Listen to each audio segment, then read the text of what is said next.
Step on a crack. Break your mother's back. Step on a crack and you'll soon be eaten by the bears that congregate at street corners, waiting for their lunch to walk by. City sayings.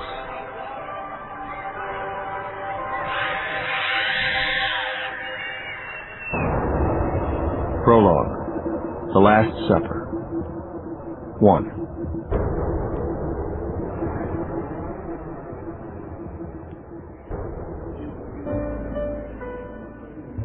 The back of the table captain's cream-colored evening jacket had just turned away when Stephen Hopkins leaned across the secluded corner booth and kissed his wife. Caroline closed her eyes, tasting the cold champagne he'd just sipped, then felt a tug as Stephen's hand caught one of the silk spaghetti straps of her Chanel gown. "These puppies aren't exactly secured in this frock, if you haven't noticed," she said as she came up for air. "Keep playing around and we're going to have a serious wardrobe malfunction. How's my lipstick?" "Delicious," Stephen said, smiling like a bleeping movie star. Then he touched her thigh. "You're past 50, Caroline said. Not 15. Having this much fun with your husband, Caroline thought, playfully twisting Stephen's hand away, had to be illegal. That their annual Christmas in New York date got better every year was beyond her, but there you had it. Dinner here at Lorraine, probably the most elegant, most seductive French restaurant in New York City. A horse and buggy ride through Central Park, then back to the Pierre's presidential suite. It had been their Christmas gift to themselves for the past 4 years, and every year it turned out to be more romantic than the last, more and more exquisite. As if on cue, snow began falling outside the copper-trimmed windows of the restaurant, big silver flakes that hung in glittering cones from Madison Avenue's old-fashioned black-iron lampposts. "If you could have anything this Christmas, what would it be?" Caroline asked suddenly. Stephen raised his gold-tinged glass of Laurent Perrier Grand Siècle Brut, trying to come up with something funny. I wish... A stilling sadness extinguished the humor from his face as he stared into his flute. "I wish this were hot chocolate." Caroline felt dizzy as her mouth opened and her breath left. Many years ago, she and Stephen had been homesick scholarship freshmen at Harvard, without enough money to make it home for Christmas. One morning, they'd been the only 2 breakfast diners in cavernous Annenberg Hall, and Stephen had sat down at her table, just for a little warmth, he'd said.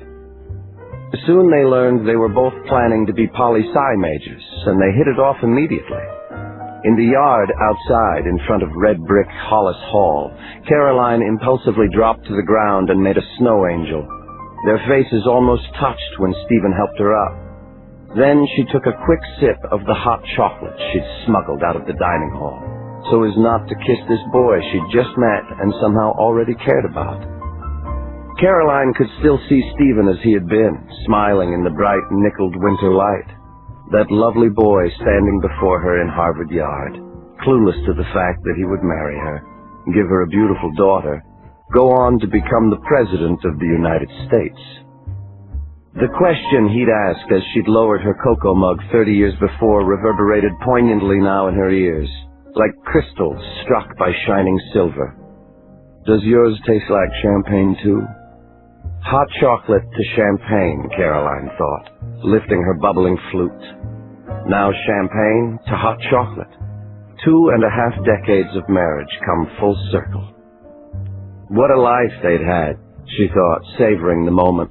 Lucky and worthwhile and... "Excuse me, Mr. President," a voice whispered. "I'm sorry. Excuse me?" A pasty-looking blond man in a metallic gray double-breasted suit stood 10 feet in front of their booth. He was waving a menu and a pen. Henri, the maitre d', arrived immediately. He assisted Steve Bettler, the Hopkins' Secret Service agent, in trying to escort the intruder discreetly out of sight. "Oh, I'm so sorry," the man said to the Secret Service agent in a defeated voice. "I just thought the president could sign my menu." "It's okay, Steve," Stephen Hopkins said with a quick wave. He shrugged at his wife in apology. Fame, Caroline thought, placing a champagne glass down onto the immaculate linen. "Ain't it a bitch?" "Could you make that out to my wife, Carla?" The pale man spoke over the Secret Service agent's wide shoulder. "Carla's my wife," the man said a little too loudly. "Oh my God, I just said that, didn't I? I have the insane luck to run into the greatest president of the last century, and what do? Jesus, look, I'm blushing now. I have to say, you guys look terrific tonight, especially you, Mrs. Hopkins." "Merry Christmas to you, sir," Stephen Hopkins said, smiling back as graciously as he could manage. "Hope it was no bother," the man said, the sheen of his suit flashing as he backed away, bowing. "Bother," Stephen Hopkins said, grinning at his wife after the man had departed. Now, how could Carla's husband think that demolishing the most romantic moment of our lives was a bother? They were still laughing when a beaming waiter materialized out of the shadows, placed down their plates, and vanished. Caroline smiled at the avant-garde architecture of her terrine of foie gras as her husband topped off her champagne. "It's almost too beautiful to eat," Caroline thought, lifting her knife and fork. Almost. The first bite was so ethereal that it took a few seconds for her to place the taste. By then it was too late. What felt like high-pressure, superheated air instantly inflated Caroline Hopkins's lungs, throat, and face. Her eyeballs felt like they were going to pop by the time her scrolled silver fork fell from her lips and clattered against china. "Oh my God, Caroline," she heard Stephen say as he looked at her in horror. "Steve, help! Something's wrong with Caroline. She can't breathe." 2. "Please, God, no. Don't let this happen. Don't," Stephen Hopkins thought as he staggered to his feet. He was just opening his mouth to cry out again when Steve Beppler snatched the edge of the dining table and flung it out of the way. Crystal and china exploded against the varnished hardwood floor as Agent Susan Wu, the next closest of their four-person security detail, pulled Mrs. Hopkins from the booth seat. The female agent immediately probed Caroline's mouth with her finger to dislodge any food. Then she got behind her, a fist already under her ribcage as she began the Heimlich maneuver. It was as if an ice-cold hand had reached into Stephen's chest. He watched helplessly as his wife's face turned from red to almost blackish purple. "Stop! Wait!" he said. "She's not choking. It's her allergy. She's allergic to peanuts. Her emergency adrenaline, the little pen thing she carries. Where's her bag?" "It's in the car out front," Agent Wu said.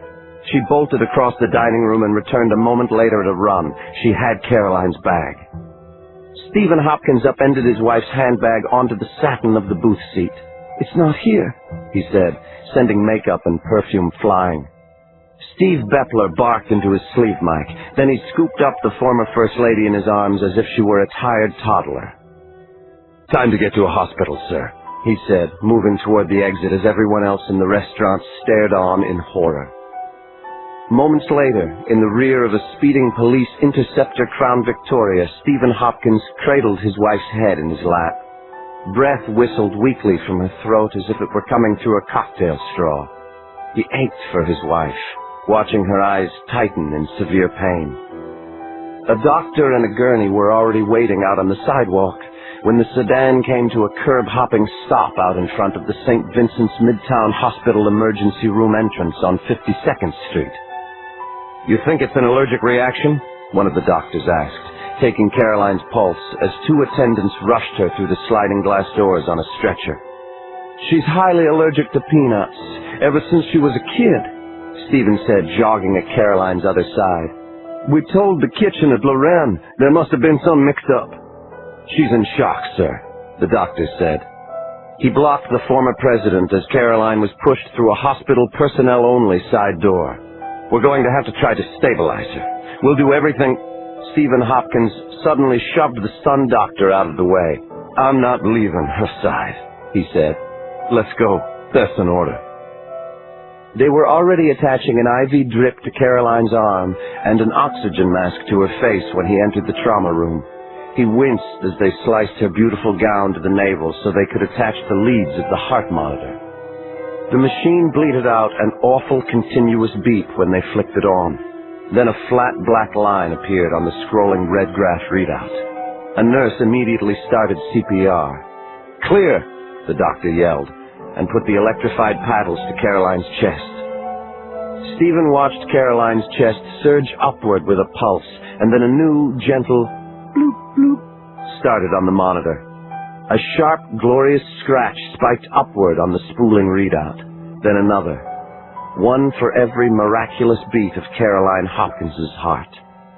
Tears of gratitude had formed in Stephen's eyes when the awful beep returned. The doctor tried several more times with the defibrillator, but the screeching monitor wouldn't change its grating one-note tune. The last thing the former president witnessed was another act of mercy by his loyal Secret Service. Teary-eyed, Steve Bepler reached over and yanked the plug out of the yellow tile wall, halting the machine's evil shriek. "I'm so sorry, sir. She's gone."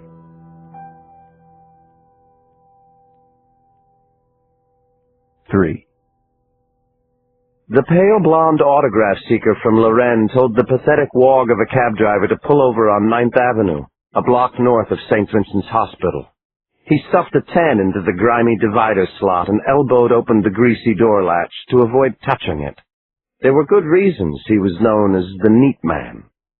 A Channel 12 I-Scene news van screeched to a halt beside him as he made it to the corner. He stopped on his heels when he saw uniformed NYPD holding back a growing crowd of reporters and cameramen at the entrance to the hospital's emergency room. No, he thought, it couldn't be. Were the fun and games already over? He was crossing 52nd Street when he spotted a distraught-looking female EMT slumping out of the crowd. "Miss," he said, stepping up to her, "could you tell me, is this where they've brought First Lady Caroline?" The full-figured Hispanic woman nodded her head, and then she suddenly moaned. Tears began to stream down her cheeks. A quivering hand went to her mouth. "She just died," she said. "Caroline Hopkins just died." The neat man felt dizzy for a second, like the wind had been knocked right out of him. He blinked rapidly as he shook his head, stunned and elated. "No," he said. "Are you sure?" The overwrought paramedic sobbed as she suddenly embraced him. "Ay, Dios mío, she was a saint. All the work she did for the poor people and AIDS. One time she came to my mother's project in the Bronx, and we shook her hand like she was the Queen of England. Her Service America campaign was one of the reasons I became a paramedic. How could she be dead?" "Lord knows," the neat man said soothingly. "But she's in his hands now, isn't she?" He could practically feel the billions of germs the woman was carrying. He shuddered, thinking of the indescribable filth a New York City paramedic came into contact with every day of her pitiful existence. A Hell's Kitchen hospital worker, for that matter. "God, what am I doing?" the medic said, releasing him. "The news, the shock of it, I guess it tore me up. I was thinking about going to get some candles or flowers or something. It's just so unreal. I'm Yolanda, by the way." "Yolanda, yeah, I'm, leaving," the neat man said, brushing past her into the street. He had his cell phone in his hand by the time he made it to the east side of 9th Avenue. He could hear loudly clattering plates and chefs yelling in French when his call was picked up at Lorraine. "It's done, Julio," he said. "She's DOA. Now, get the hell out of there. You killed Caroline Hopkins. Congratulations." The neat man was about to shake his head in wonder at his good luck, but then stopped himself. Luck had absolutely nothing to do with it. 3 years to plan, he thought wistfully, as he rounded the corner of 49th Street and headed east. Now they had just 3 days to pull off the rest of this job. Minutes later, he was in the back of another taxi. Heading north up 8th, He took a couple of alcohol wipes out of his wallet and scoured his hands and face. He smoothed his lapels and crossed his hands in his lap as he sped through the bright lights, escaping the unclean city. "I'll tell you what's really so unreal, Yolanda, baby," the neat man thought as the cab swerved around Columbus Circle and made its way up Broadway. "First Lady Caroline's death is just the beginning."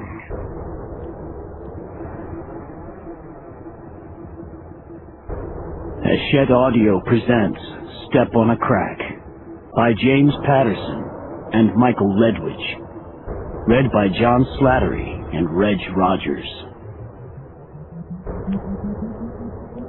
Part 1. The Perfect 10. Chapter 1.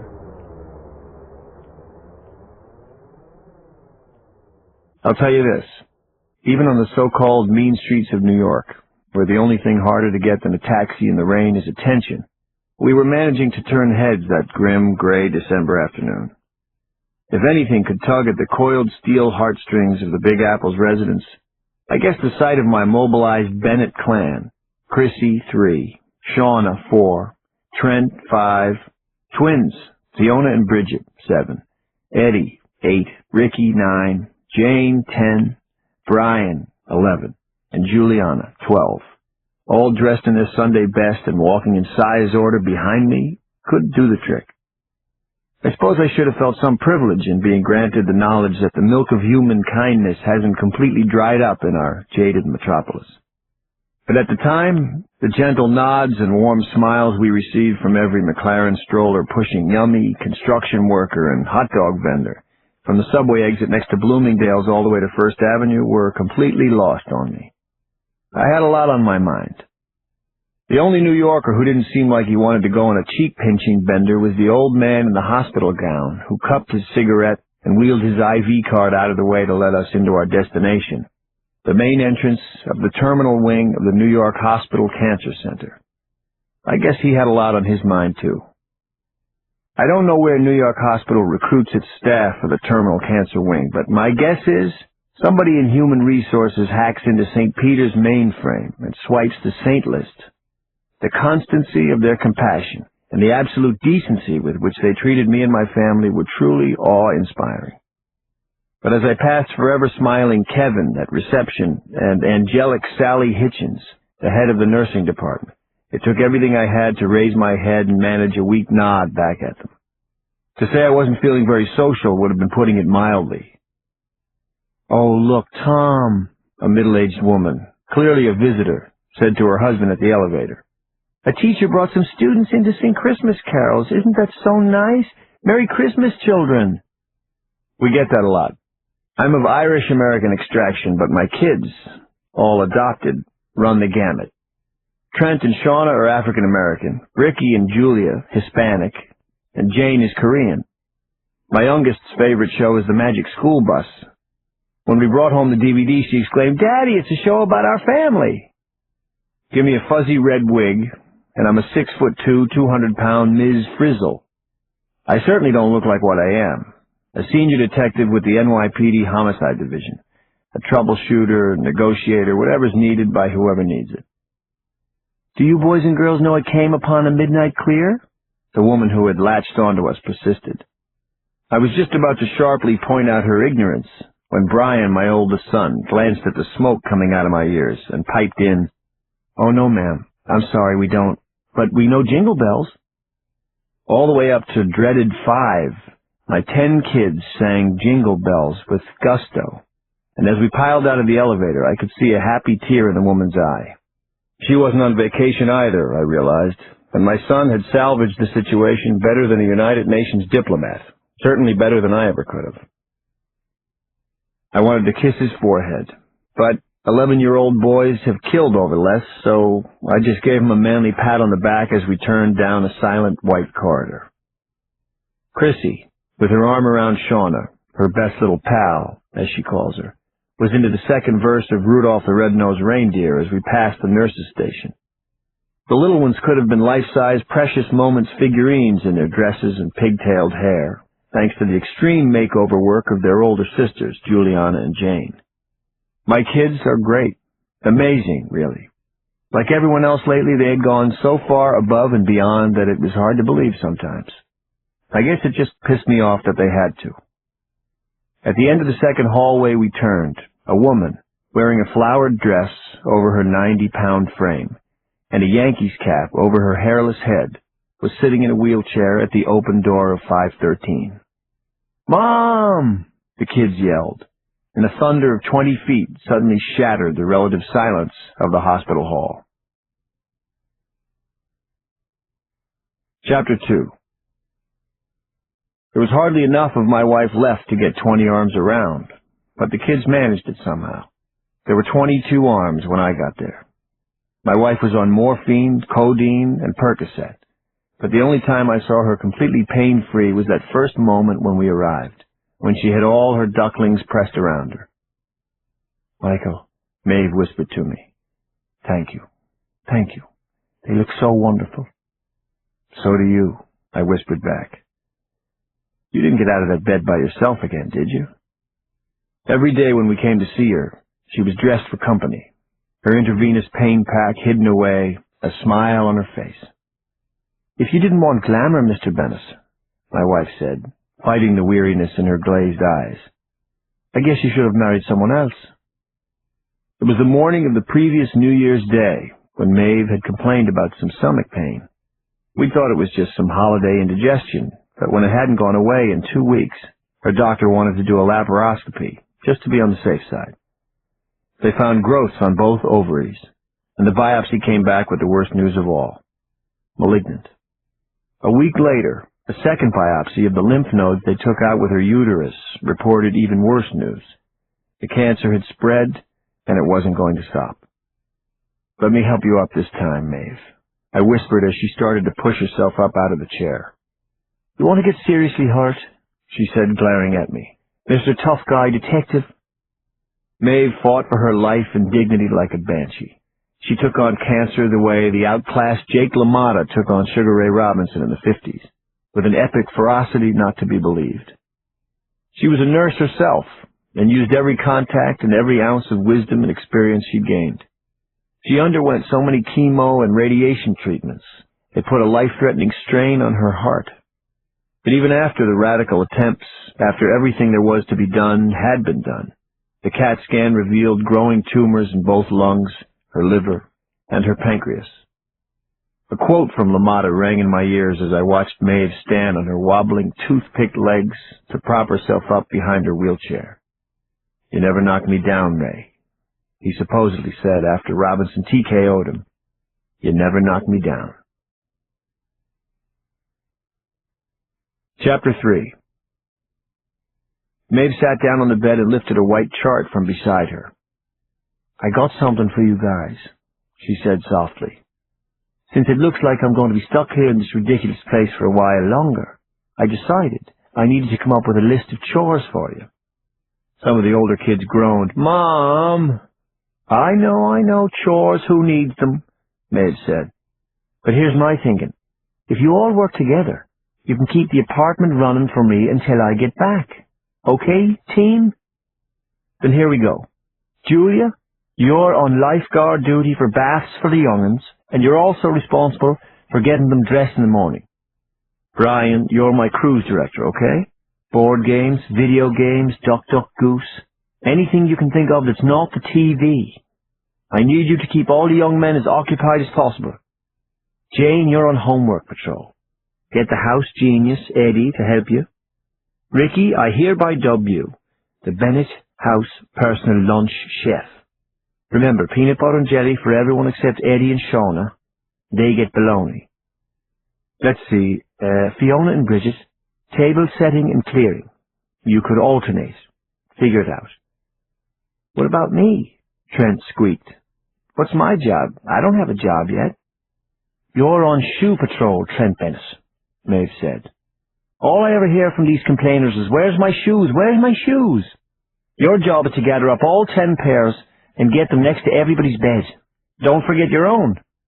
I won't, Trent said, nodding with 5-year-old intensity. Shauna and Chrissy, I have a job for you girls, too. Yay! Chrissy said and did a little ballerina twirl. She'd gotten the Barbie of Swan Lake DVD for her birthday a month before, and every emotion now came with an impromptu interpretive dance.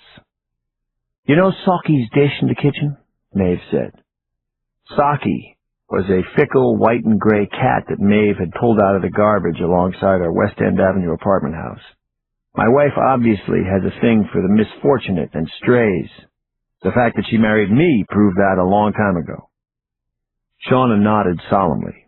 At 4, she was the quietest and most obedient and easygoing of all my kids. Maeve and I used to laugh at the nature versus nurture debate. All 10 of our kids came from the womb prepackaged with his or her own personality.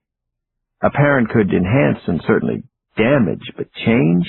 Make a quiet kid gabby or a social butterfly more cerebral? Not gonna happen. Well, it's your job to make sure Sockie always has water to drink in her dish. Oh, and listen up, gang, Maeve said, sliding down a little on the bed. At that point, just sitting too long in one spot hurt her. I want to go over a couple of other things before I forget. In this family, we always celebrate each other's birthdays. I don't care if you're 4 or 14 or 40 and scattered round the world. We got to stick by each other, okay? And meals. As long as you live under the same roof, you have at least one meal a day together. I don't care if it's a breaded hot dog in front of the dastardly TV, as long as you're all there. I'm always there for you, right?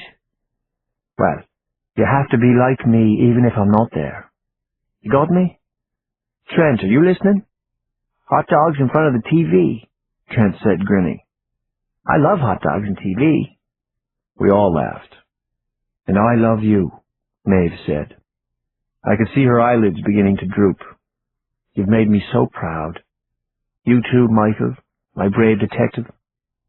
Maeve was facing the grave with a dignity I was unaware human beings were capable of. And she was proud of us, of me. What felt like an entire main of frigid water suddenly burst down the length of my spine. I wanted to start wailing, to put my fist through something, the window, the TV, the dirty lead skylight out in the lounge. Instead, I stepped forward through the crowd of my children, took off my wife's cap, and kissed her gently on the forehead. Okay, guys, Mom needs her rest, I said, fiercely struggling to keep the crack that was in my heart out of my voice. Time to go. Let's move it, troop. Chapter 4. It was 3:45 when the neat man stepped off Fifth Avenue, climbed stone stairs, and walked into St. Patrick's Cathedral. He snorted at the good folk kneeling in heavy silence and prayer. Sure, he thought, the big guy upstairs had to be real impressed with all this piety coming from the nerve center of the modern world's Gomorrah. A prim, dough-faced old gal had beaten him to the first seat in the pew beside the nearest confessional along the cathedral's south wall. What the hell kind of sins did she have to admit, he wondered, sitting down beside her. Forgive me, Father. I bought the cheap chocolate chips for the grandkids' cookies. A 40-ish priest with salon-trimmed hair showed up a minute later. Father Patrick Mackey did a poor job of hiding his double-take when he spotted the neat man's icy smile. It took a little longer for the baggy-necked old lady to get out of the pew than to make her confession. Then the neat man almost knocked her down as he slid in after her through the confessional door. Yes, my son, said the priest behind the screen. Northeast corner of 51st and Madison, the neat man said. 20 minutes, Father. Be there, or else there will be consequences. It was more like 30 minutes later when Father Mackey opened the passenger door of the neat man's idling van. He had exchanged his priest duds for a bright blue ski jacket and jeans. He pulled a cardboard tube from beneath the jacket's puffy folds. You got it, the neat man said. Well done, Father. You're a good assistant. The priest nodded as he craned his neck back toward the church. We should drive, he said. 10 minutes later, they parked in an empty lot beside an abandoned heliport. Out through the windshield, the East River looked like a field of trampled mud stretching before them. The neat man stifled a joke as he popped the lid off the cylinder the priest had brought. You could practically taste the PCBs in the air, he thought. The prints inside were old and cracked, yellowed at the edges like parchment. The neat man stopped his tracing finger at the center of the second print. There it was. It wasn't just a rumor. It was real. And he had it. The final detail for his masterpiece. And no one knows you have these? The neat man said. No one, the priest said and chuckled.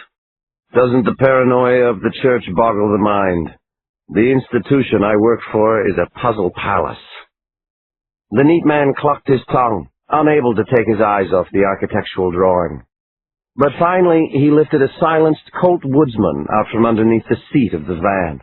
The double tap of the .22 caliber was subtle to the ear, but it was as if a grenade had gone off inside Father Mackey's head. Go straight to hell, the neat man said. Then he did a frantic scan of his face in the rear view and threw his head back in horror. Specks of blood freckled his forehead above his right eye. It was only after he'd scoured the hateful spots with wet naps and upended a bottle of rubbing alcohol onto his face that his breathing returned to normal. Then the neat man whistled tunelessly as he rolled up the prints and put them back into their cylinder. A masterpiece, he thought once again, in the making. Chapter 5. The kids were a blur of activity once we got back home that evening. From every room of our apartment, instead of television and electronic gunfire, came the satisfying sound of busy Bennetts. Water splashed as Julia prepped Shauna and Chrissy's bath. Brian sat at the dining room table with a deck of cards, patiently teaching Trent and Eddie how to play 21. Bam! I could hear Ricky like an Emerald Mini-Me say from the kitchen as he squeezed jelly onto each slice of Wonder Bread. Bam! Bam! Jane had the flashcards out on the floor of her room and was preparing Fiona and Bridget for the 2014 SAT. I didn't hear a complaint, a whine, or even a silly question out of anyone. Add brilliant to the list of my wife's attributes. She must have known how much the kids were hurting, how disoriented and useless they felt. So she had given them something to do to fill that void, to feel useful. I only wished I could come up with something to make myself feel the same way. As most parents will tell you, bedtime is the roughest time of the day. Everyone, not excluding parents, is tired and cranky, and restlessness can degrade quickly into frustration, yelling, threats, and punishments. I didn't know how Maeve did it every night. Some magical, innate sense of measure and calm, I had assumed. It was one of the things that I was most worried about having to take on. But by 8 o'clock that night, from the sound coming out of the apartment, you would have thought we had all left on a Christmas vacation. I almost expected to see the window open and bed sheets tied together when I went into the little girl's room. But all I saw was Chrissy, Shauna, Fiona, and Bridget with their sheets tucked to their chins, and Julia closing an Olivia book. Good night, Chrissy, I said, kissing her on the forehead. Much love from your dad. I was heartened by my clutch dad performance as I went on my rounds. The boys were all in bed as well. Good night, Trent, I said, giving him a kiss on his brow. You did one great job today. How about coming to work with me tomorrow? Trent's tiny forehead crinkled as he thought about it. Is it anybody's birthday at work? He said after a little while. Any of the other detectives? No, I said. I'll just go to school then, Trent said, closing his eyes. It's Lucy Shapiro's birthday tomorrow, and birthdays mean chocolate cupcakes. Good night, guys, I said as I stepped toward the door. I couldn't do this without you. We know, Dad, Brian called from the top bunk. Don't worry about it. We got your back. Chapter 6. I pulled the final door closed and stood for a moment in the hall, outside the boys' room.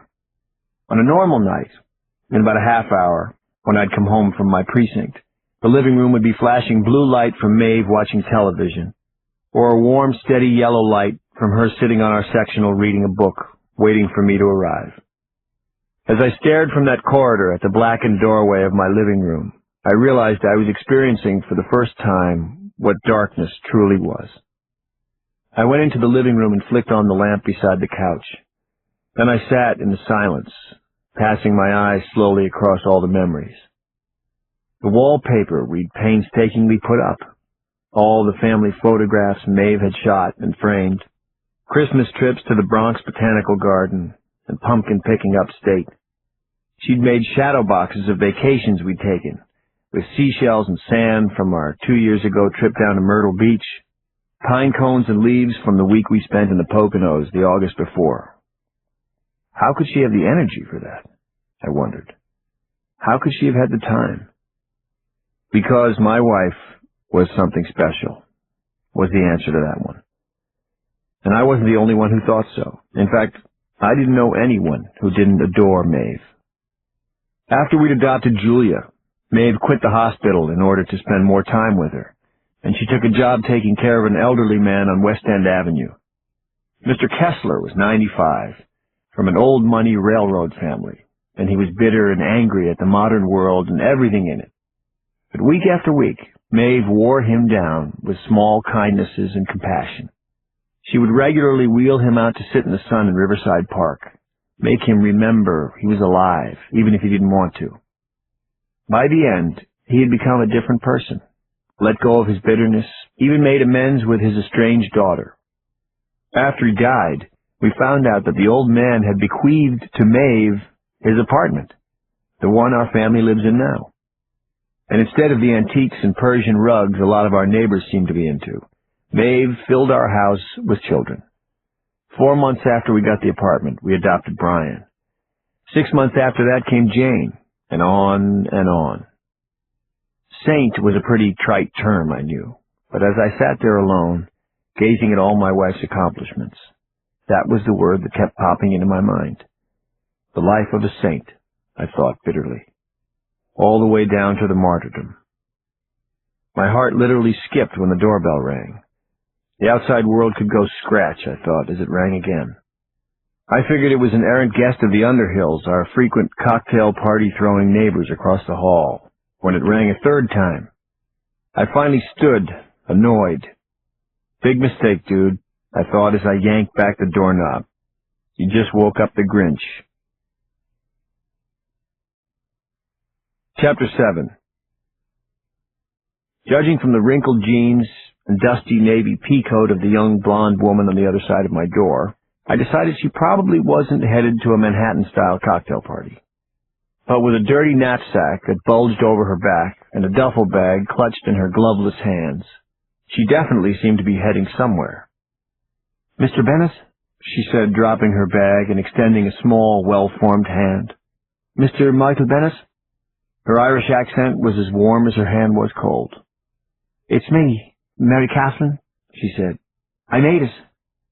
From her accent, I suspected she must be some relative of my wife's. I tried to place Mary Catherine's face from the small contingent of Maeve's side who had attended our wedding, but all I could remember was an elderly granduncle, some distant cousins, and a trio of middle-aged bachelors. What the heck was this about? "Made it?" I repeated warily.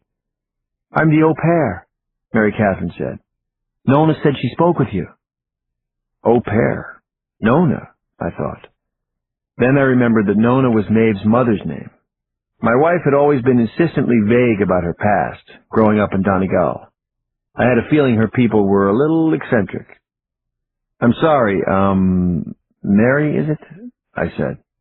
I don't think I know exactly what you're talking about." Mary Catherine's mouth opened as if she was about to say something. Then it closed. Her porcelain features blushed crimson as she picked up her bag.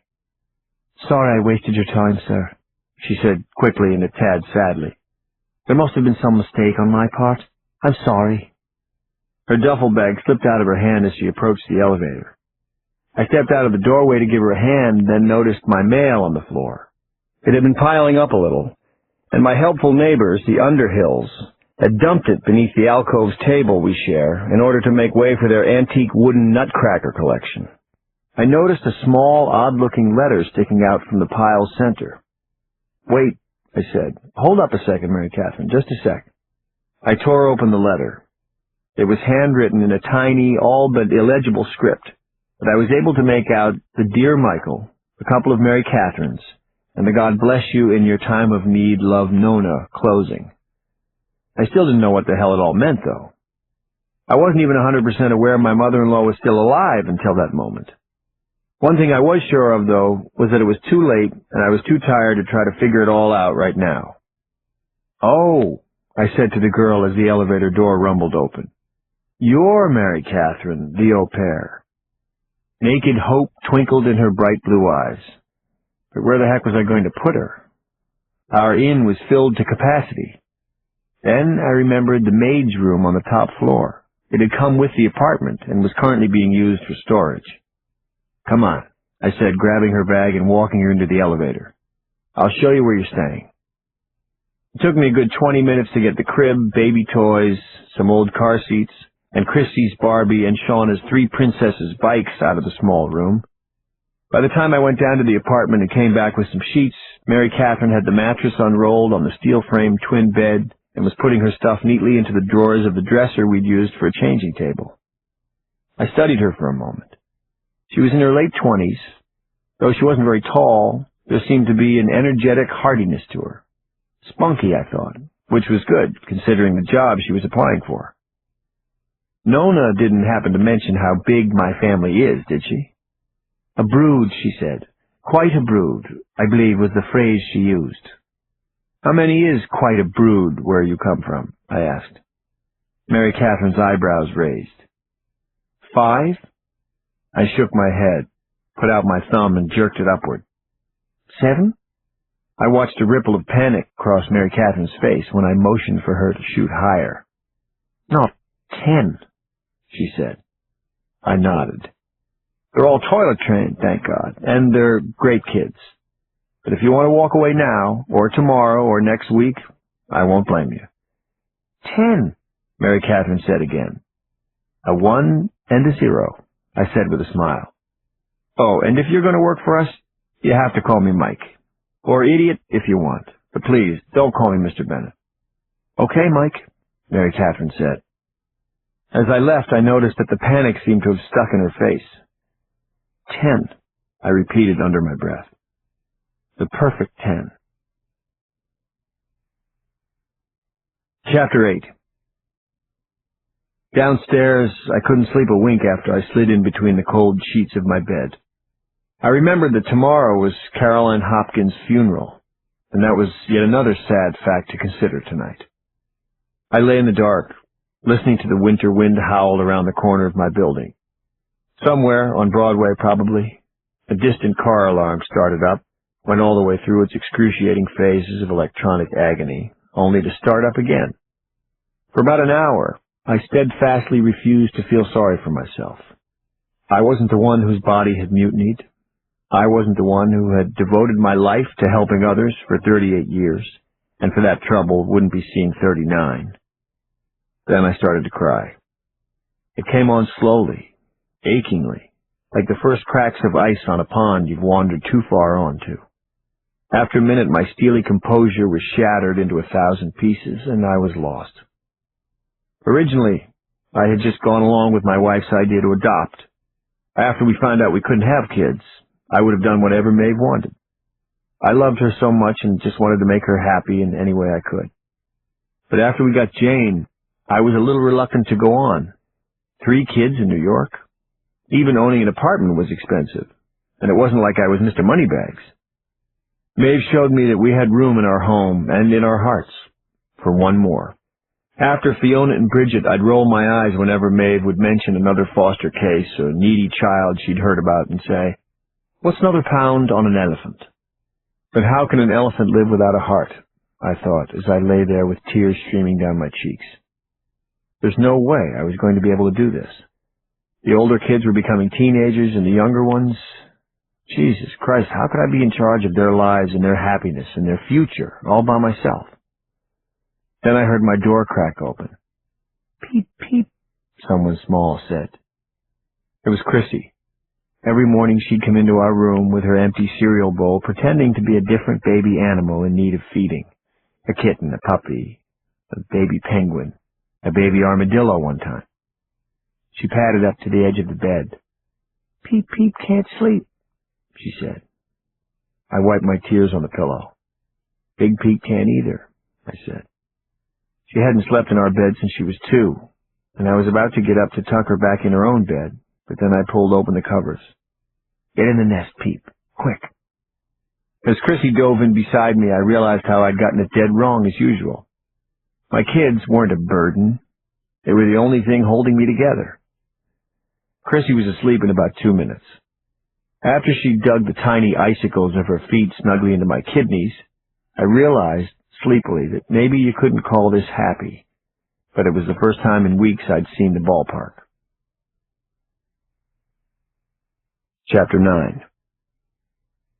What an interesting day this was going to be.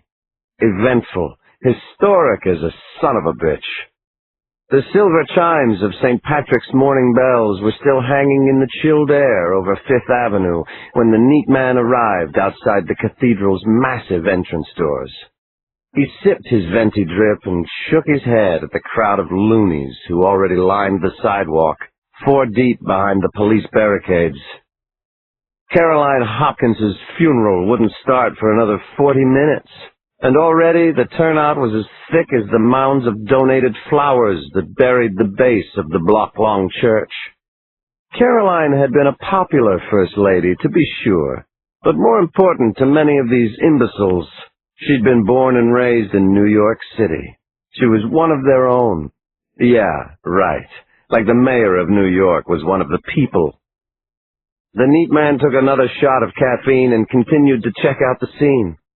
Up on the front steps of St. Patty's, he watched a red-faced FDNY bagpiper struggling to hold down a plaid skirt over his tighty-whities in the frigid wind. In the vestibule, just inside the open 3-story bronze doors, a Marine drill sergeant inspected the Army, Navy, Air Force, and Marine Honor Guard. He snapped the bottom of the Marine's dress blue jacket and slapped the blade of his hand across the sailor's immaculate shoulder, knocking away an imaginary speck of dirt. Then the limousines started arriving. Mayor Andrew Thurman got there first, which made sense, the neat man thought. The mayor claimed to be a close friend of the Hopkinses. Politically active movie star couple Marilyn and Kenneth Rubenstein arrived next. The pro-environmentalist actors had done touchy-feely commercials with Caroline to put a stop to Alaskan wilderness oil drilling or some such horseshit. In the meantime, both of their teenage kids were having major trouble with drugs and alcohol up in Westchester. When someone in the crowd across Fifth whistled, 2-time Oscar winner Kenneth Rubenstein turned with his $1 million smile and waved with both hands, as if he were about to receive a 3rd award. The neat man grinned as he watched Rubenstein's raven-haired wife, Marilyn, elbow him hard in the ribs. Cinema realite, he thought. On the movie star's heels came real estate mogul Xavier Brown and his wife, a Chanel-clad fashion diva named Celeste. The power couple was also close friends of the First Lady. Hell, who wasn't? The next to D-Limo was New York Giants quarterback Todd Snow. His Super Bowl ring glittered as he put his arm around his attractive model wife. The athlete had done charity work with Caroline Hopkins as well. The neat man gazed with satisfaction at the tinted window freight train of limousines forming to the north up Fifth Avenue. Hail, hail, the gang's all here. Well, almost. Finally, he looked up at the gigantic rose window and majestic 300-foot stone towers at the front of the cathedral.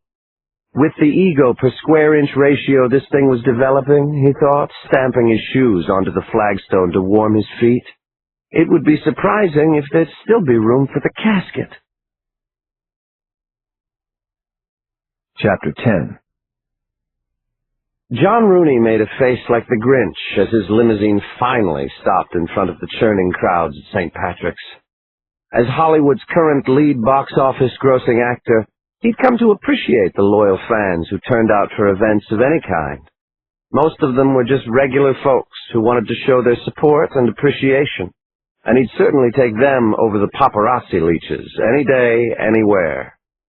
But now, as he looked out at the rapacious faces and the raised picture phones, he was a little wary. Standing room only at a funeral, even at a high-profile ceremony, was a little too close to creepy. Fortunately for him, the church side of Fifth Avenue was VIP only. Rooney exited onto the street behind Big Dan, his security guy. There was already a line of press, legitimate news people for the most part, stacked along both sides of the stairs and entrance. With effort, he managed not to turn when someone from the crowd across Fifth yelled, "What's up, dork?" the catchphrase from his latest comedy hit. But he couldn't quite resist the inviting looks on the faces of the press column along both sides of the cathedral entrance. Adrenaline burst into his bloodstream as a firefight of camera flashbacks blistered his eyes. He looked up at the gray sky and scratched his head. Then Rooney unleashed the day's first high-kilowatt smile. "I don't know if this is such a great idea, guys," he said casually. "Anyone here if there's lightning in today's forecast?" He quickly scanned the ranks of mostly grinning newsies, then stopped the next joke in his throat as he spotted offended alarm on the face of some pretty brunette standing near the entrance. She was right, of course. What an attention slut he was, grandstanding at a funeral. Rooney made his face go somber, and then he entered the church. He could see people in the back pews turning and nudging one another as he gave his invitation to the red-coated security guard. "Yep, it's me. I'm here," Rooney thought, irritated. That was one aspect of fame that had gotten old real fast. In a real-world setting, a restaurant or an airport, having people gawk at you was simply uncomfortable. It was as if people wanted something from him. But what? He didn't know, and he suspected they didn't either. People thought stars wore sunglasses to disguise themselves, but really, it was to avoid eye contact. Rooney turned back toward the church entrance as he heard cameras pop and click like an angry swarm of metal crickets. Well, look who's here.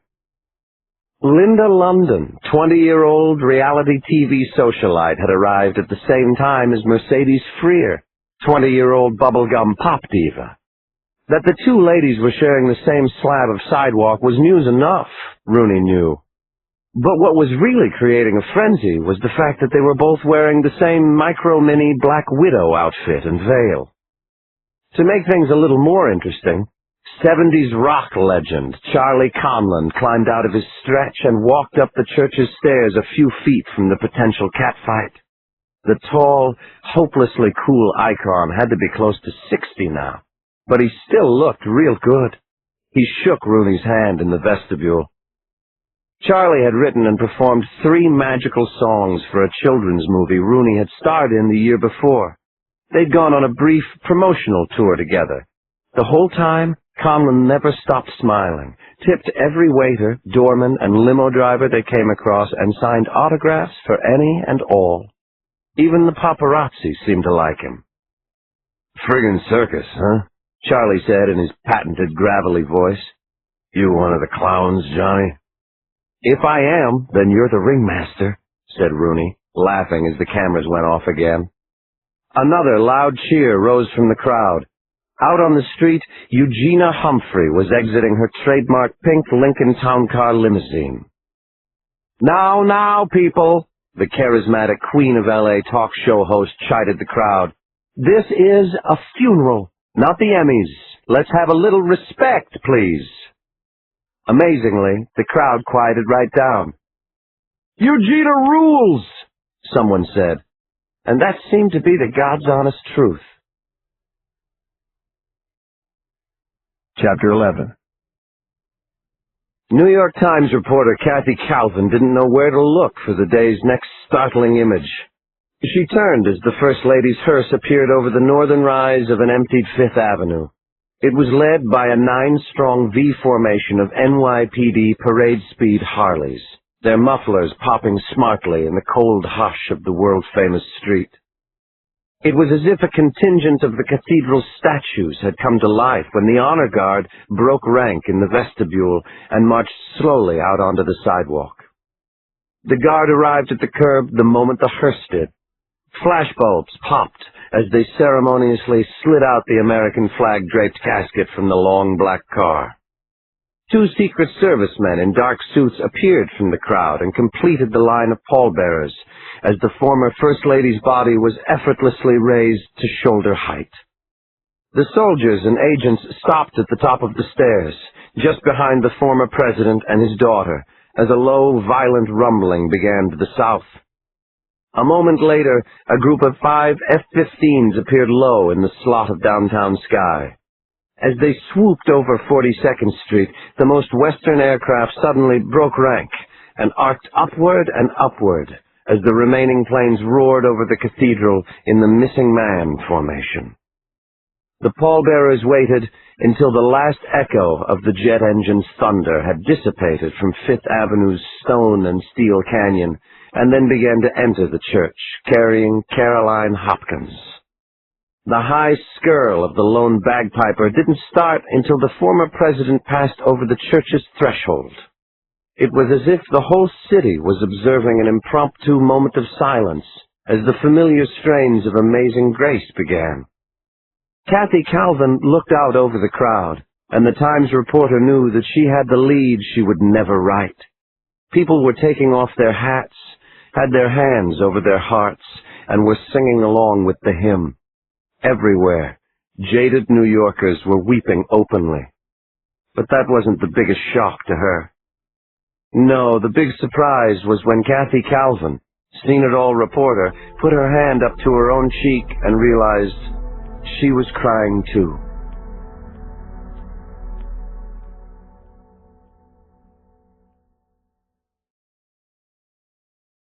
Chapter 12. Send off like that almost brought tears to your eyes, the neat man thought, as he stared through binoculars from his swivel chair in the back of his black van. God damn, he thought, and was grinning so hard it was starting to hurt his cheeks. Tears of joy. The van was parked near 51st and 5th Avenue, kitty-corner to the Grand Cathedral, and for the last hour, through the one-way tinted window at the van's rear, he'd been watching the non-stop parade of arriving celebs and dignitaries. It was one thing to predict something, the neat man thought, as the church's entrance doors closed behind President Hopkins and his entourage of inspired toadies. Quite another to watch your each and every prediction come incredibly true. He lowered the binocs to rip a baby wipe from the top of the plastic canister at his feet. His red hands stung wonderfully when he started scouring them. He usually carried a supply of soothing Jergens hand lotion to counteract the chafing, but he'd forgotten it in all the excitement. About the only thing I missed, he thought, smiling as he dropped the used wipey onto the mound at his feet and raised the binoculars again. He scanned the perimeter of the church's wide block, lingering at each security post with his high-resolution Steiner 15x80 field glasses. There was a line of Manhattan Task Force beat cops scattered about the front of the church with the press, and an NYPD emergency service unit truck blocking the side streets at each corner. The baseball hat-wearing ESU police commandos had intimidating Colt Commando submachine guns strapped across their chests, but there were coffee cups in their hands, and cigarettes. Instead of being vigilant, they were standing around goofing on one another, telling lies about what they would do with all the overtime they were raking in. Question: were they that stupid? The neat man thought. Answer: yes, they were. His cell phone went off when the bagpiper's screech started winding down. The neat man lowered the binoculars and raised the phone to his ear. The excitement of what was about to go down hissed along his nerve endings. All clear, Jack, the neat man said. It's a go. Now, make us proud. Chapter 13. In the nave of the cathedral, Jack bit the antenna of his just-closed cell phone nervously as he gazed out at the dozens of Secret Service agents and private security and cops stationed around the church. Would this scheme actually work? He thought. For the make that the 100,000th time. Well, no time like the present to find out. He holstered the phone and headed for the 51st Street exit. Seconds later, he hustled down the marble stairs and unhooked the latch that was holding open the 2-foot-thick wooden door. A female uniformed NYPD cop smoking a cigarette in the threshold glanced at him. She looked irritated. "In or out?" Jack said with a smile. Though he was on the short side, he was capable of turning on the charm when he wanted. "Service is starting. We gotta close 'em up." In the pre-dawn security meeting, law enforcement personnel had been told to give the church security force deference in all matters concerning the ceremony. "Out, I guess," the cop said. Good choice, Flatfoot, Jack thought, pulling the heavy doors shut and snapping the key off in the lock. Choose life. He hurried up the stairs and around the ambulatory along the back of the altar. It was packed, standing room only, with white-frocked priests. The organ started and the casket appeared from under the choir loft just as he arrived at the south transept. Jack jogged down the stairs to the 50th Street side entrance and closed and locked the thick door there, too. He refrained from breaking the key in the lock because they'd need this exit in about a minute. Next order of business. Jack took a deep breath. Half of Hollywood, Wall Street, and Washington was now boxed inside the cathedral. Quickly, he went back along the ambulatory. Beyond one of the massive columns, there was a leather bank rope. It blocked off a small, narrow marble stairwell at the rear of the altar. He stepped over the rope and descended. At the bottom of the marble stairs was an ornate green copper door. The sign above it read, Crypt of the Archbishops of New York. Jack stepped in quickly and yanked the door closed. He moved inside the crypt, then tightly shut the door behind him. In the dimness, he could make out the stone sarcophaguses of the interred archbishops arrayed in a semicircle around the rough-hewn stone walls of the chamber. "It's me, idiots," he said in a low voice after another second. "Hit the light." There was a click, and the wall sconces came on. Behind the stone caskets were a dozen men. Most were wearing T-shirts and sweatpants. They were big, muscular, and not very friendly-looking. There were rips of Velcro as the men strapped on bulletproof Kevlar vests. Smith & Wesson 9mm handguns in underarm holsters went on next. The black fingerless gloves they put on were known as sappers and had cushioned lead shot over the knuckles. Then the mysterious cadre pulled brown hooded Franciscan monk robes over the Kevlar vests. Into the pockets of these were placed what looked like remote controls, but were actually the latest in electric shock weaponry. They slipped big-bored riot guns up the billowing sleeves of their robes. Half of the guns were loaded with rubber bullets, the other half with canisters of extremely caustic CS tear gas. Last, the men pulled black ski masks over their faces. It was as if they were made of shadow when they flipped up the hoods. Jack smiled approvingly as he threw on his own vest, robe, and black ski mask, then pulled up his hood. "Lock, load, and strap your nuts on, ladies," Jack said, smiling as he slowly pulled back the heavy door of the crypt. "It's time to put the fun back into funeral." Chapter 14.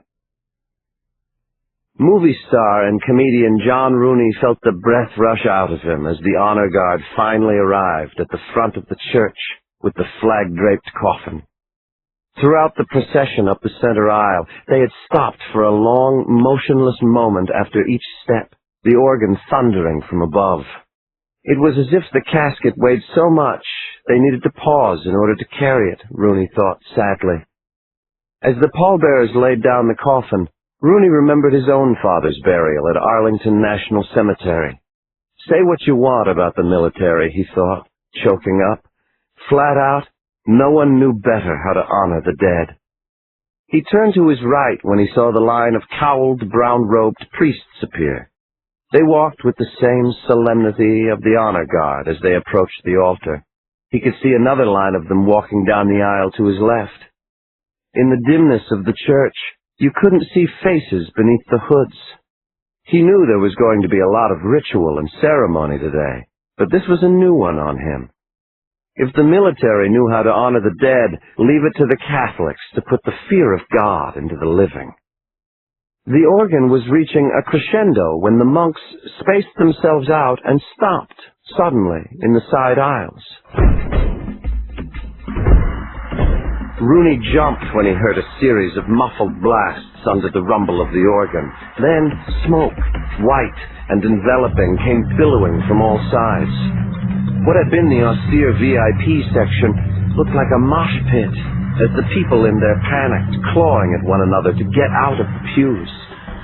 Rooney thought he saw one of the monks setting off a shotgun into the crowd. No, he thought, blinking hard in disbelief. He must have banged his head. That couldn't be right.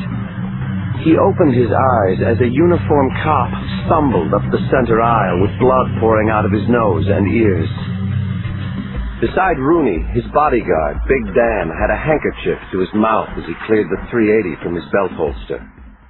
It looked like Dan was trying to decide which direction to point it when one of the monks appeared like an apparition from the smoke and jabbed the bodyguard in the neck with a square of black plastic.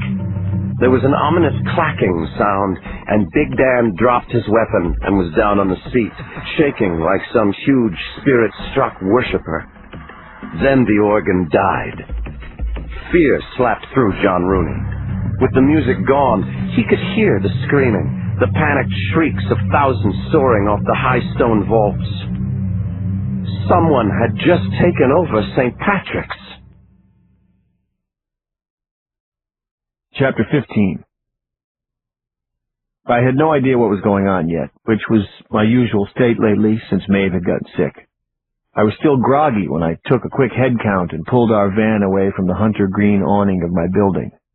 It was 8:41, and I had exactly 4 minutes to get us to Holy Name on Amsterdam, or there was going to be at least one kid from every grade in detention.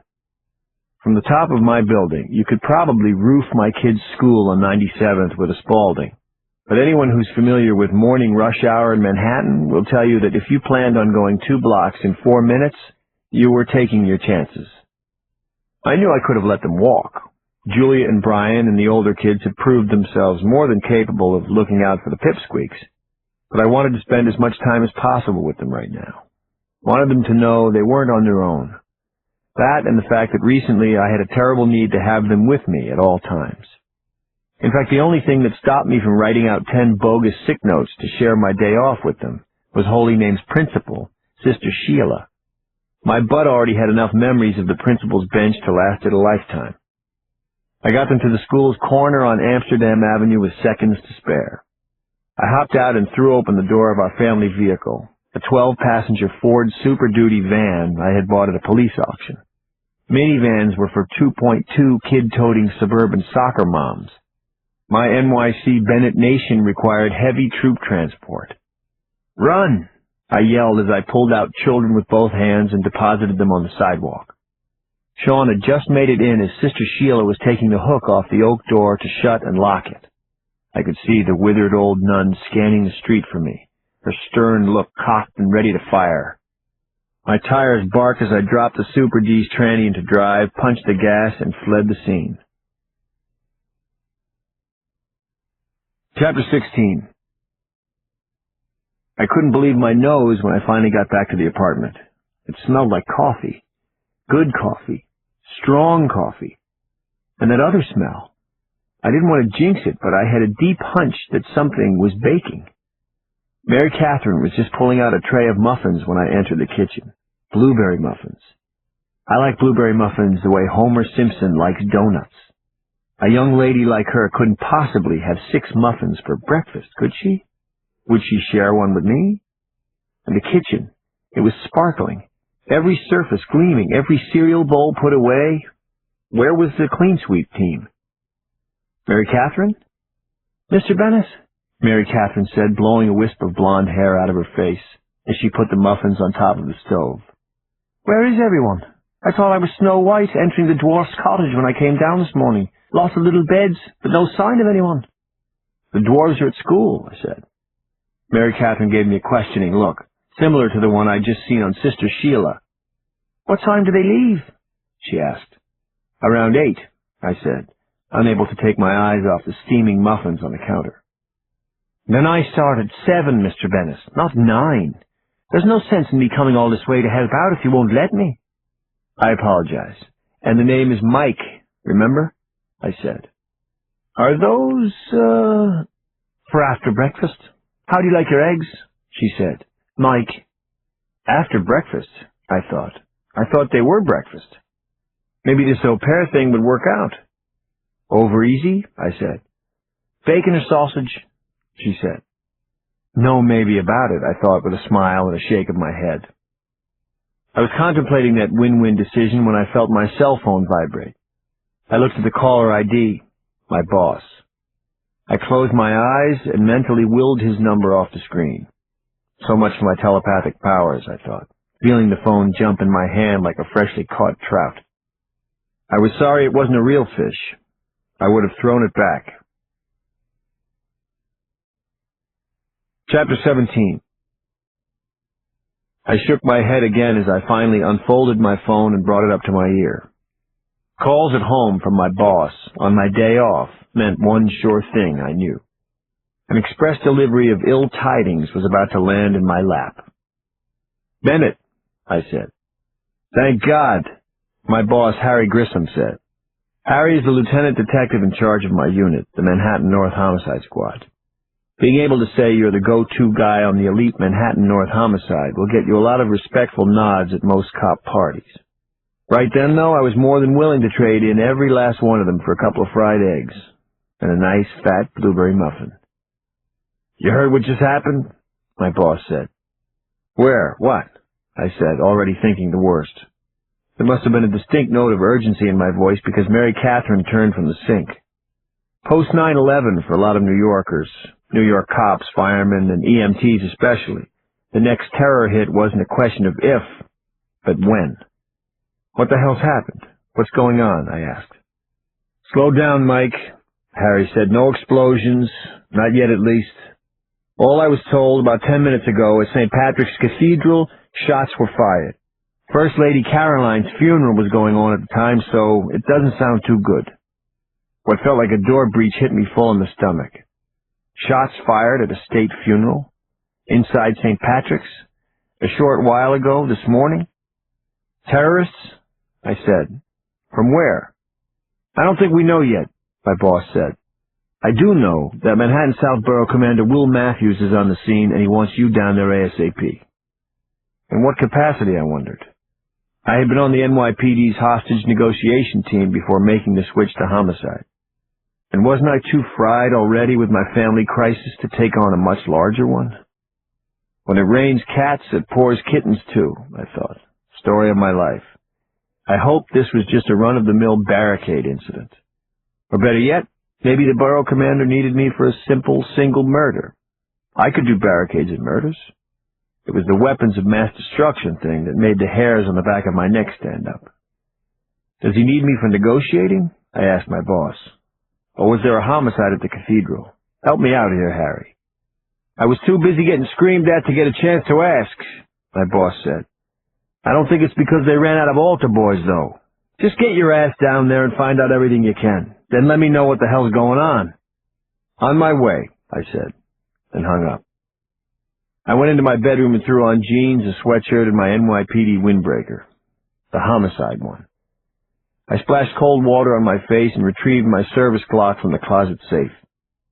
Mary Catherine was waiting in the front hall with my travel coffee mug and a brown bag of muffins. Even with my mind and adrenaline racing, I noticed that Saki, who hates everyone except Maeve, Chrissy, and Shauna, was rubbing his whiskers on her ankles. Talk about hitting the ground running.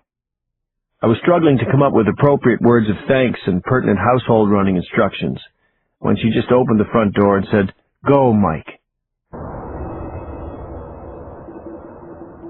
Part 2. Sinners. Chapter 18.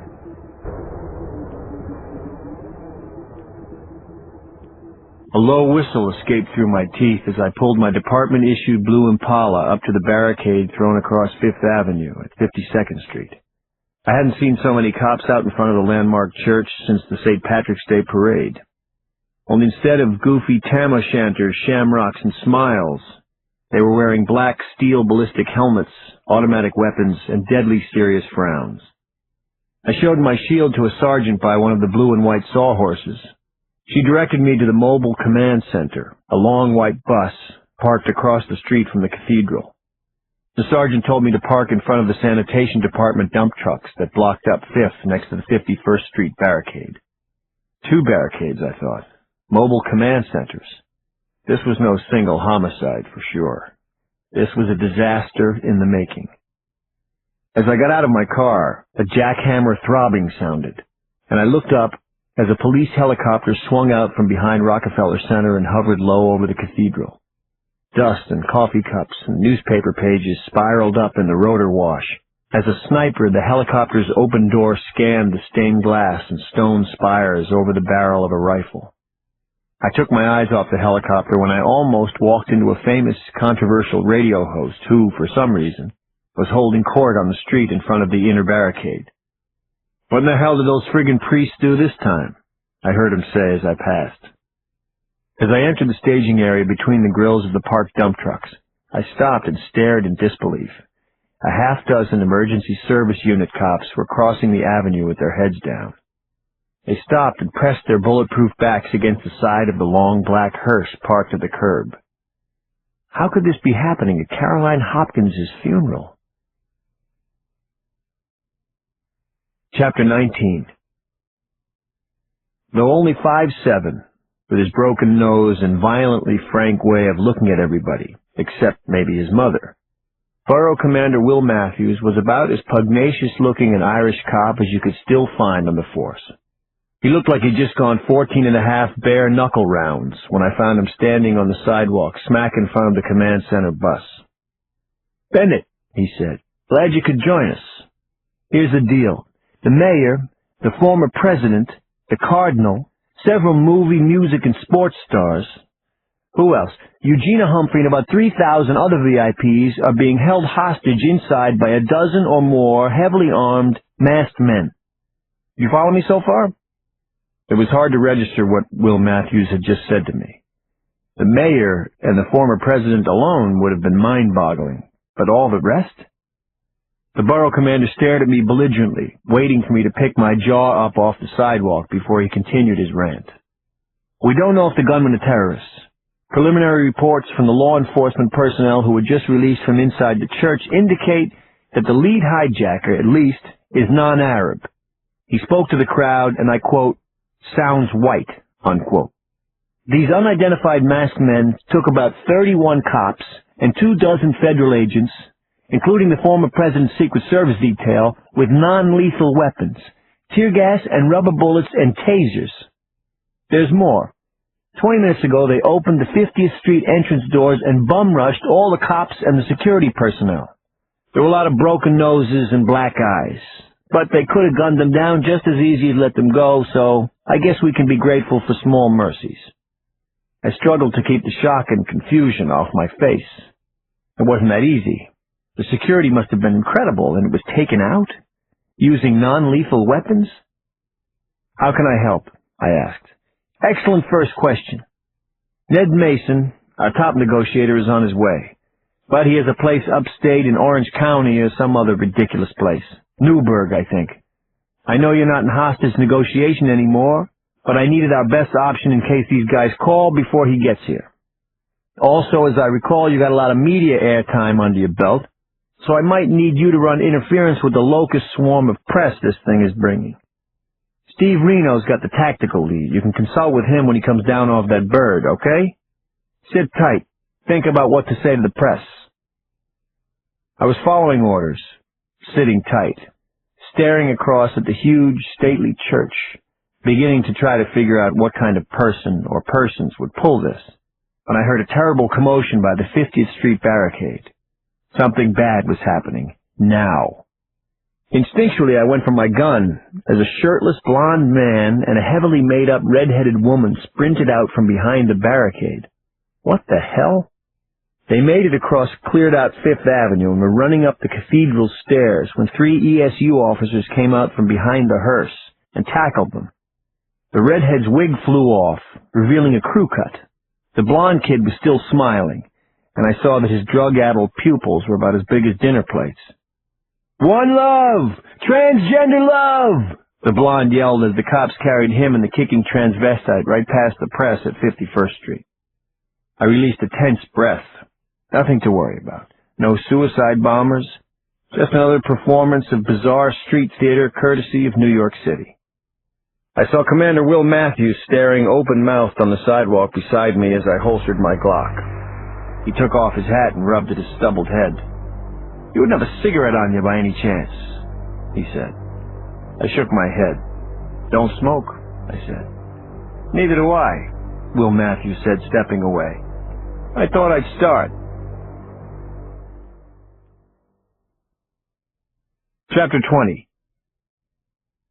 The FBI arrived in style about 10 minutes later.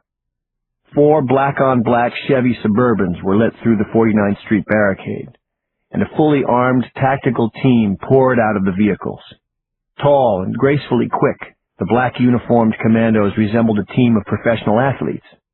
I wondered if they were part of the FBI's famed hostage rescue team. The current situation certainly called for it. A middle-aged man with hair the color of his charcoal suit came up and shook my hand. "Mike Bennett?" he said amicably. "Paul Martelli, Crisis Negotiation Unit. The special agent in charge sent us up from 26 Fed to give you guys a hand if we can." The FBI's CNU was at the cutting edge in hostage negotiation. Martelli, its head, was famous in negotiation circles. A book he'd written was pretty much the Bible on the subject. I usually bristle at the presence of feds, but I had to admit I was relieved that Martelli was here. I had done some standoffs in my 3 years in hostage negotiation, but nothing like this, especially right now, given the sad state of my own emotions over Maeve and the kids. This situation was obviously off the chart in terms of importance and profile. Hell, I'd take all the help I could get. "I see you guys got the communication and press angles taken care of," Martelli said, looking around casually at the command center and the barricades. "Mike, who's the primary negotiator?" Even talking about trivial stuff, Martelli exuded tranquil confidence that was contagious. I could see why he was at the top of the game. "Me, for now," I said. "They have me holding the fort until our top guy gets here. Then I switch to secondary. ESU Lieutenant Steve Reno has the tactical lead. Commander Will Matthews, our team commander, has the final word." All crisis incidents required a strict chain of command. The negotiator can't make decisions. He has to ask higher authorities before acting on hostage-takers' demands. This buys time, as well as engenders a bond between the hostage-taker and the negotiator. Also, there has to be someone here to make the final decision, to keep the negotiating going or to go tactical. Negotiators tended to want to keep talking, tactical guys to start shooting. "Most important thing now," Martelli said with half a smile, "is to show patience. We have to burn some time. Time for us to set up, let SWAT gather tactical intelligence, and time for whoever's inside to cool off. Time dissipates pressure." I think I read that in a book, actually. Paul Martelli's book. Chapter 21. The two of us turned as a cop in a flapping NYPD windbreaker roared in through the 49th Street cordon on a dusty, black Suzuki 750. "Any contact?" Ned Mason barked at me in greeting as he got off his bike. I'd worked with Mason briefly before I had left the negotiation team. The intense, sandy-haired cop was a triathlete and a health nut. A lot of people dismissed him as arrogant and obnoxious, but I knew him to be one of those quirky, loner cops who succeeds more by meticulousness and the solitary power of his strong-willed and teamwork. "Not yet," I said. I started to brief Mason, but an NYPD Communications Division sergeant popped his head out of the door of the bus holding a cell phone above his head. "It's them," he said. Commander Will Matthews joined us as we all rushed inside the bus. "Write down everything I tell you to. Mason said to me brusquely. "Don't miss a word." I could see by Mason's cocky attitude that he hadn't changed a bit. "Call came into 911. We routed it to here," a communications tech cop said, offering up the phone. "Who gets this? Which one of you guys?" Mason snatched the phone out of his hand as Will Matthews and Martelli and myself pulled on headsets so we could listen in. "Whoever you are," Mason said into the phone, "listen closely. Listen to me." Mason's voice was powerful, his tone stark and very serious. "This is the United States Army. What you have done has gone beyond the bounds of governmental negotiation. The President of the United States has signed an executive order, and all normal channels have now been closed. In 5 minutes' time, starting now, you will either release the hostages or you will be killed. The only guarantee I will give you is this. If you lay down your weapons right now and let everyone out, you walk away with your lives. This is your one and only chance to respond. Tell me now. Are these the last 5 minutes of your life?" Mason was making a very bold move, I knew. He was using a controversial strategy, originated by Army intelligence, to end a standoff by basically scaring the living shit out of the hostage-taker. He'd just gone all in on the very first poker hand. If pressure was gasoline, Mason had just dropped a 5,000-pound daisy cutter. "If this asshole," a voice replied with equal starkness, after a short pause, "isn't off the line in 5 seconds, the former president joins his wife in the afterlife. 5. I almost felt sorry for Mason when I saw the deep frown cross his face. It had been a risky bluff, one that had completely blown up on him, and it didn't look like he had a backup plan. 4. Commander Will Matthews stepped forward. "Mason," he said. 3. Mason was clutching the phone. He didn't seem to be breathing, and nobody else was doing anything either. 2. I had been a good negotiator, but I hadn't done it in 3 years, and this was a precarious time to dip my toes back into the pool. But Ned Mason had just crashed and burned, and like it or not, rusty or not, as secondary negotiator, it was my job to step in. 1. I stepped across the bus and pulled the phone out of Mason's hand. Chapter 22. "Hi," I said calmly. "My name is Mike. Sorry about the screw-up. The person who spoke to you wasn't authorized. Disregard everything he said. I'm the negotiator. We will not attack the cathedral. In fact, we don't want anyone to get hurt. Again, I'm sorry for what just happened. Who am I speaking with, please?" "On account of the fact that I just jacked this cathedral and everyone in it, why don't you call me Jack?" "Okay, Jack," I said. "Thanks for talking to me." "No problemo. Do me a favor, Mike, would you? You tell that soldier of fortune dickhead who was just on that before he goes raid on Entebbe on our asses, I got news for him. We have every window and door and wall in this place rigged up to a whole lot of C4 on a multi-point motion detector laser trigger. He better not breach. In fact, he better not let a pigeon shit in a 3-mile radius of St. Patty's, or everybody on this block is going to be blown to thy will-be-done kingdom come. In fact, I'd seriously consider moving that NYPD helicopter off the roof if I were you, and I'd do it PDQ. I found Commander Will Matthews with my eyes and made a cutting motion toward the roof of the bus.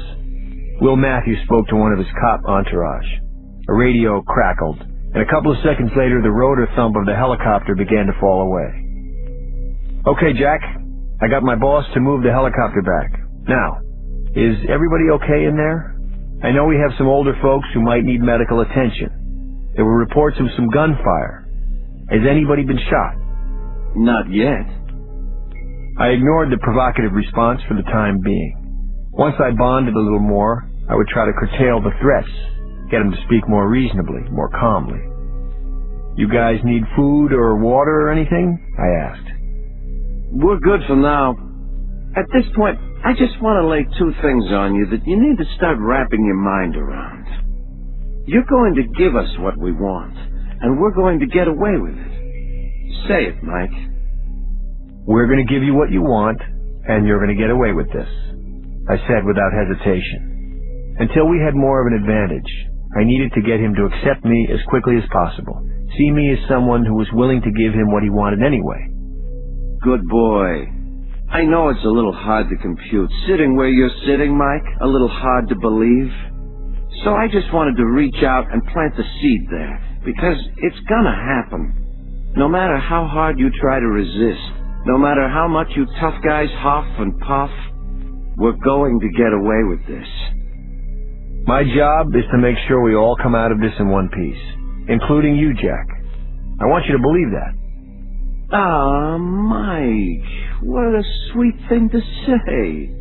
Oh, and don't forget, it's already over, okay? We win. Smell you later. And the line went dead on me. Chapter 23. What's your take on these guys, Mike? Mason suddenly found his voice again. I was about to try to answer, but being the closest to the command center window, I was the first to see the movement at the front of the cathedral. Wait a second, I said. The doors are opening. The front door, something's going down. The crackle of frantic radio calls ricocheted through the Copfield trailer like one of my kids' dime store bouncy balls. At first I could only make out the dimness of the church's interior. Then a man in a torn blue dress shirt appeared in the doorway. He was blinking in the pale sunlight as he stepped out onto the flagstone plaza.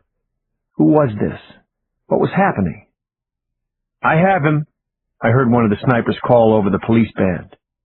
Hold fire, Will Matthews called back. A woman in a broken-heeled shoe hobbled out behind the man in the blue shirt. What the? Will Matthews said, as a thin stream and then a flood of people suddenly started pouring out onto the cathedral's front steps. Hundreds, maybe 1,000 people were suddenly swarming out onto Fifth Avenue. Were the hijackers letting everyone go? The other cops around me seemed as confused as I was. We stared, silently watching the churchgoers scramble down the front steps. It was an unfathomable mob scene. Uniformed task force cops waded in immediately and guided the people south past the 49th Street barricade. Get everyone down here, robbery, special victims, everyone. I want those released hostages identified and interviewed, Commander Will Matthews barked at one of the assistant chiefs. Then the doors of the cathedral began to close again. What was happening now? Martelli patted me on the back. Nice work, Mike, he said. Textbook negotiating. You just saved thousands of lives. I appreciated the compliment, but I didn't think what had just happened had much to do with me. Maybe the strong-arm tactic Mason used had worked after all, or they'd lost their nerve. The whole thing was so utterly bizarre. Is it over? Will Matthews asked. Is that possible? There was a communal flinch around the room when the phone I was holding suddenly rang. My guess, I said, would be no. Chapter 24. Mike, how's it hanging out there, buddy? People make it to safety okay? Nobody trampled to death, I hope. No, Jack, everybody seems to be okay. Thanks for being reasonable. I'm trying, Mike, giving it my all. I thought I'd better clear up any misperceptions, though. Now that we've tossed back the small fish, I'd like to talk about the whales we're still holding on to. I glanced out the window and scanned the people who had been released. My God, he was right. Where was former President Hopkins, the mayor of New York, Eugenia Humphrey? The A-list people were still inside. How many of them? To make it easier on everybody, we're holding 34 hostages. Jack said as if reading my mind. Celebrities, of course. Some tycoons, couple of politicians. Get me a fax number and I'll send you a list, along with our requirements. Here's where things can either get real simple or real complicated, Mike. The choice is entirely up to you guys. Things were starting to come into tighter focus now, I realized. It was a stunning kidnapping. The most amazing one ever attempted. Nothing even came close to it. We're holding all the chips, Mike. So far, no one's been hurt. But if you guys want to take this personally and try to sneak in here and take us out, there's going to be a bloodbath like this country's never seen. I mean, all that Mom and Pop Flyover have left is their celebrities, It's the only friggin' thing we export anymore. Movie stars and pop music, right? Give us what we want, Mike, and this ugly scene will go away. Face it, you're outdone here. It was kind of incredible, but I felt relief. Criminals were horrible, kidnappers especially, but at least we weren't dealing with terrorists, a mindless force out to kill as many people as possible. You had a shot of taking down people who wanted to come out of the situation alive. We want to resolve this thing as much as you do, Jack, I said. That's actually good to hear, Mike. Music to my ears.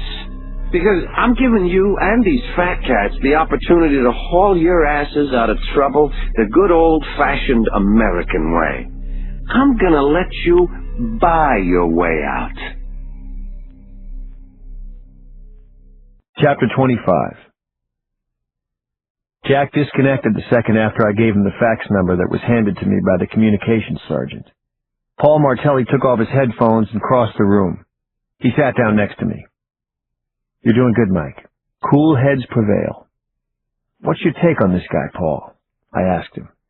First reaction, whatever. Well, he's obviously not mentally disturbed, Martelli said. And he sounds confident. Think about it from his side, his point of view. He's in there surrounded by every cop in the tri-state area, and he's being a wise ass, cracking jokes. I get the feeling that he knows something we haven't figured out yet. I just don't know what it is. What does Jack know that we don't? I nodded. I had that same feeling. I just hadn't put it into words. And I had no idea what Jack knew. We're probably looking at a hardcore, extremely professional criminal, Martelli went on. Plus, some of his references sounded like he knows military tactics. The thing he said about explosives on the windows and doors, you think it's legit? Looking at the way he's handled himself so far, I'd say yeah. We have to consider that it's a real threat. If we breach the building, he blows it up. I looked around for Ned Mason. He'd found a seat in the farthest corner of the room. With his failure still hanging heavy in the air, he looked like he was trying to make himself invisible. Ned, tell me, I said, why do you think they let all those people go when they could have held on to them? Make any sense to you? Mason looked up, maybe surprised that anyone was still talking to him. Well, let's see, he said, standing and rejoining the group. Logistics, for one thing. If you don't need those extra hostages, why keep them around? They could get sick or hurt, and it would be your fault. Or worse, they could resist. Dispersing a crowd is one thing. Controlling one over a long period of time would be tricky. Plus, it follows a pattern that I'm seeing. They ejected the law enforcement people immediately because they knew they might try to fight back. Martelli nodded and said, also, maybe they thought letting out most of the people would look good for the cameras. You know, let the real people go, only hold on to the rich, like a Robin Hood thing. They're playing to the crowd. Bastards have the angles covered so far, don't they? Mason said. The locale, Midtown Manhattan. How they punched holes through the security. They must have been planning this for months, maybe years. One monster hit. Our coffee cups jumped as my fist hit the counter. That was it. What had been bothering me. I couldn't believe it. The conclusion I'd come to sent a chill through me. This whole takedown was choreographed, right? No detail was overlooked. But how the hell can you plan to take over a state funeral without a body? Somehow, they killed Caroline Hopkins. Chapter 26.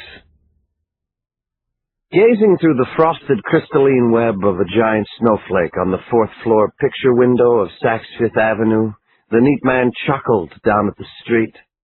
Look at all the little assholes scurry, he thought. Replace the piped-in fa-la-la-la Christmas crap with some old-timey piano music, and you'd have a live-action version of the Keystone Cops done on Fifth. Christ, this felt good, he thought. He held a mildly shaking hand in front of his smiling face.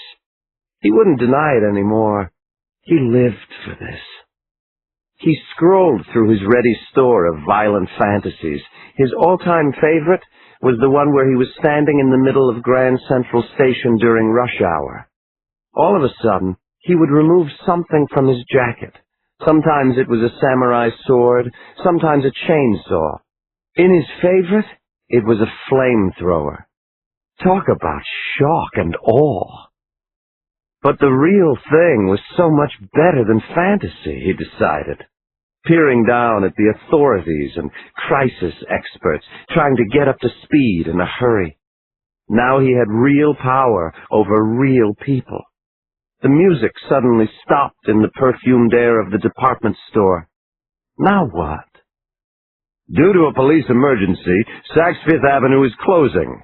Please make your way to the nearest exit and please remain calm. You are in no danger. The neat man couldn't hold back a smile. Now they were playing his song. He'd refined his dark urges, hadn't he? Transformed them, made them work in his favor. He was a master. He removed a wet nap from his pocket. His hands were still shaking a bit as he tore it open, but by the time he was done with his face, he was steady as a rock. Then he called home, talked to his wife and kids. "I'm fine, Helen. I'm in no danger." Chapter 27. Stephen Hopkins sat by himself in a pew in a small chapel behind the main altar. His head was buried in his hands. He was almost glad Caroline wasn't around to see what had happened on account of her death. She was such a good soul. It would have hurt her deeply, and it wouldn't have been an act with Caroline. There were maybe 30 hostages scattered in the pews around him. He recognized a lot of the faces, well-known folks for the most part, the generous ones whom Caroline had gotten to do charity work and other good deeds. He looked up at the 3 masked gunmen standing at the front of the chapel. The bastards were always alert. He'd been around a lot of soldiers, and that's what they reminded him of. Soldiers? Was that what they were? Former military? Did that make the motivation political? When the takeover started, his first thought was that it had to be Middle Eastern terrorists, but it was obvious these men were Americans. What the hell did they want? How could they be so brazen, so unafraid of death? A short, muscular hijacker stepped into the center aisle and cleared his throat rather theatrically. "Hi, everybody. I'm Jack. You can call my big bad buddy over there Little John. Our sincerest apologies for detaining you like this. Anyone who needs to use the bathroom, just raise your hand and you'll be escorted. There's food and water. Again, just raise your hand. Feel free to lie down in the pews or on the floor there in the back. If you cooperate, things will go smoothly. If you don't, well, the consequences will be very unpleasant. The choice is yours." Who was this little twerp to lecture them like they were schoolchildren being held in detention? Stephen Hopkins stood up at the same time as the mayor of New York. The mayor sat back down. "What's this all about?" he said angrily. "What do you want with us? Why do you dishonor my wife?" "Mr. President," the hijacker said, smiling as he walked down the aisle, "that tone of voice will not do. I'm going out of my way to be polite. I sincerely urge you to do the same." Stephen Hopkins's knuckles went white as he gripped the back of the pew in front of him.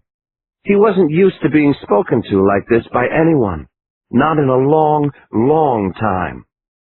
"Oh, I'm sorry," he said. "You want decorum. Then would the gentleman in the ski mask deign to let the assembly know why he's holding them hostage?" A few hostages in the pews laughed nervously and sat up a little straighter. The lead hijacker looked around at the group. He laughed too. Then he leaned in and grabbed the former president by his full head of white hair. Why, he said into his ear. "That was always your weakest side, Stevie boy. You always had to intellectualize everything." "You son of a bitch," Hopkins yelled, partly because of the pain. It felt like his hair was tearing out of his scalp. This small man, Jack, was very strong.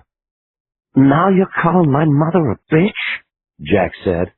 "Maybe you've gotten your ass kissed so much you forget that it can get kicked, too.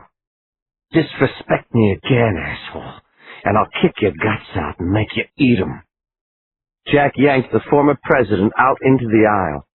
Finally, he let go of his hair, and Hopkins sank to the floor. The hijacker let out a deep breath and smiled at the other hostages. "See that? There goes my temper," Jack said. "Now you've seen my one weakness." After a long, thoughtful moment, he made a thumbing motion at the former president. "Mr. President, you know what? You've been through enough today," he said. "Why don't you go home? You're dismissed. Get him the hell out of my church." Two of the hijackers grabbed the former president roughly by his elbows and started shoving him quickly into the main part of the church, toward the front doors. "Tell you the truth, though, Hopkins," Jack called at the former president's back. "After meeting you, I'm actually glad I voted for Nader. Both times." Chapter 28. John Rooney, L.A. Times proclaimed film comic of the decade, was praying. Seriously lapsed or not, he was baptized a Christian, and he was sitting as still as he could in his pew, silently saying the Lord's Prayer to beat the band. He stopped in mid-prayer when something small and sharp struck him in the side of the neck. When he looked down, he saw that there was a little wad of folded paper on the pew beside him. What the heck was this? The paper ball was made from a page ripped out of a hymnal. In black ink, someone had written, "Open Me," right over the musical scales. Rooney palmed the note as he looked up at the hijackers guarding them. The biggest one, Little John, was it? Sat on the altar as if it were the hood of a car, and he yawned so wide that Rooney could see his back molars. Rooney opened the note in his lap. "Rooney, I'm in the row behind you. Slowly scooch over into the center of your pew so we can talk. Whatever you do, don't let the scum in front see you. Charlie Conlon." Rooney shoved the note into his pocket, at least until he could get rid of it. Over the course of the next few minutes, he slid over the polished ash wood of the pew. When he was about halfway, a gravelly voice behind him whispered, "Jesus, Johnny, I said slowly, not glacially." "Sorry," Rooney whispered back. "You saw what they did to Hopkins?" Conlon said. Rooney nodded grimly. "What do you think they want with the rest of us?" he said. "Nothing good," Conlon said. "I guarantee you. Thing that scares me is how surrounded by cops this church is. Only thing between these guys getting shot or going to jail for life is us." "What can we do about it, though?" Rooney said. "Fight back," Conlon said. "Todd Snow's a row behind me. He's talking to the tycoon, Xavier Brown, behind him. With you, it's 4. "To do what?" Rooney asked. "You saw what they did to Hopkins when he just opened his mouth." "We wait for now. Be patient. Pick our spot. 4 of us can take 1 or 2 of these guys. We go from there. John, we may not have a choice." Chapter 29. The elation that New York Times reporter Kathy Calvin had felt at being released from the cathedral was quickly being burned away by her annoyance at having to wait online with everybody else, to be interviewed by the police. The NYPD had all the detainees corralled outside of Saks Fifth Avenue, and they weren't letting anyone go until they'd been debriefed by one of the 4 detectives sitting at a row of folding tables set up on the sidewalk. Calvin noticed for the first time the news van microwave towers beyond the blue and white sawhorses. They rose above the crowd like the masts of some invading armada. Wait a second. What was she thinking? And complaining about? She was where everyone else was trying to get, inside the ropes.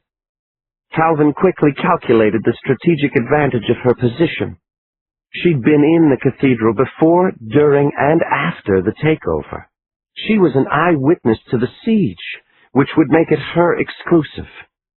Then she spotted Carmela, the lingerie supermodel, 3 people back in line. Not super A-list, but a good start. Carmela, hi, Kathy Calvin from the Times. You okay? Where were you when it happened? What did you see in there? I was near the front on the left, the 6'2" blonde said in her best Austrian-American accent. Poor Caroline's casket had just come past our pew. Then Everhard, my security man, was shot right in his crotch with a tear gas canister. Now I can't find Everhard anywhere. I keep texting his cell, but he won't answer. Have you seen him? Kathy Calvin looked at the towering model curiously. Maybe she was in shock. Hopefully that was it. I don't think so, Kathy said. Rumor has it that not all of the hostages have been released. You know anything about that? What have you heard? Hello, the blonde said. Have you seen John Rooney? How about Laura Winston or that little slut Mercedes? They are still inside. The mayor is still inside. These hijackers have no taste. Why else keep such losers and let me go? Why else indeed, Kathy Calvin thought, nodding as she carefully backed away from the model. This psycho woman was actually complaining that she wasn't still inside. Even if the VIP room was under siege, she wanted in. Yeah, celebrities were normal. They were just like you and me. Calvin turned away as a hush rolled through the crowd. She turned with the rest of the craning heads toward the cathedral. Over the hood of a sanitation department dump truck, she could see the top of one of the cathedral's main doors coming open again. Now what? She ran forward, hustling to get as close as she could to the hot breaking news. And then, for the second or third time already this morning, the Times reporter couldn't believe what she was seeing. Oh my God, she whispered out loud.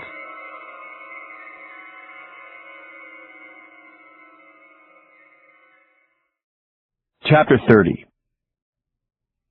I was still in the command center bus, discussing negotiation strategy with Martelli and Mason, when the cathedral doors were flying open for the second time.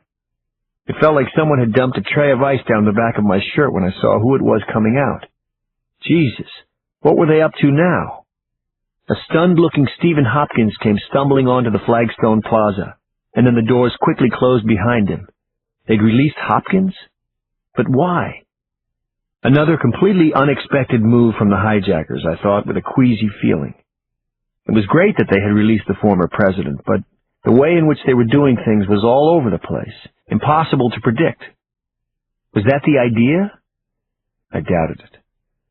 A spontaneous, thunderous cheer ripped from both the police and the crowd of civilians beyond the barricades.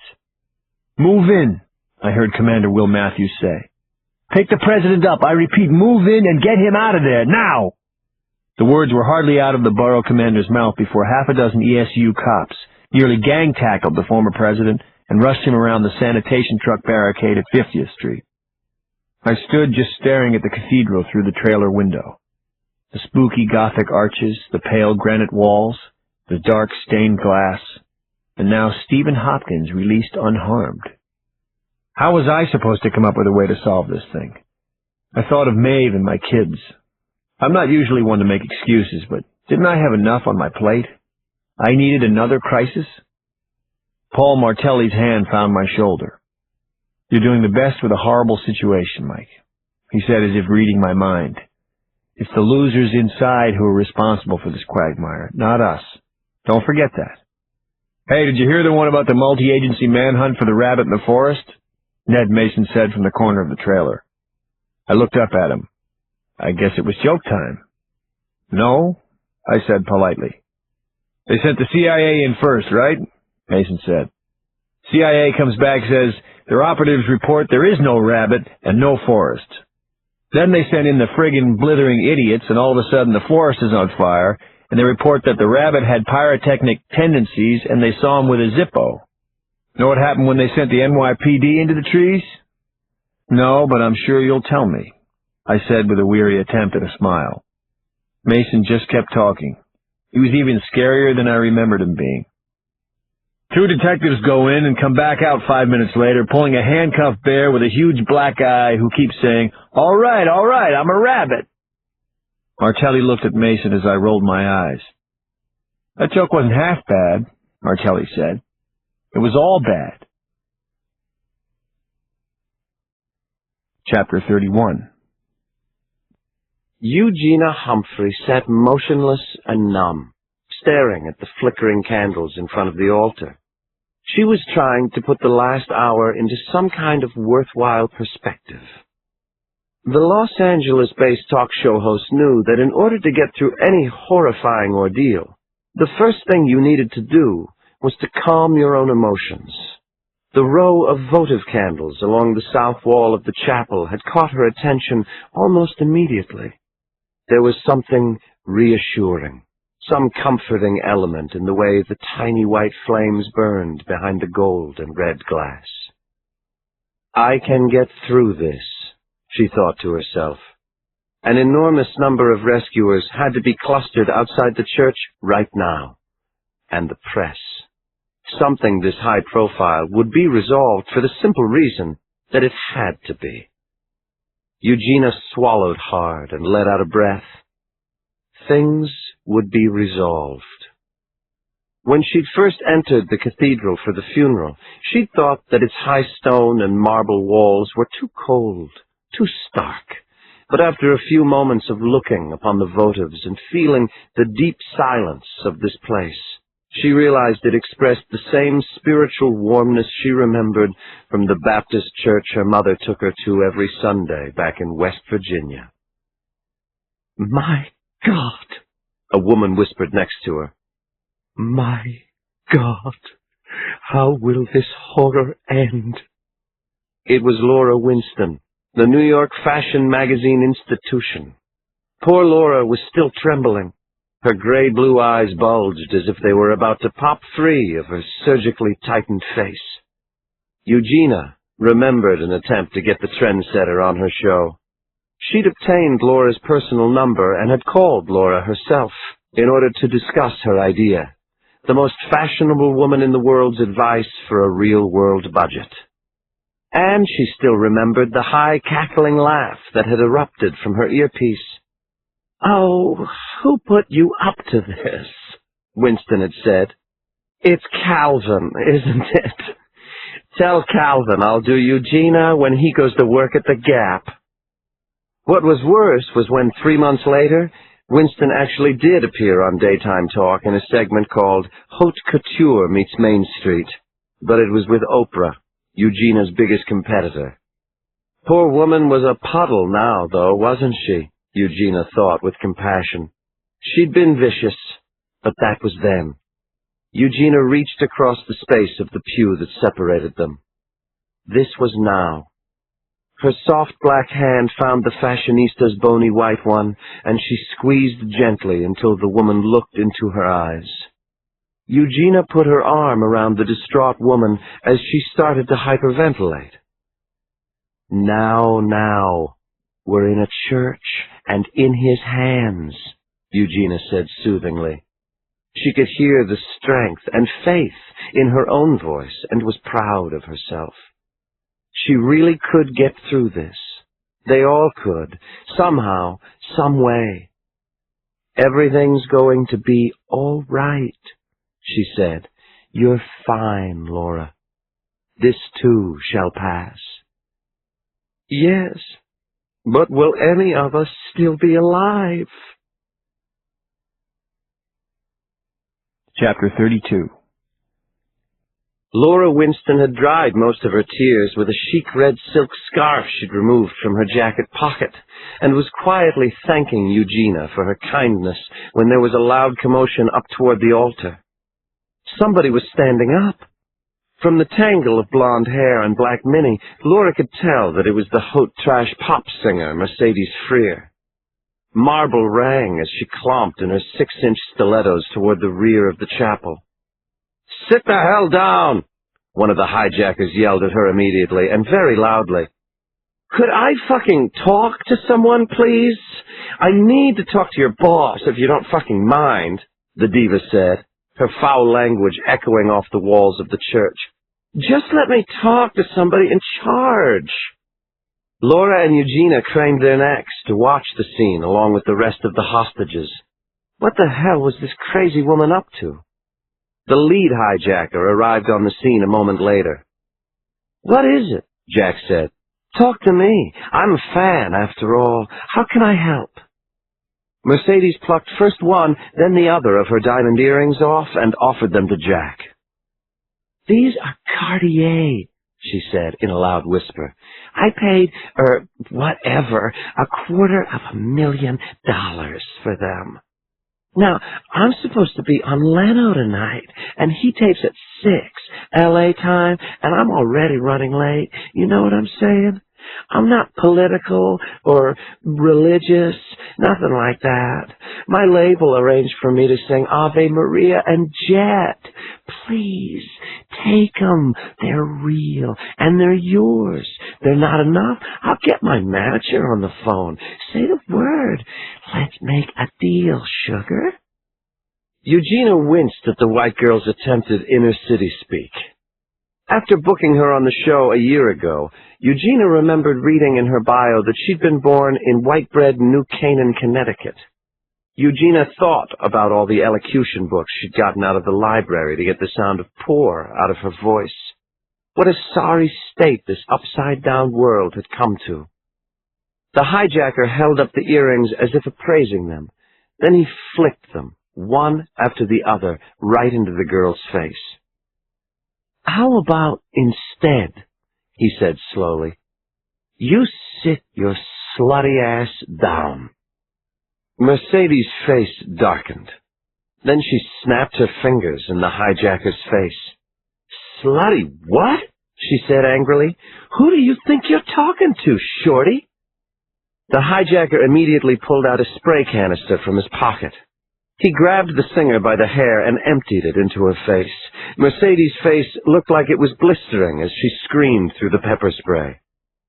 As she fell to her knees, Jack calmly dragged her across the marble center aisle by her hair, right to the door of a confessional on the north wall. He opened it, threw the girl in with force, then slammed it shut. Little hot shit for the hot shit, he said to the wide-eyed hostages.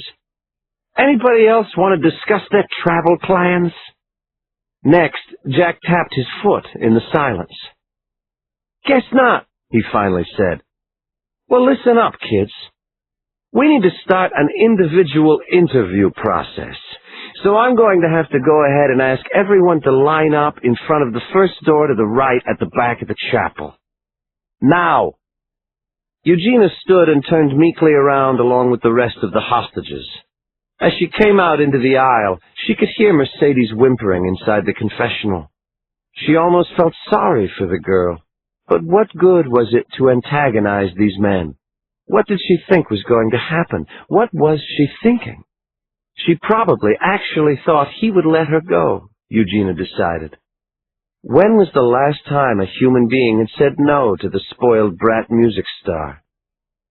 As Eugenia got on the queue behind the others, she decided that out of everyone in there, she was the one to speak to their captors. No one had a better chance of success than she did. For better or worse, it had always been that way. She glanced at the golden glowing rows of flickering candles. Maybe that was the reason she'd been put here, Eugenia thought. To try and talk her way out of this. Chapter 33. Charlie Conlon waited online for his interview in front of one of the purple-draped confessionals along the south walkway. Sounded a little melodramatic, if you asked him, more cheesy scare tactics like the masks and robes. It seemed like the hijackers were trying to play off the gothic mood of the place, get people afraid, keep them off balance at all times. Fairly intelligent tactics, actually. Conlon knew most over-the-hill rock legends like him were pretty soft, but few had his background. What growing up poor on the downtown streets of Detroit had failed to teach him, an extended stay at the Hanoi Hilton for most of '69 had filled in pretty well. Conlon steeled himself as the dark wood door finally opened and a woman, Marilyn Rubenstein, emerged from her interview. He saw that the young actress looked shaken as she came closer to him. Her blonde hair was plastered to her scalp with sweat, and her glazed-over eyes looked as if she had just been forced to witness something grossly wrong. She caught Conlon gaping at her as the guards led her past. "Do what they say," she advised in a whisper. "Next," the hijacker at the door called in a bored voice. "That means you, hotshot." Conlon hesitated. Then he stepped across the marble entryway and into the room. It wasn't a confessional, Conlon realized immediately. It was a little security room, some folding chairs, a table, a coffee machine, and a row of charging walkie-talkies on a metal desk along one wall. Sitting at the metal table in the middle of the room was the lead hijacker, Jack. He motioned to the empty metal chair on the opposite side of the table. "Please, Mr. Conlon, have a seat.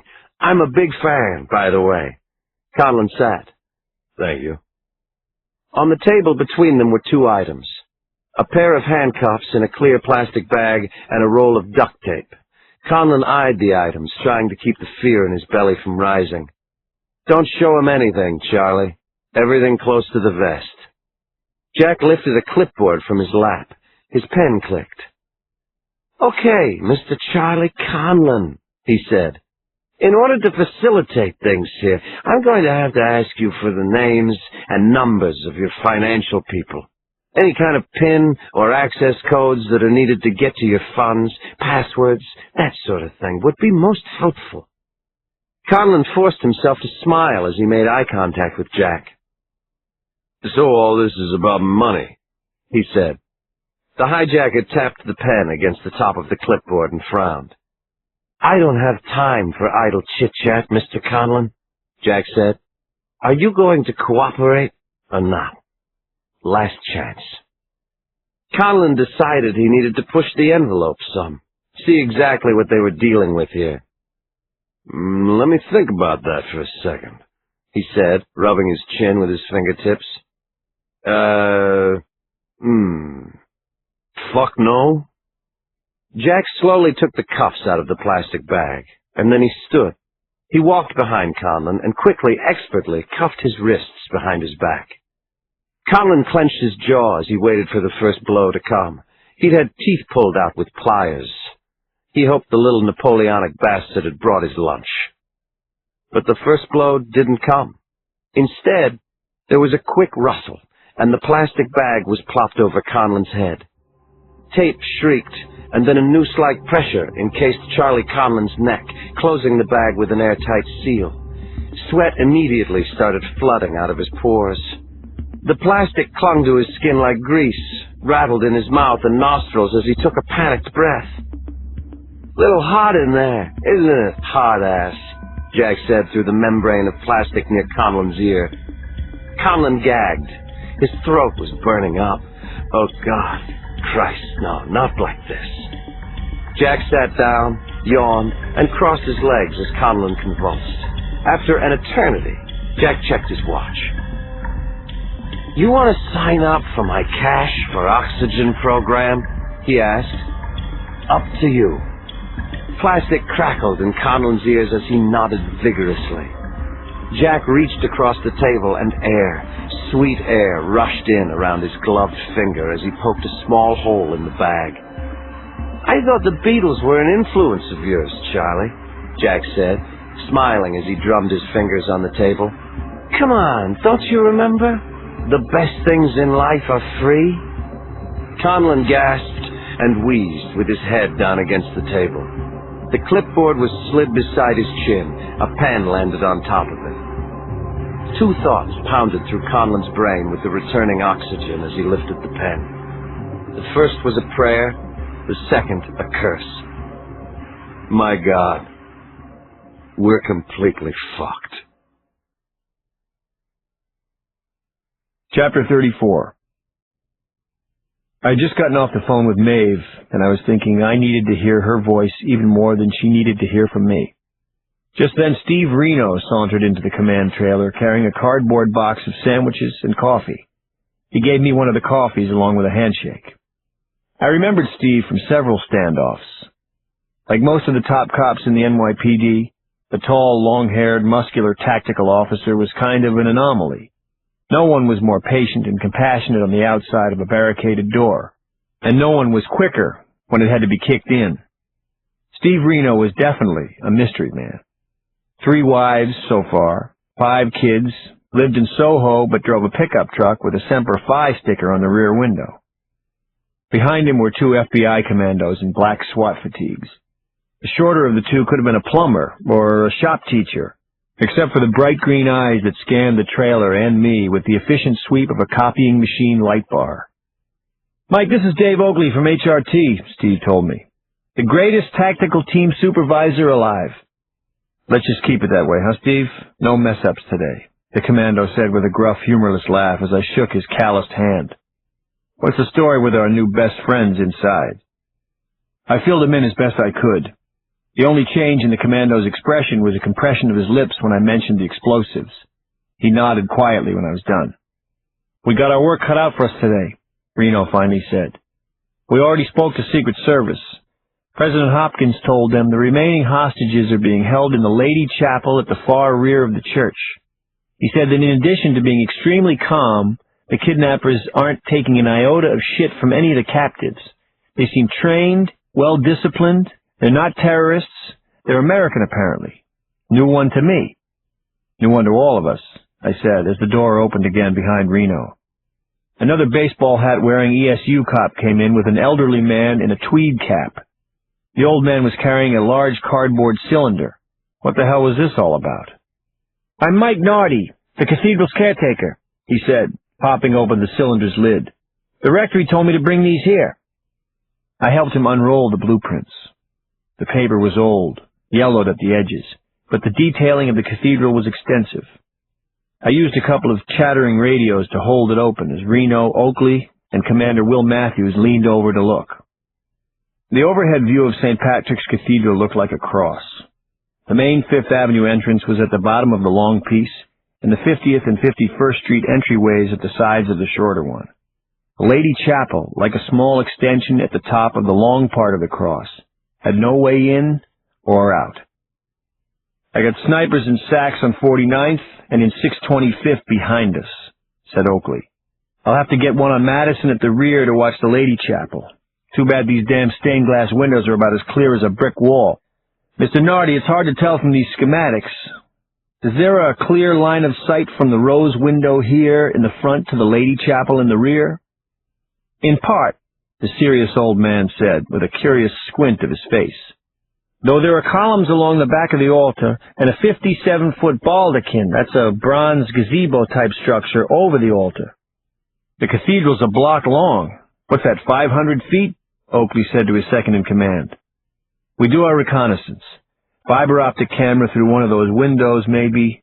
Get heat signatures of the weapons to pick out the bad guys. Time's right, we rappel down the front edifice, blow the rose window and all the chapel windows simultaneously." "I know I must be going a little deaf," the caretaker Nardi said to Oakley. "Because for a second there I thought you said you were going to destroy the great rose window of St. Patrick's Cathedral." "You don't have to concern yourself with police business. Mr. Nardi, is it?" Oakley said. "Lives are on the line. We'll do what we have to do."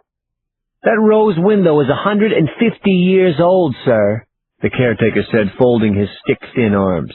"It's irreplaceable, as are the windows of the Lady Chapel and every other of the cathedral's last artifacts and statues. You wouldn't be so quick to blow a hole in the side of the Statue of Liberty, would you? Well, this church is this city's statue of faith, so you better come up with some other plan. You'll destroy it over my dead body." "Remove Mr. Nardi, somebody, please," Oakley said, annoyed. "You better listen to me," Nardi said forcefully as the ESU cop escorted him back outside. "I'll go right to the press." That's all we needed, wasn't it? I thought. Another challenge. Another messy obstacle. This thing wasn't hard enough without having our hands tied behind our backs. Oakley turned his black baseball hat around on his head. He looked like a catcher who'd missed the throw to second on a steal as he exhaled loudly into his cupped hands. "Jesus, would you look at this clam bake?" Oakley said. "The granite walls are what, 2 feet thick? The doors are a foot thick bronze. I don't think we've ever tried to breach either a door that big or one made of bronze. Even the precious windows have stone tracery. There's no adjoining buildings we can try to tunnel our way in from. This place is a fortress.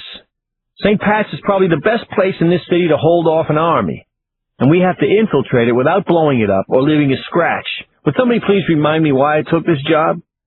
"The fat sneaker contracts and the book deals," I said, "just like the rest of us." It was a lame joke, but under the circumstances I didn't need to be Billy Crystal to provide an outlet for the mounting stress. Everyone, including the stoic Oakley, got a pretty good laugh. It was either that or cry. Chapter 35. 10 minutes later, we were outside in the frosty air, staring up at the magnificent church. As we stepped around the side of one of the dump trucks, Oakley spoke into his hands-free radio and ordered his snipers to get an angle on the irreplaceable windows of the Lady Chapel. The gray light cast shadows into the church's second-story windows and its arched entryway. The front of the cathedral resembled a large face, I thought. Wide, dark eyes and a very large mouth, gaping open as if in outrage and shock. I stopped dead still and almost went for my Glock again when the bells started sounding. I thought it was another move by the hijackers, until I glanced at my watch and saw that it was 12. The bells, set on some timer no doubt, were sounding out the Angelus, reminding the bustling heathens of Midtown to pray for some specific devotion I couldn't remember. If failing to induce a communal saying of the rosary, the tolling of the bells at least silenced the crowd of cops and press and onlookers. Each long peal rang out loudly and forebodingly off the surrounding skyscraper's stone and aluminum and glass. I scanned the crowd as an idea occurred to me. I spotted the caretaker, Nardi, talking to a young woman across the 50th Street barricade. "Mr. Nardi, where are the bells located?" I said as I jogged up to him, interrupting his conversation with the woman. He stared at me before answering. "In the North Spire," he said with a grimace. I looked at the ornate 30-story cone of stone. About 100 feet up, I noticed green slats that seemed like faded copper shutters. "Is there access to the bells from inside?" I asked Nardi. The caretaker nodded. "There's an old winding set of wooden maintenance stairs from a time when the bells were rung by hand." It seemed risky, but if we could get up there somehow, maybe we could quietly pry loose some of the copper slats and get in. "Can the inside of the North Spire be seen from down in the church?" I asked. "Why?" asked the woman Nardi had been talking to. "Do you plan to blow it up too, Detective?" Chapter 36. I noticed the New York Times press pass on the label of her cloth coat for the first time. So much for my keen detectively powers of observation. "Bennett," I said. "Bennett, yes. You're Manhattan North, right? I've heard of you. How's Will Matthews doing?" Like most cops, I couldn't quite buy the whole "the people have a right to know" argument the press likes to toss around. I might if all that journalistic nobility didn't have a price tag attached to it. They sold newspapers last time I checked. I gave the young newsie my best pissed-off cop face. Though it was easily as fierce as Commander Will Matthews, she didn't seem fazed by it in the least, the little snot. "Why don't you ask him yourself?" I finally said. "I would, but he has caller ID." "So what's the story, Detective? Does nobody know nothin'?" she said, her cultured voice dropping into passable New Yorkese. "Or is nobody talking?" "Why don't you choose the answer you like most?" I advised, turning away. Speaking of choices, I wonder if my editor will like "biggest security blunder in world history" for the headline. Or maybe "NYPD drops ball then stonewalls," the Times reporter said. That's kind of catchy. What do you think, Detective Bennett? Too New York Post? I winced, remembering what Will Matthews had said. He wouldn't like it if I were the one to single-handedly bring more bad press for the NYPD. "Listen, Miss Calvin," I turned and said, "let's not get off on the wrong foot here. I'll talk to you, of course, but strictly off the record, agreed? The reporter nodded quickly. You basically know as much as we do at this point. We're in contact with the kidnappers, but they have yet to give us their demands. As soon as we know, and I get permission, I'll give you all the information I can, all right? But we're in crisis mode right now. If the psychos inside have a radio or a TV and get tipped off about what we're going to do, then people will die. Very important people. When I turned, I saw Ned Mason waving frantically at me from the door of the trailer. We all have to come together on this, I yelled over my shoulder as I began to run. Chapter 37. Mason handed me the ringing cell phone just as I made it to the doorway. Mike here, I said. Mike! Hey, buddy. What's up with letting the phone keep ringing like that? You falling asleep on me? If I didn't know what a sweet guy you were, I might get the impression you were busy plotting against me or something. Thanks for releasing the president, I said sincerely. Don't mention it. It was the least I could do. Say, listen, the reason I'm calling is I've got those demands together, and I was thinking of maybe emailing them to you. That all right? I'm usually a snail mail kind of guy, to tell you the truth, but you know how much of a zoo the post office is around the holidays. The pseudo-casual way Jack was speaking to me was starting to grate on my nerves. My negotiation training was mostly based on calming dangerous people who were actually distraught. People who had snapped had gone over the edge. But Jack was nothing but a cocky wise-ass. Killer? In the parlance of the NYPD, with apologies to mixed-breed dogs, criminals, human beings who have foregone their humanity, are referred to as mutts. As I stood there with the phone in my hand, I reminded myself that's all Jack was. A smart mutt. A sophisticated mutt, maybe, but a mutt all the same. I checked my anger by visualizing cuffing him, dragging him by the nape of his neck past the people he was terrorizing. It was going to happen, I knew. Just a matter of time, I thought, as I was handed an email address by a tech cop. All right, Jack, I said. Here's our address. Okay, Jack said after I gave him the specifics on the NYPD website. We'll send the stuff over in a minute or two. I'll give you a little while to absorb things and then call you back. How's that sound? Sounds good, I said. Oh, and Mike? What's that? I said. I'm really appreciating all the cooperation. We all do. Things keep running this smooth. It's going to turn out to be a real holly jolly Christmas. Jack said and hung up. Chapter 38. Here it is, one of the youngish cops in front of a laptop at the back of the trailer called in a high-pitched choir boy's voice. The demands are coming in. I raced to the rear. Then I couldn't believe what I was seeing as I looked at the screen. I was expecting a number, but what appeared looked like a long, fairly sophisticated spreadsheet. Down the left-hand margin were the full names of the 33 hostages. Next to each name was a ransom between $2 and $4 million, followed by contacts, the name of the hostages' lawyers, agents, business managers, spouses, and all of their respective phone numbers. At the bottom of the sheet was a bank routing number and specific, very clear instructions on how to wire the money via the internet into the account. I absolutely couldn't believe this bullshit. The hijackers, instead of negotiating with us directly, were going straight to the source, namely the wealthy hostages themselves. ESU Lieutenant Steve Reno cracked his knuckles loudly behind me. First they take us out of action, he said angrily. Now they make us their errand boys. Steve was right. These hijackers were acting like we didn't exist. They were acting the way a kidnapper in a concealed location would, not like 10 to a dozen guys surrounded by a battalion of heavily armed law enforcement, NYPD and FBI. Let's get some people in here to start calling those numbers and get this thing organized, Commander Will Matthews said, and give that account number to the Bureau, see if maybe they can get a lead for us. I closed my eyes and tapped the cell phone against my head in order to jolt something loose. Nothing was coming, so I checked my watch. Mistake. Only 4 hours had passed. Based on how completely exhausted I felt, I would have guessed it was 4 weeks. Somebody handed me a coffee. There were cartoon reindeer and a smiling Santa on the paper cup. For a moment I thought of how nice it would be when I finally got home. Christmas music playing softly as Maeve directed our 10 elves in decorating the tree. Then I remembered there was no tree. And no Maeve. I put the cup of coffee down and picked up one of the printouts of the demands, my fingers shaking slightly as they went down the list of contact numbers. The great and glorious NYPD, acting as messengers. Chapter 39.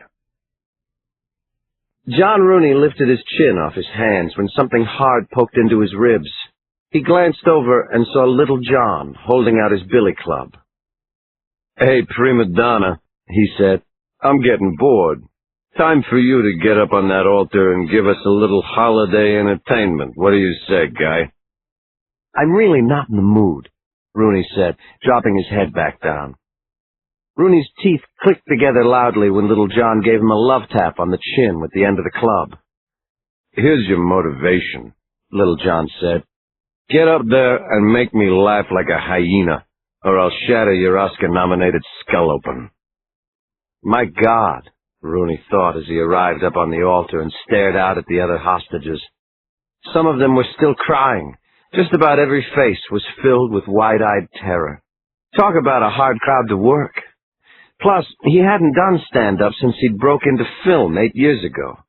And even then, all his jokes had been rehearsed ad nauseum in front of the bathroom mirror of his studio apartment in Hell's Kitchen.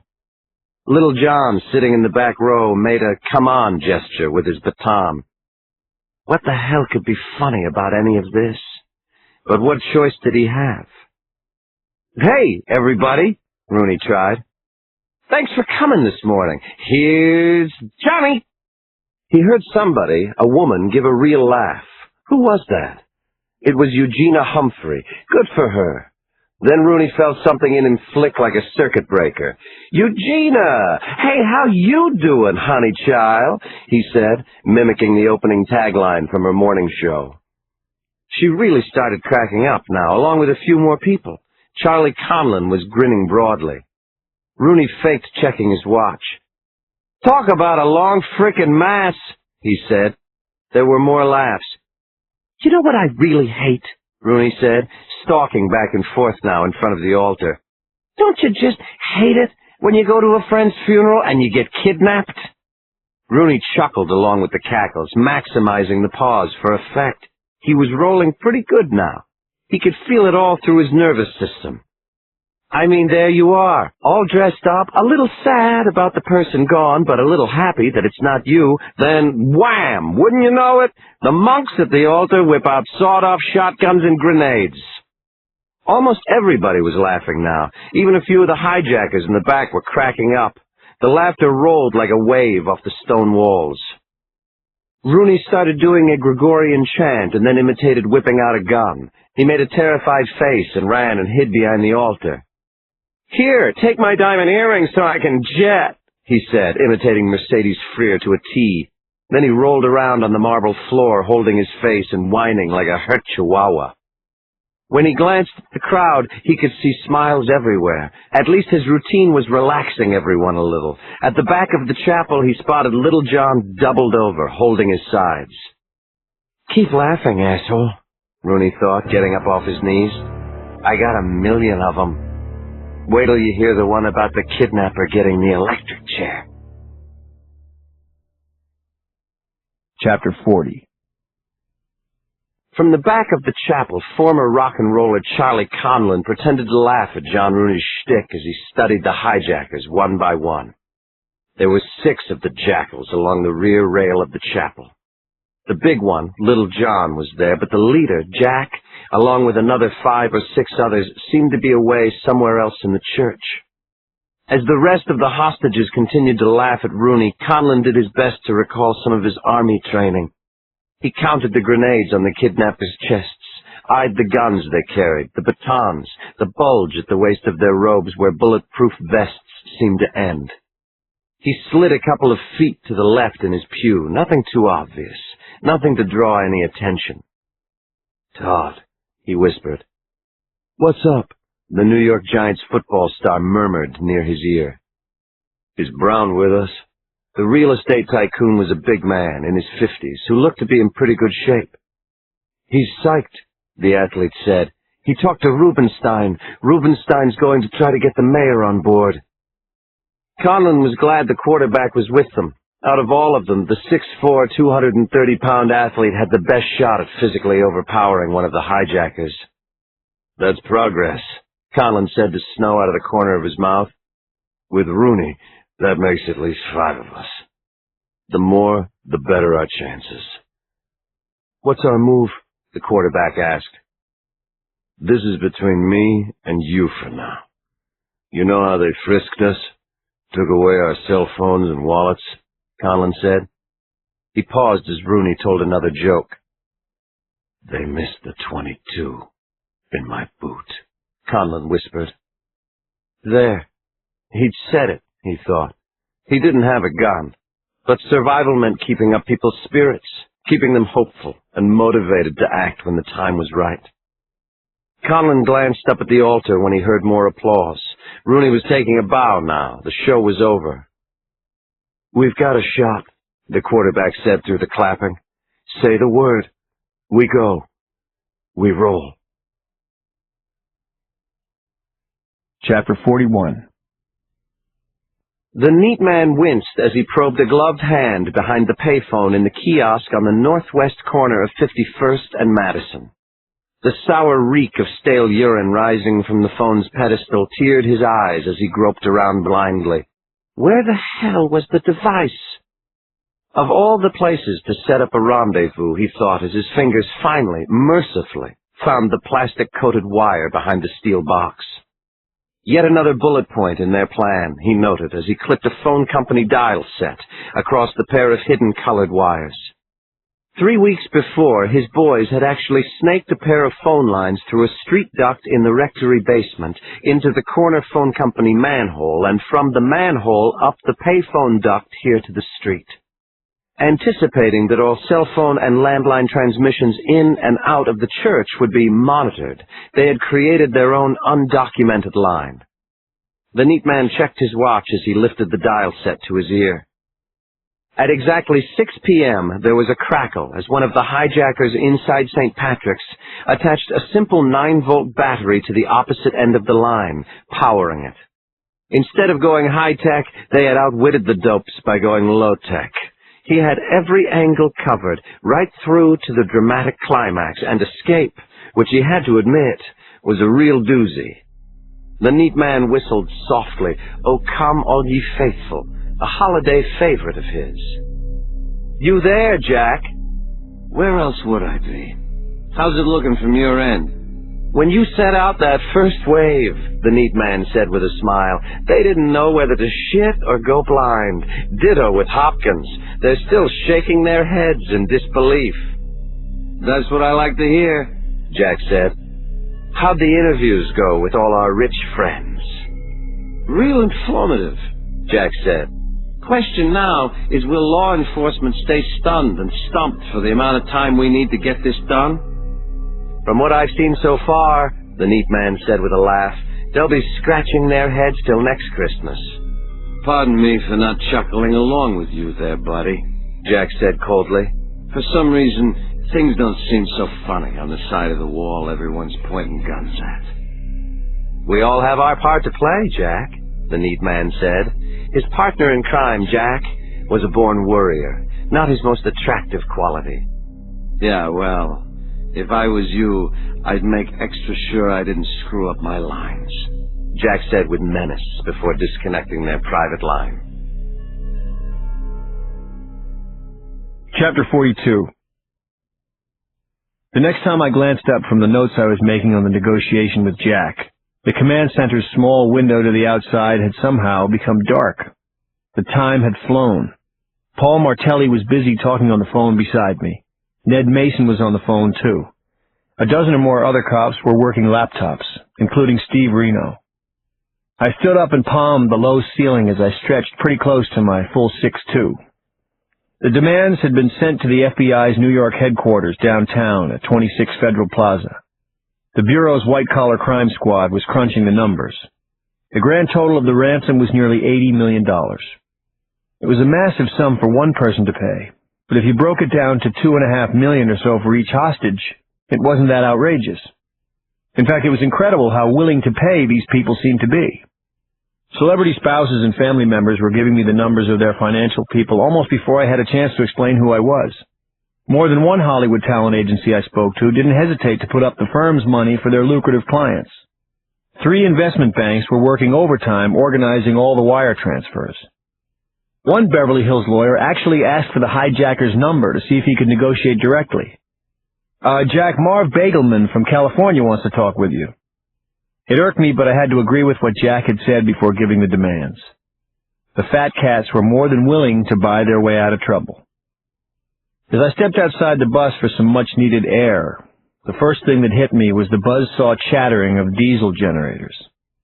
A half-dozen portable crime scene light carts had been set up, and they illuminated the cathedral as if this were Times Square. For a second, the scene reminded me of another annoying NYC phenomenon, location shoots for movies, idling trailers, blocked-off streets, bright lights anywhere you looked. Time to hit the catering van, I thought, see if I could keep some food down. As I walked east along 50th, I could see that the sides of the cathedral were lit up too. There should have been families strolling hand in hand down this block around now, rosy-cheeked visitors from across the country and the world, sipping hot cocoa and smiling as they caught the candle glow from the famous stained-glass windows. On the northwest corner of the Saks Fifth Avenue roof, I spotted a motionless FBI sniper. The whole thing was totally insane. What was even crazier was that these maniacs thought they were going to get away with it. How? Every inch of the cathedral was being scoped out by snipers. Air traffic had been diverted, so even an unlikely helicopter escape couldn't work. As Oakley, the HRT supervisor, had mentioned, the 150-year-old church was built right on top of Manhattan bedrock, so there was no basement, no way to get out from underground. I tried to convince myself that the hijackers hadn't thought the grand finale through, that Jack had put their escape plan in the cross that bridge when we come to it file. But as I stood out on that cold, deserted street, all evidence pointed to the alternative. The boldness of their action, the confidence that we would do exactly as they said. It was looking more and more like the hijackers knew something about their exodus that we didn't. I was rubbing my hands for warmth when my cell phone rang. I snatched the line to Jack, stiffening for the next 90-mile-an-hour curveball that was more than likely heading straight for my forehead. Then I realized that it wasn't the police cell ringing, but my own personal one. I rolled my eyes when I saw that the number on my caller ID was my grandfather Seamus, as if I didn't have enough on my mind. Chapter 43. Seamus, I'm busy, what is it? I greeted my grandfather. Not the warmest of salutations, maybe, but I wasn't filled with Christmas cheer right at that moment. Besides, conversation to my grandfather, even at 74 years old, is a form of combat. If you don't put yourself on the offensive immediately, he will eat you alive. Well, a fine good evening to you as well, young Mihal, Seamus said. I knew I was in for it when my Hibernian forebear reverted to the Gaelic form of my name. My grandfather didn't just kiss the Blarney Stone, family legend had it. He bit off a chunk and swallowed it, daily. And an especially fine way of conversing with the man currently taking care of your flock of goslings, he finished. Flock of goslings, I thought, rolling my eyes. My grandfather could make Malachi or Frank McCord eat his tweed cap. He was the biggest, most blustery stage Irishman alive. He'd come to this country in the 40s at the age of 12. 60-some years had passed since he set foot on the old sod, as he called it. But if you didn't know him better, at any given moment you'd think he'd just put up the donkey after cutting turf from the bog. He was constantly coming in to check on his great-grandkids, though. Underneath the mile-thick crust of Blarney, thank God, actually lay a heart of pure gold. Where's Mary Catherine? I said. Is that her name now? We weren't formally introduced. Why didn't you tell me you were adopting another child? I knew it. The lethal innuendo just beneath the surface. If you looked closely, you could see that Seamus's tongue was really the blade of a slicing machine. That's a good one, old man, I said. You must have been saving that one up all afternoon. Mary Catherine happens to be the au pair. Au pair? Is that what you're calling them these days? My grandfather said. Be careful, young Mihal. Eileen, your grandmother, Caught me talking to an au pair once on a street corner one Sunday in Dublin. She broke 3 of me ribs with a hurling stick. Dublin, I said. That's funny. I thought Grandma Eileen was from Queens. As he began to stammer out an explanation, I explained to him the letter from Maeve's mother and Mary Catherine's mysterious arrival the night before. You're the authority on all things Irish, I said. What do you make of it? I don't like it, he said. This young girl could be after something. Keep track of the silverware. Gee, thanks for the heads up, you suspicious old coot, I finally said. And speaking of the Goslings, I don't know when I'll get a chance to get out of here, but you tell them to get their homework out of the way and to start their jobs, their duties. They'll know what you're talking about. Does it have to do with that chart on the icebox in the kitchen? My grandfather asked. Yes, I said, it does indeed. Whose idea was that? You or Maeve? My grandfather said suspiciously. Maeve, I said. She thought it would be good to give them something positive to do, get their minds off everything else. Besides, they're actually helping out. It's amazing what 20 pair of hands, even little ones, can get done. It's not a good idea, my grandfather finally said brightly. It's a great one. No wonder Maeve came up with it. You done now? I said, half laughing. He loved Maeve as much as any of us. Any last insults before I hang up? I said, conceding him the last word to get the call over with. A few, Seamus said, but I'll be seeing you later. I might as well save them up. Chapter 44. This was the kind of outlandish nightmare scene during which you were continually thinking, this can't possibly be happening. I'll wake up soon, and it'll be over. The danger zone was occupied by police only and was off limits to the press. The next outer ring belonged to the media and was dominated by TV trucks with giant antenna extended. The scene in the staging area was all crisscrossing cables, reporters at their computers, dozens of TV monitors. Periodically we would convene a press conference and feed the newsies. The portable generators for lights were still roaring in the cold when I started walking back toward the bus. I found Commander Will Matthews inside. All the hostage advocates had been contacted, he informed me, and the situation was now officially in a holding pattern. Now for the excruciating part, Will Matthews said. It's time to sit and wait this thing out. Hey, Mike, Martelli said as he stood. Though he'd been at this siege situation from the beginning, he didn't look it. Nothing personal, but you seem beat. Why don't you get out of here for a little while? These jokers say they won't call back for hours, and when they do, we, and more important, the hostages inside, are going to need you calm and collected. He's right, grab a bite. We need you on ice, said Commander Will Matthews. That's an order, Mike. All the talk and the thoughts of Maeve on my stroll made me want to see her. The New York Hospital Cancer Center was only 20 blocks uptown, I thought. It wouldn't take very long to swing by there. I'm going to head to a cancer center to blow off steam, I realized. I left my cell phone number with Martelli and stowed my badge before I stepped out from the checkpoints.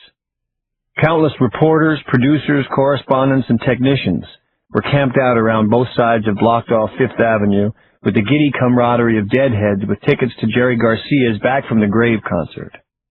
I had to wake up a burly cameraman who was sleeping in a folding chair in front of my blue Impala. I jumped inside the car and hit the road. I made 2 stops, actually. The first was at a great, crazy place called Burger Joint in the lobby of the Meridian Hotel on 57th. Minutes later, I left there with a greasy brown paper bag under my arm. The second stop was at Amy's Bread on 9th, where I left with another bag. I put on my light and siren as I made a left onto Park Avenue. Poinsettias and white lights fringed the center median as far as the eye could see to the north. Massive wreaths were hung above the revolving doors of the gleaming glass office towers, as well as from the polished brass doors of the luxury apartment houses I passed farther uptown. As I drove, I couldn't help staring at the high, stately old buildings lit up through the billowing silver of the avenue steam stacks, the gleaming wood-paneled walls beneath the opulent awnings. As I waited at the light on 61st, a top-hatted doorman escorted a pale, devastatingly beautiful brunette in an ankle-length white mink and a little girl in red plaid into the plush rear leather of a waiting Mercedes. The holiday beauty I saw everywhere I looked made my chest literally ache with guilt. I'd been so shot to pieces lately I hadn't even gotten a tree. No wonder so many people went and killed themselves around the holidays, I thought, as I screeched around the CL-55 in the corner. Christmas was geared to make you explode with contentment, to burn with the passing year's tremendous love and good fortune. To be anything short of excited seemed, well, impolite. To be depressed at this time of year, I thought, gunning my car east down a cold black side street. To be actually sick with sadness felt like an unforgivable sin. Chapter 45. My sweet Maeve had her eyes closed as I stepped through her open hospital room door. But her nose was definitely still in working order, because she smiled when I put the smuggled packages on her drab-colored tray. "No," she said in her cracked voice. "You didn't." I lifted her plastic water cup and made her drink some. Her eyes teared with pain as she sat up. So did mine. "I smell cheeseburgers," she said with a dead seriousness. "If this is a dream, and you wake me up, I won't be responsible, Mike." "You're not dreaming, Angel," I said into her ear as I climbed in carefully beside her. "Do you want the double onion, or the double onion?" Though Maeve only ate half of the burger, and only about a quarter of the blondie, her cheeks flushed with healthy color as she pushed back the wax paper. "Remember our midnight junkathons?" she said. I smiled. When we started going out, we both worked 4 to 12s. At first we used to hit a bar, but that tired quickly. And soon we found ourselves visiting the local video store and an all-night supermarket, heading straight for the frozen food aisle, chicken wings, pizza, mozzarella sticks, health food. The rule was anything you wanted, as long as you could cook it in a microwave and eat it in front of an old movie. God, they were great times, though. Sometimes we'd stay up after we ate, just talking, not wanting it to end, until the birds started tweeting outside the bedroom window. "Remember all the work I used to bring you?" I said. Maeve had been in the trauma ward at the Jacoby Medical Center in the Bronx, just around the corner from the 4-9, my rookie precinct. The whole time during my tour, I would practically kidnap people off the streets and bring them into the emergency room just to get a chance to see her. "Remember when that huge, homeless, toothless man you brought in hugged you?" Maeve said with a hard laugh. "What did he say? You ain't like those other jive turkeys, man, you care?" "No," I said, laughing with her now. "He said, 'Man, you're the nicest damn honky I ever met.'" Her eyes closed and then she stopped laughing. Just like that. She must have taken something before I came in, and she was now fading fast into sleep. I squeezed Maeve's hand gently. Then I rose from the bed as quietly as I could. I cleaned up our mess and tucked her sheet around her shoulders, and then I knelt beside her. For more than 10 minutes, I watched my wife's chest rise and fall. It was strange because for the first time I didn't feel angry at the world or at God. I just loved her and always would. I wiped my tears on my sleeves before I leaned in beside her. "Remember when you changed me forever?" I whispered in Maeve's ear. Chapter 46.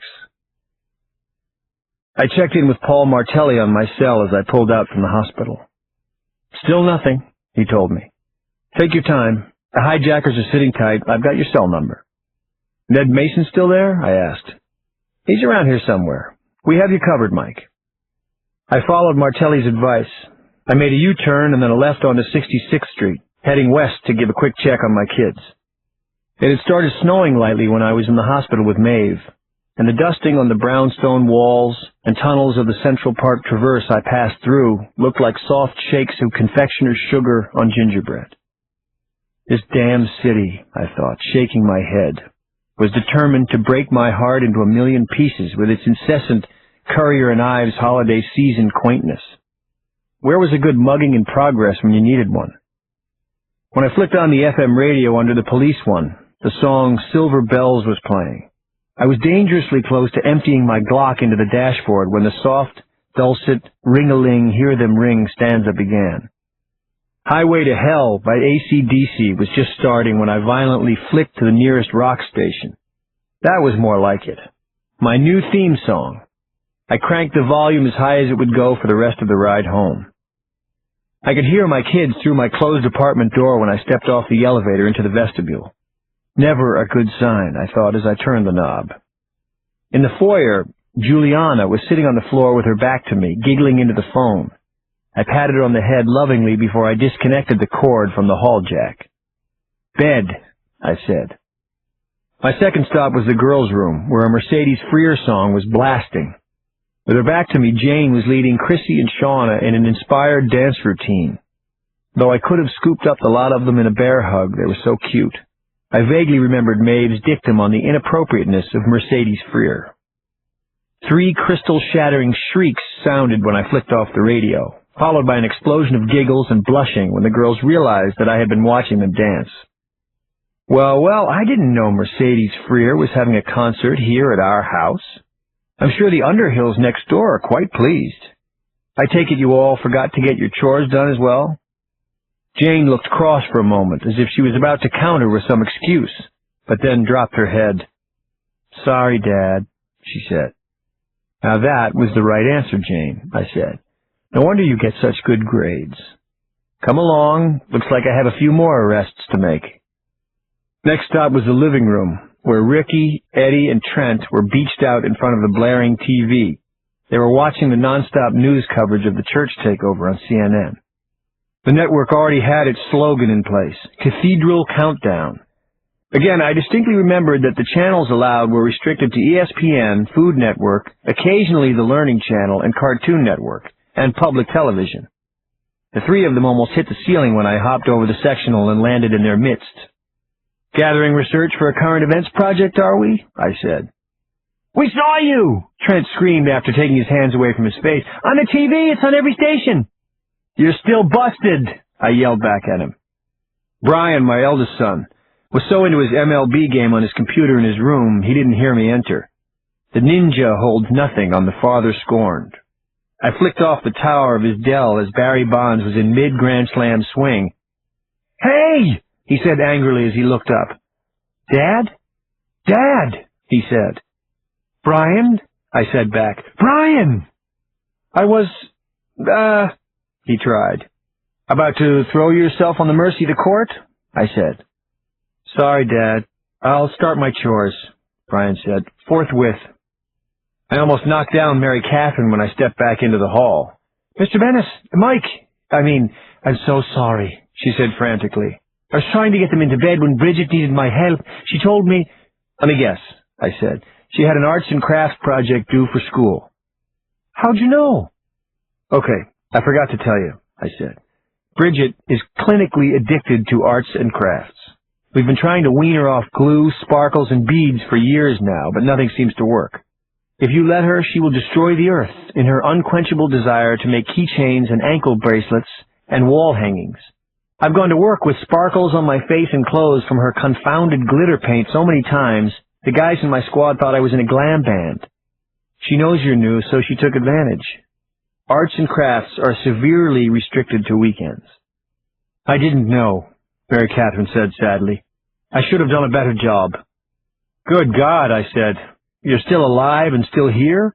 You should try out for the Navy SEALs." Chapter 47.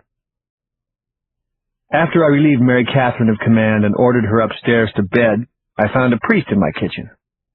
The squat, white-haired man in black was holding a steaming iron ready as my 7-year-old Bridget put the finishing touches on a pink and white plastic bead pony that covered the entire top of our kitchen island. "Well, if it isn't Father Seamus, I said. Nope, it wasn't Halloween. My grandfather Seamus was a priest. And after Seamus's wife died, he decided to sell the Hell's Kitchen gin mill he'd owned for 30 years and become a man of the cloth. Lucky for him, vocations to the priesthood were at an all-time low, so he was accepted. Gone straight from hell to heaven, as he liked to say. He now lived in the Holy Name Rectory around the block, and if he wasn't attending to parish business, which he was very good at, he was sticking his nose into mine. Because Seamus wasn't content to merely spoil my children. If he wasn't actually devilishly encouraging mischief, priest or not, he felt he was slacking off. Even Bridget's freckles seemed to drain of their color when she saw me standing there. "Good night, Dad. Going to bed. I love you." She somehow managed to get out before sliding off the stool she was kneeling on and disappearing. Fiona, holding Saki under her arms, shot out from the other side of the island and managed to exit a step behind her twin. Having a senior moment, Monsignor? Forget how to read a clock? Or did you forget it's a school night? Did you not take a look at this fine steed here? Seamus said, passing the iron back and forth over the plastic to melt the collection of beads together. It was nearly the size of a real horse. Too bad there wasn't a barn in the apartment to keep it in. That girl is pure artist, Seamus said. And like they say, it takes more than books to inspire creativity. Thanks for that little nugget of wisdom there, Seamus. But if these kids don't get their sleep and stick to their schedules, we're all doomed. Seamus unplugged the iron, propped it up on the butcher block loudly, and squinted at me. If that's the case, why bring someone new into the house now? He said. That Mary Catherine tells me she's from Tipperary. There's a queer breed come from Tipperary. All the wind off the North Atlantic isn't good for the mind. If you ask me, I don't like the looks of her or the situation. Young, single woman in a house with a married man. That was it. I snapped. I snatched up the plastic pony. Seamus ducked as I frisbeed it across the kitchen and knocked the chore chart off the fridge. Where do you want me to file your concern, Gramps? I yelled. To my wife on her deathbed? Or maybe to the 33 celebrities in St. Paddy's with guns to their heads? Seamus came around the kitchen island and put his hand on my shoulder. I just thought I was the one who was going to help you, he said in one of the most tired voices I had ever heard him use. I understood now why he was being such a pain in the butt about Mary Catherine. He thought he was being replaced, pushed out of our family picture. Seamus, I said, if I had a staff of 20, I would still need your help. You know that. There'll always be a place for you here. I need you to help us by helping Mary Catherine. You think you could do that? Seamus's mouth pursed as he thought about it. I'll try, he said with a melodramatic, agonized exhalation. I stepped across the kitchen and picked up the chore chart. When I lifted the plastic pony, I noticed that it was missing its tail. Plug that iron back in, Seamus, would you? I said, bringing it quickly back over to the kitchen island. If we don't get this thing fixed, Bridget will kill both of us.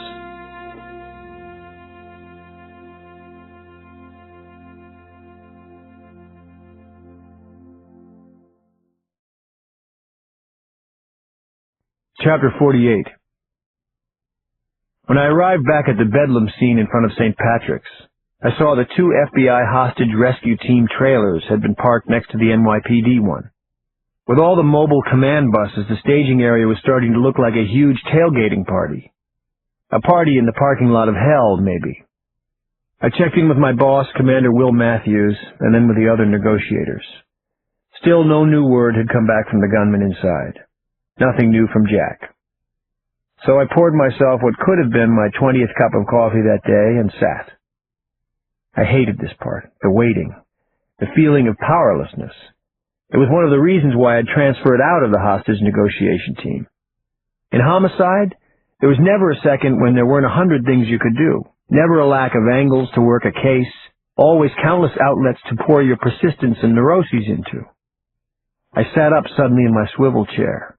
There actually was one thing I could do to get me away from the oppressive face of the clock, and it could possibly help us. I found Commander Will Matthews sitting in the rear of the bus with a glass of fizzing water in one hand. Hey, boss, I said. Remember what I said about Caroline Hopkins? My hunch about her so-called accident? Lorraine, that restaurant where it happened, is 3 blocks away. I was thinking of swinging by to talk to the kitchen staff. Will Matthews rubbed his eyes and nodded. Okay, he said. Take 20 minutes to see what you can dig up if it makes you happy. Then get your butt back here. I patted my pocket. I have my cell, and a backup. The recent tragedy there and the siege up the street must have spoiled the appetites of New York's rich and famous, because Lorraine looked empty when I jogged in off Madison Avenue. The marble stairs I climbed in the vestibule were draped with a red, white, and blue carpet that seemed more French than American. On either side of the stairs, sumptuous pyramids of lemons and apples sat on top of antique champagne boxes. Maybe on some other night, the elegance of the setting might not have been so off-putting. And if I hadn't been grinding so hard in the last few hours, The arrogance that seemed to pulse from the tall, tuxedoed maitre d' posted beyond the inner door wouldn't have filled me with such anger. The dark, curly-haired Frenchman looked like he'd just eaten a bad snail when he spotted me in front of his library dictionary-sized reservation book. "The kitchen is closed," he spat and returned to writing notes in his book. I closed the tome for him and put my badge on top of it. I savored the shock on his face. "No," I said. "Actually, it's not." When I told him I was there to investigate the First Lady's accident, the maitre d' instantly handed me a business card. "Gilbert, DeWitt, and Raby represent us in all legal matters. You will refer your inquiries to them." "Wow, that's really helpful," I said as I immediately dealt the card back past the sharp tip of the maitre d's long nose. "But I'm not from the insurance company. I'm from the homicide squad. Now, I can either talk to you and your kitchen staff here, informally, or call my boss and we can go the formal route. If we go by the book, everyone will have to be brought down to the station house, and of course, you'll make sure each and every staff member has all his proper immigration papers available for identification purposes." You know, now that I think about it, there was a request from the Justice Department to play a part in this case. You know, the FBI, the IRS. You do have Loren's tax receipt from the last 5 years. And it goes without saying, your own personal ones? The maitre d's expression underwent an almost instantaneous transformation. It was amazing how warm a smile he'd been able to hide behind his Gallic scowl. "I am Henri," he said with a bow. "Pray, tell me, how can I assist you, detective?" Chapter 49. After I told him I needed to interview the kitchen staff, mon ami Henri promptly led me through a set of swinging blue Tiffany doors and translated my question for the chef. The chef looked like Henri's shorter and pudgier older brother. He seemed affronted by the questions. He'd personally fixed the First Lady's meal, and there was no way, he said angrily, that he had put any peanuts in her foie gras. The only explanation he could fathom was that a foolish prep cook had spilled peanut oil on the dish during the controlled chaos of a busy night, but even that seemed patently absurd to him. The chef then said something in heated French before sweeping a couple of pots off the stainless steel counter and storming off. I caught the word American and thought I heard the word Snickers. "What was that last part?" I said to Henri. Henri blushed. "The master chef suggested perhaps the First Lady snacked on a candy bar before her meal arrived." So much for repairing French and American relations tonight, I thought. "Has there been any turnover in the staff since the night she was here?" I said. Henri tapped a long finger against his bloodless lips. "Yes," the maitre d' said. "Now that I think of it, one of the prep cooks, Pablo, I believe was his name, stopped showing up for work a day or so after the terrible accident." "Any last name on Pablo? An address? Off his employment application, perhaps?" Henri squinted as a pained, sorrowful, almost penitent expression crossed his features. "It was like you were saying before about formal and informal. Pablo was more of an informal hire. We have no application per se," he said. "His leaving was not even a real concern. Our turnover rate for prep staff, like in most restaurants, is quite high." "I'll bet," I said. "Wait," Henri said. "I believe he left some things in his locker. Would you like to come down and take a look?" I did, and downstairs in Pablo's old locker I discovered 2 items: a pair of dirty sneakers and a crumpled Metro North Hudson Line train schedule. A case of the dirty sneakers, I thought. Encyclopedia Brown would have been impressed. Yet another dead end. Or so it seemed at that moment, anyway. I stuffed the kitchen helper's things into an empty Duane Reade bag I found under the locker. Maybe we could ID Pablo for prints, if he wasn't already back in Central America. It was a pretty sad lead, I realized, but better a sad one than none at all. "Do you have a clue?" Henri asked excitedly, and I lifted the bag of evidence. I slammed the locker with a resounding bang. "Very rarely, Hank," I said. Chapter 50. In her dream, Laura Winston, the Vogue magazine dubbed Fashion Queen of the New Millennium, was out on the lake at Ralph Lauren's estate in northern Westchester. She was lying alone in a canoe dressed in a sheet of white muslin, and she was floating beneath a sky of bright, endless blue. The boat skimmed along the shore beneath the boughs of a stand of cherry blossom trees, and a blizzard of falling white petals, fine as angel eyelids, softly landed on her face, her throat, her breasts. When she tried to sit up in the canoe, she realized that the muslin was wrapped tightly around her arms. She was dead, and in her funeral boat, she realized, and she began to scream. Laura Winston woke with a start and banged her head on the wooden arm of the church pew she'd propped it against. There was a heavy clop-clop of booted feet, and two ski-masked men with bandoliers of grenades strapped across the front of their brown robes passed slowly up the center aisle of the chapel. What an idiot, she thought. Right now, if she had wisely begged off the funeral, she'd be 30,000 feet above the South Caribbean, in a Gulf 4, banking toward her $21 million French Renaissance palace in St. Bart's to put the finishing touches on her New Year's Eve celebration. Giorgio, Donatella, Ralph, and Muccia had already RSVP'd. Instead, she had ignored that little voice, her prudent inner survivor that had piped up just the night before. Hello, high-profile NYC event, neon bullseye terrorist target, stay away. And then, of course, there was that other little secret voice that was just starting to warm up its dry, agonizing pipes. She was out of her pills. The OxyContin had originally been prescribed for a lower back tennis injury. A month later, after learning that her doctor was more than willing to keep prescribing, she was taking them with her multivitamins. The ultimate energy boost, the ultimate stress eraser. Laura didn't want to admit it, but for about the last hour or so, she'd been jonesing. It had happened once before on a shoot that had gone a day over in Morocco. The withdrawal had started out like a tiny itch in her blood. Soon the itch got much worse, and she had started throwing up. After dry heaving for an hour or so, she couldn't stop shaking. After 10 hours, she would have gladly pulled out her own hair to make it stop. She'd managed to survive that episode with half a bottle of Valium, mercifully given to her by the photographer, but now, here, she had nothing. Maybe some of the others had something, she thought quickly. These Hollywood types were known for their Dr. Feel-Good prescriptions. She could politely inquire, couldn't she? They were all in the same boat, share and share alike. No, she thought, shuddering. Her itness was all she had. To lose it was simply unacceptable. No one could know about her hillbilly heroin addiction. She had to think. Think! Bottom line, what did the hijackers want? Either money or some political aim, she reasoned. Either way, her being alive was important to them.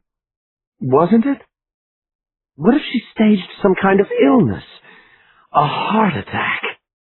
No. All they'd have to do is take her pulse to see that she was faking. What other kinds of medical emergencies did people suddenly suffer from? Diabetic fits? Panic attacks? That was it. A panic attack. Wouldn't have to fake too hard there, either. She was already sweating, her heartbeat was elevated. Withdrawal hidden in a panic attack. A brilliant plan that would salvage her potentially billion-dollar reputation. Worst case, she'd be separated from the rest of the celebs to vomit in peace. Laura Winston relaxed her resistance against her shaking and went with it. Chapter 51. Eugenia Humphrey was so deeply zoned into her soothing pranayama yoga breathing that at first she didn't even notice when Laura Winston stood up. Eugenia's breath escaped from the high part of her lungs in a definitely non-tantric gush when the elegant fashion guru suddenly started moaning like a rabid squirrel. A second ago, the fashion diva had been sleeping blissfully. Now, with her pasty face and her exquisitely colored hair in a rat's nest, she looked like she might have been sleepwalking, except that her eyes were open. "Sit down, Laura," Eugenia said. "You saw what happened to Mercedes. These men aren't playing." Eugenia tugged at the hem of the fashionista's butter-soft black suede Chanel skirt. "Get your hands off me!" Laura Winston screamed. Hysterical, Eugenia thought. She had to calm the woman down before she got herself killed. "Laura, what's wrong?" Eugenia said as calmly as she could. "Just talk to me. It's okay. I can help you." "I can't take it!" Laura yelled, jogging out into the aisle. "Help me! Please! Please! Somebody!" The short, stocky lead hijacker appeared by the rail as Laura dropped wailing to her knees. "We can't have her bugging out like this," he called to Little John across the chapel. "Take care of her." The extra-large hijacker stepped over and lifted Laura up from the marble floor by her lapels. "Ma'am, you'll have to get back in your seat," he said. "Please help me," she yelled after a loud, rattling sob. "You can help me, can't you? Please, I can't breathe. My chest, I need air. So hot in here, I need to go to a hospital." "To Bellevue, maybe," the big hijacker said with a chuckle. "Ma'am, you're hysterical. The only way I know how to deal with hysterical people is to slap them. You don't want to get slapped, do you?" The hijacker grabbed the middle-aged woman by her wrist when she tried to bolt past him. He turned her bony arm around behind her, and then took her by the back of her haute couture top and led her out beyond the rail. "If that's the way you want to play it," Little John said, shaking his head. Next to an enormous statue of Jesus in Mary's lap, he opened up a confessional door. He pushed the now screaming Laura Winston inside.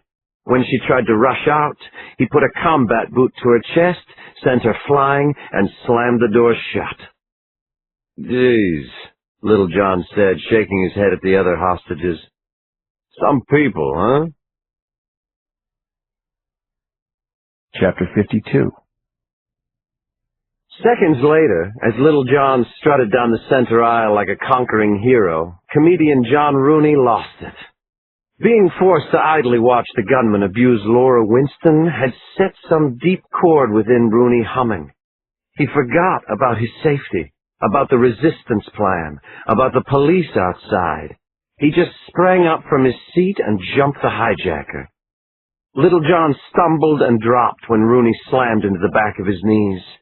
Rooney then managed to wrap an arm around his neck and squeeze with every ounce of his pent-up fear and rage. Rooney was still on top of Little John when the other gunman started kicking him. Steel-toed boots struck his shoulder, his neck, his forehead. Instead of letting go, he closed his eyes and concentrated on one thing: the pressure of his arm on the hijacker's windpipe. The kicking stopped suddenly. Then Rooney heard a metallic snapping and felt something cold and hard press against his temple. He opened one of his eyes and saw Jack, the lead hijacker, smiling at him from the opposite end of an M16. "I'm only going to ask you once," Jack said. "Let him go." "Shoot me," Rooney found himself saying. Adrenaline burned like acid in his blood. "I'm not going to sit and watch you animals beat up on old people and women." Jack squinted at him between the holes in his mask. Finally, he slowly lowered the M16. "Okay, Mr. Rooney," the hijacker said. "Point taken. I'll take measures to tone down the aggressive crowd control. Now, if you would please release my colleague. If he dies, I'm afraid it'll start quite a bad precedent." Rooney released the big man and stood up, breathing loudly. His cheek was bleeding from where a bootlace scratched it, and his right arm felt like it had been in an industrial accident. But his blood sang. He'd actually done something about this outrage. Jack checked Little John in the chest with the rifle when he leapt up like a Doberman off the floor. "Go and get something to eat and some rest," he told him. "Mr. Rooney, please retake your seat. I'd like to address everyone." Rooney sat as Jack went to the podium and cleared his throat. Then he smiled, and with his suddenly cheerful demeanor, he could have been an airline spokesman, updating terminal passengers about a delay. "Hi, everybody," he said. "We've started the negotiation process, and things seem to be working quite smoothly. If things continue to go this well, there's a shot of getting you back home to your families by Christmas morning." There was no applause, but Rooney definitely thought he detected a collective sigh. "Now, unfortunately, the bad news," Jack went on. "If things deteriorate, we'll more likely than not be forced to kill a number of you." A low moan rose from the back of the chapel. "Since we are here in a house of worship," Jack continued, "I'd advise any of you who have religious aspirations to get your prayers in now." Linda London, the reality TV socialite, doubled over and began sobbing. "People," Jack chided amiably, "people, please, you act like we're going to torture you. You have my word. All executions will consist of a quick, humane shot to the back of the head." Jack stepped down from the pulpit and stopped beside where Rooney sat. "Oh, and one more thing," he said, stabbing Rooney in the throat with a stun gun. Rooney's eyes shut of their own accord as every muscle in his body clenched at once, but instead of black, all he saw was sizzling television fuzz. A dry heave of a scream was lost in his throat as he bounced numbly off the floor and rolled under the seat. "We're not your lifestyle coaches or your Pilates instructors, and this isn't Letterman's green room." Rooney heard Jack through his semi-consciousness. He even came up with one coherent idea when he managed to gather the scraps of his pain-ravaged thoughts. "I should have let him shoot me. I thought you had to have some brains to be successful in this country," Jack complained. "Which part of 'step out of line and we'll kill you' are you morons not getting?" Chapter 53. It was 10 to 7 in the morning when 11-year-old Brian Bennett tapped on his sister's door. "Julia," he whispered. "You up?" Julia came out, combing her wet hair. Already showered, Brian thought, with disappointment. He'd wanted to be the first one up, the leader of the family. He was the oldest boy, after all. When had Julia the Great woken up? 6? "I was just about to get you," Julia said. "Dad still sleeping?" "Like a dead... like a rock," Brian said quickly. "Who knows when he came in last night? You want me to start getting the cereal out and you wake the monsters?" "Okay, but if you get finished before I get the girls up, go in and get Trent and Eddie and Ricky," Julia said. "It's going to take me a while to get the girls dressed right and do their hair." "Okay," Brian said. He began to turn in the dim hall, but then stopped. "Hey, Julia," he said. "What?" "I feel bad about when Dad came in last night and busted us. I really think this will make it up to him. Great idea to get up early and get everyone ready." "Why, thanks, Bri," Julia said. "It's really nice of you to say." Man, Brian thought, wincing. She was right. What the hell was he doing being all fuzzy and nice to his sister? "Last one to get their team ready is a retarded loser," Brian called over his shoulder as he left. He threw open the door to the boys' room after he had quickly set the kitchen table.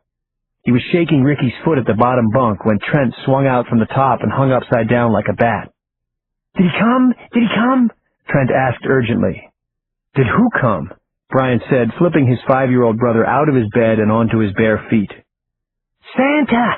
Trent screamed. "Shh!" Brian said. "No." "What?" Trent said sadly. "Santa didn't come? Why not?" "Are you lying, Bri? I know I was a little naughty, but I was nice too." "It's not Christmas yet, you little maniac," Brian said, heading toward the closet. "Wake up Ricky and go brush your teeth. Brush and flush. Now!" Brian smiled when he opened the bedroom door 5 minutes later. The girls were just coming out of their room. He thought Miss Perfect in every way Julia would have the little lady doing calisthenics or something by this time. But no, snag. It was a tie. Brian laughed when he flicked on the kitchen light. Even though it was corny, he had to admit seeing everyone with their costumes on was also hilarious. It was dress rehearsal today at Holy Name for the Christmas pageant, and everyone had a part to play. Chrissy, Shauna, Bridget, and Fiona were garland-haloed angels. Trent and Eddie were shepherds. Ricky had scored the part of Joseph and was sporting a totally fake and funny black beard. Even Jane and Julia, who were in the choir, were wearing long silver robes. Of course, he himself had the coolest, most uncorny costume, being one of the three wise men. "Look at them," Brian said, standing at the head of the table next to Julia. "They're almost, like, cute or something." Julia took a camera out of her robe and snapped a picture of the little Bennetts. What was up with girls, Brian thought? How did they always know the right things to do? Julia showed Brian the screen on her camera. "Do you think Mom will like that one?" she said. "Maybe," Brian said. "How the heck should I know?" Chapter 54. When the muted clunk and giggles and bangs and cries of my family getting ready woke me that morning, I sensed the absence on my wife's side of the bed and was grateful. The workday morning deal between Maeve and me was that she would get them dressed and I would take them to school. To let me sleep in while she did the much heavier work of getting our double-digit familia together was the type of kindness by omission only people who are long married can understand. I tossed around and was reaching for the warmth of her body pillow when I felt the cold, stiff sheets beside me, and I remembered. As I lay there taking my first morning sip of personal horror, a chilling question occurred to me. I swung my bare feet onto the cold hardwood and grabbed my tattered and holy robe off the bedpost. If Maeve wasn't getting the kids ready, who was? It's hard to describe how I felt when I stepped into the kitchen and saw my children, fully dressed for their Christmas pageant. I was convinced I was dreaming, or maybe even dead, seeing the kids transformed around our breakfast table into some surreal Renaissance painting of a heavenly multitude. Then Trent knocked his SpongeBob cereal bowl off the table, and everyone turned around. "Dad!" they said at once. How could they have gotten themselves ready? I thought. What a bad father I was. I hadn't even remembered about the play. I don't know why I started crying when I stooped to pick up the Fruit Loops off the linoleum. Then I did know. The kids being able to take care of themselves felt like Maeve had done her job, like she had tied up all the loose ends and was now ready to go. I wiped my tears on the sleeve of my robe as Chrissy hugged me hard and gave me a butterfly kiss by fluttering her eyelashes on my neck. A deep breath helped me pull myself together. If Maeve saw me cry in front of them, she'd kick my ass. And so I felt a joyful smile invade my face when I looked at them again. My kids really were angels. They were completely unreal.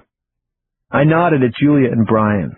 Had anyone, let alone a couple of kids, risen to a horrible occasion with such selflessness? I gritted my teeth to kill another wave of sorrow. Then I cleared my throat. "I know it's not Sunday," I yelled with enthusiasm, "but who needs a Sunday breakfast as much as me?" The cries of "We do!" and "Me!" rang off the walls as I slapped 2 cast-iron frying pans up on the stove.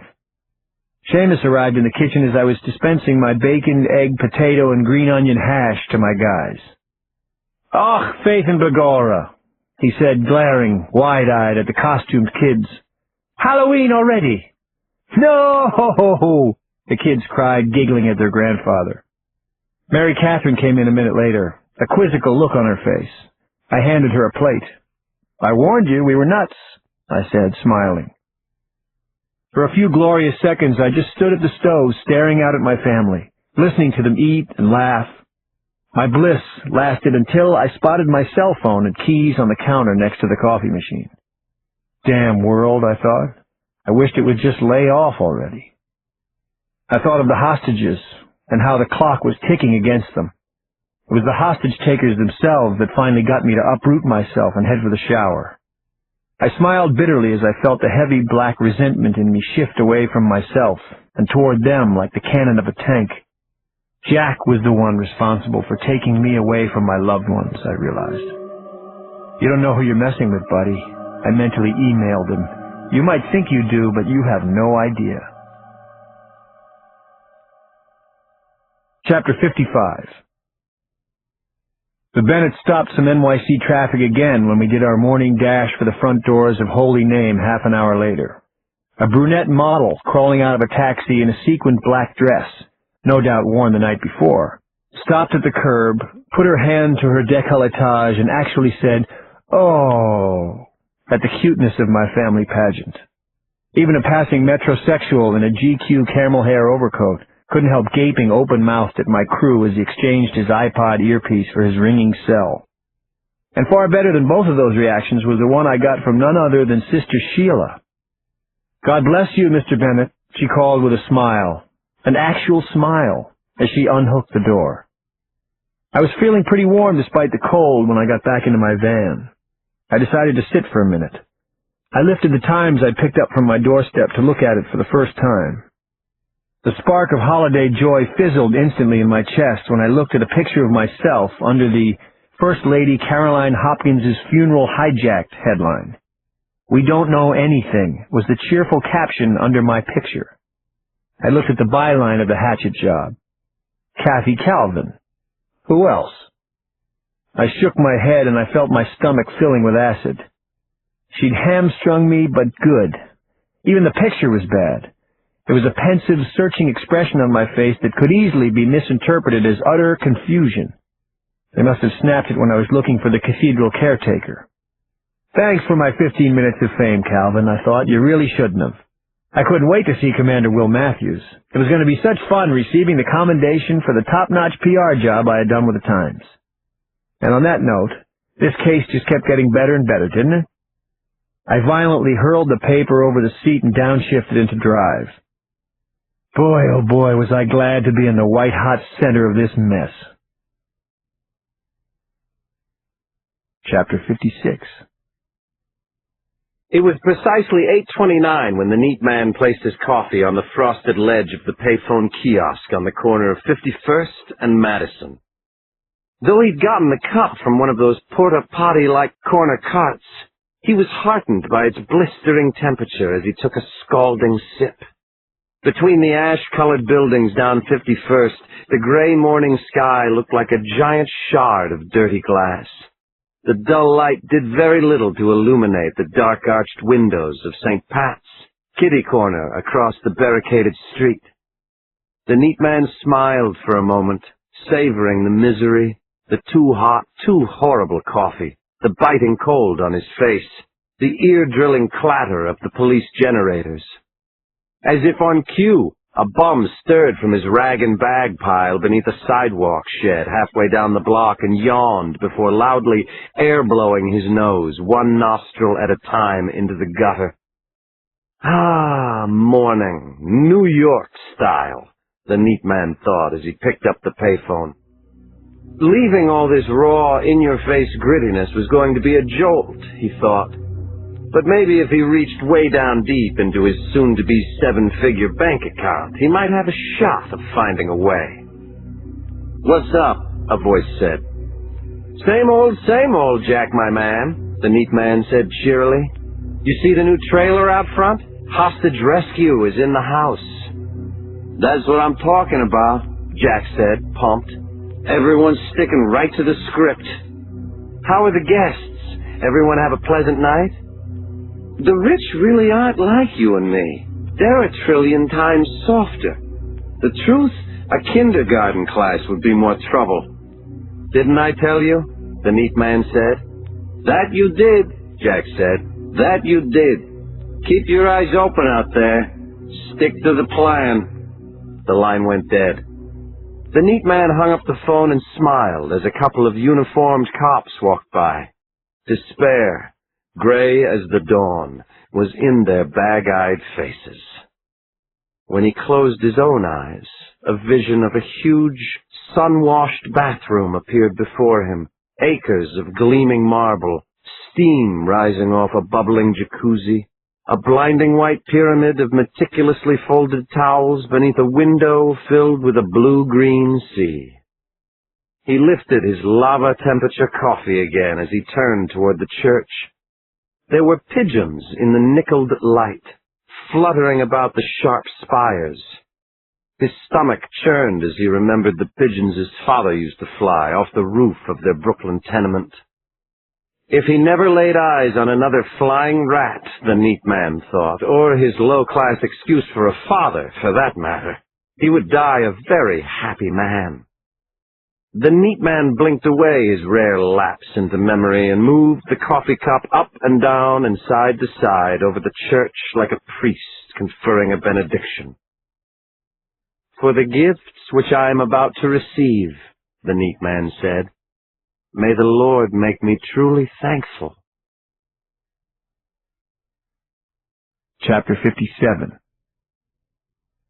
Funny man John Rooney didn't know what time it was when he decided to stop trying to fake sleep, but by the wan light glowing behind the stained glass above, he guessed it was somewhere near 9. With the thin pews proving almost impossible to get comfortable in, the hijackers had allowed them to take the seat and kneeler cushions and sleep on the floor in front of the chapel's altar. The cushions were small, though, and the body heat-sucking marble floor made a city sidewalk seem like a Tempur-Pedic mattress in comparison. "May I have a side of exhaustion with my terror, please?" Rooney thought, rubbing his fists into his eyes as he sat up against the altar rail. "Yeah, supersize it. Thanks, abduction dudes." At the back of the chapel, 3 masked hijackers sat in folding chairs, drinking coffee from paper cups. He couldn't see Little John or the lead gunman, Jack, anywhere. With the masks and robes, it was hard to tell how many hijackers were actually there.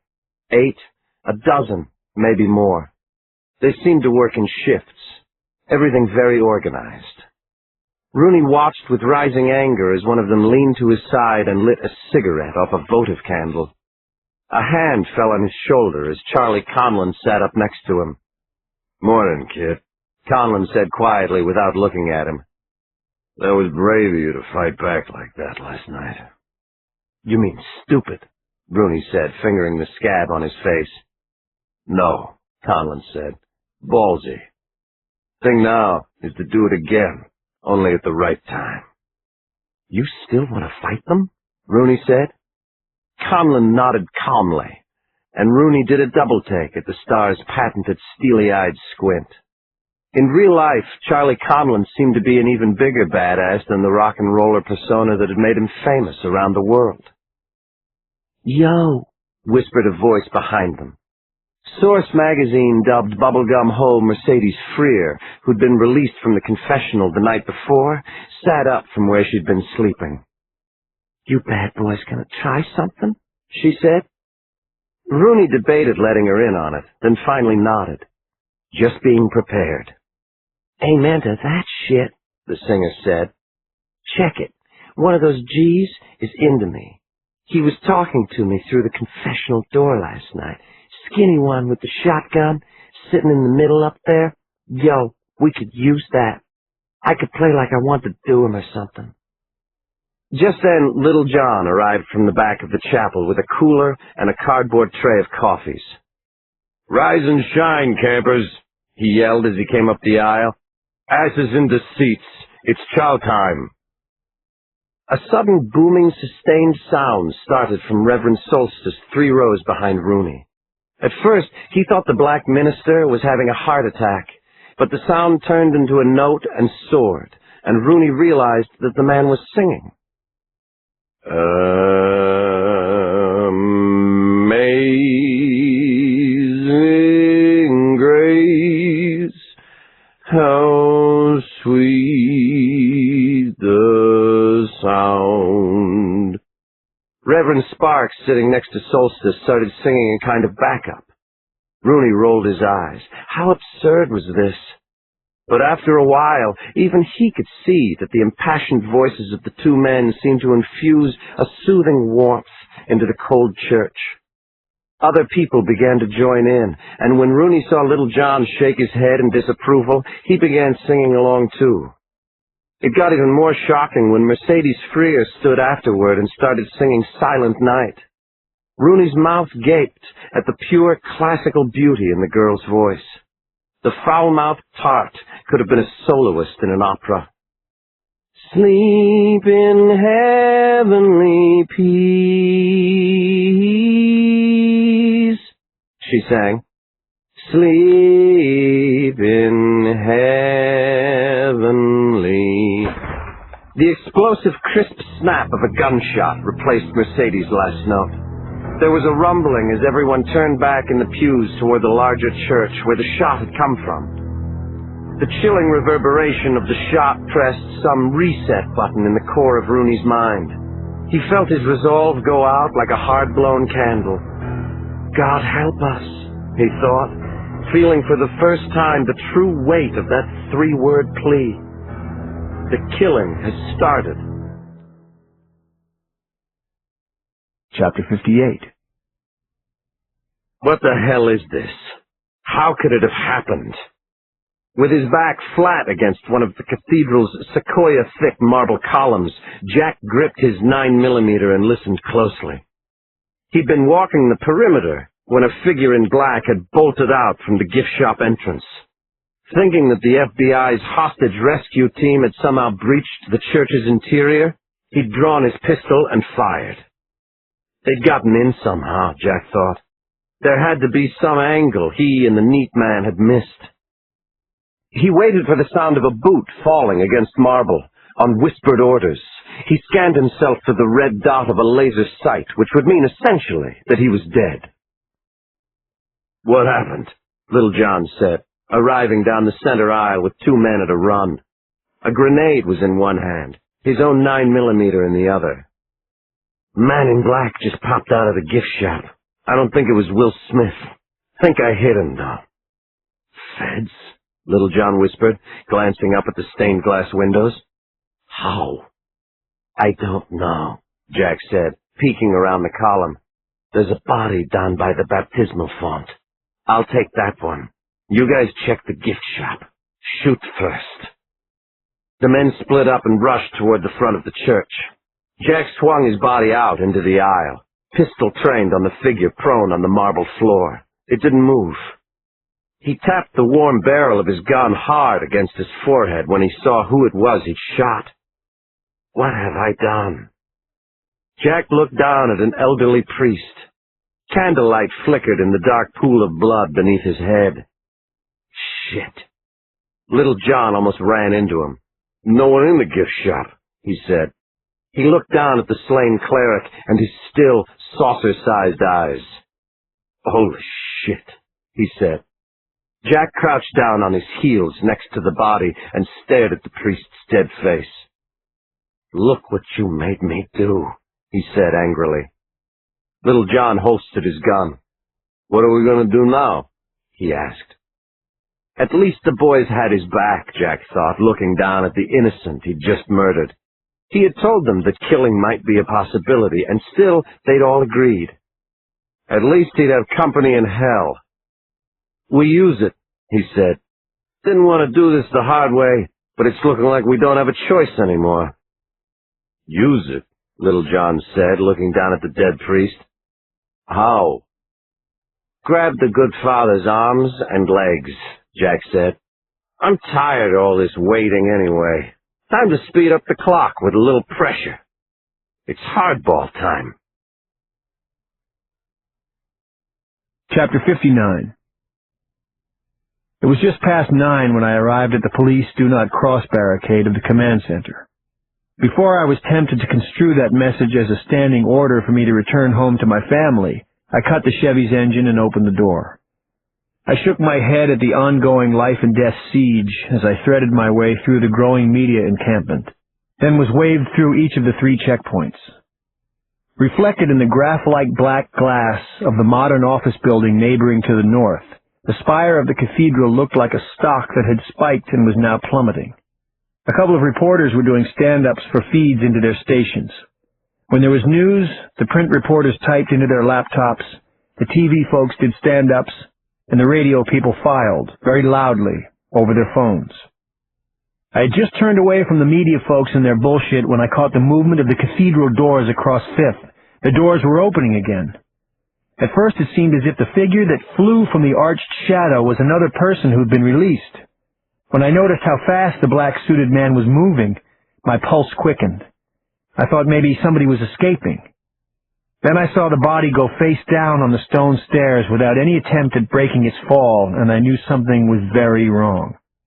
I didn't allow myself to think too much as I skimmed the bumper of the dump truck barricade and crossed the avenue at a run. It was only as I was coming up the cathedral steps and kneeling beside the fallen figure when it occurred to me, coldly, that I wasn't wearing my Kevlar vest. The fallen body had plowed through a section of the street shrine that had been left for Caroline Hopkins the day before. The upended votive candles now looked more like tossed beer bottles than solemn offerings. A bouquet of wilted roses lay just beyond the downed man's outstretched hand, as if he'd dropped it in his fall. I couldn't get a pulse out of him. A needle of ice spiked my heart when I turned the body over to perform CPR.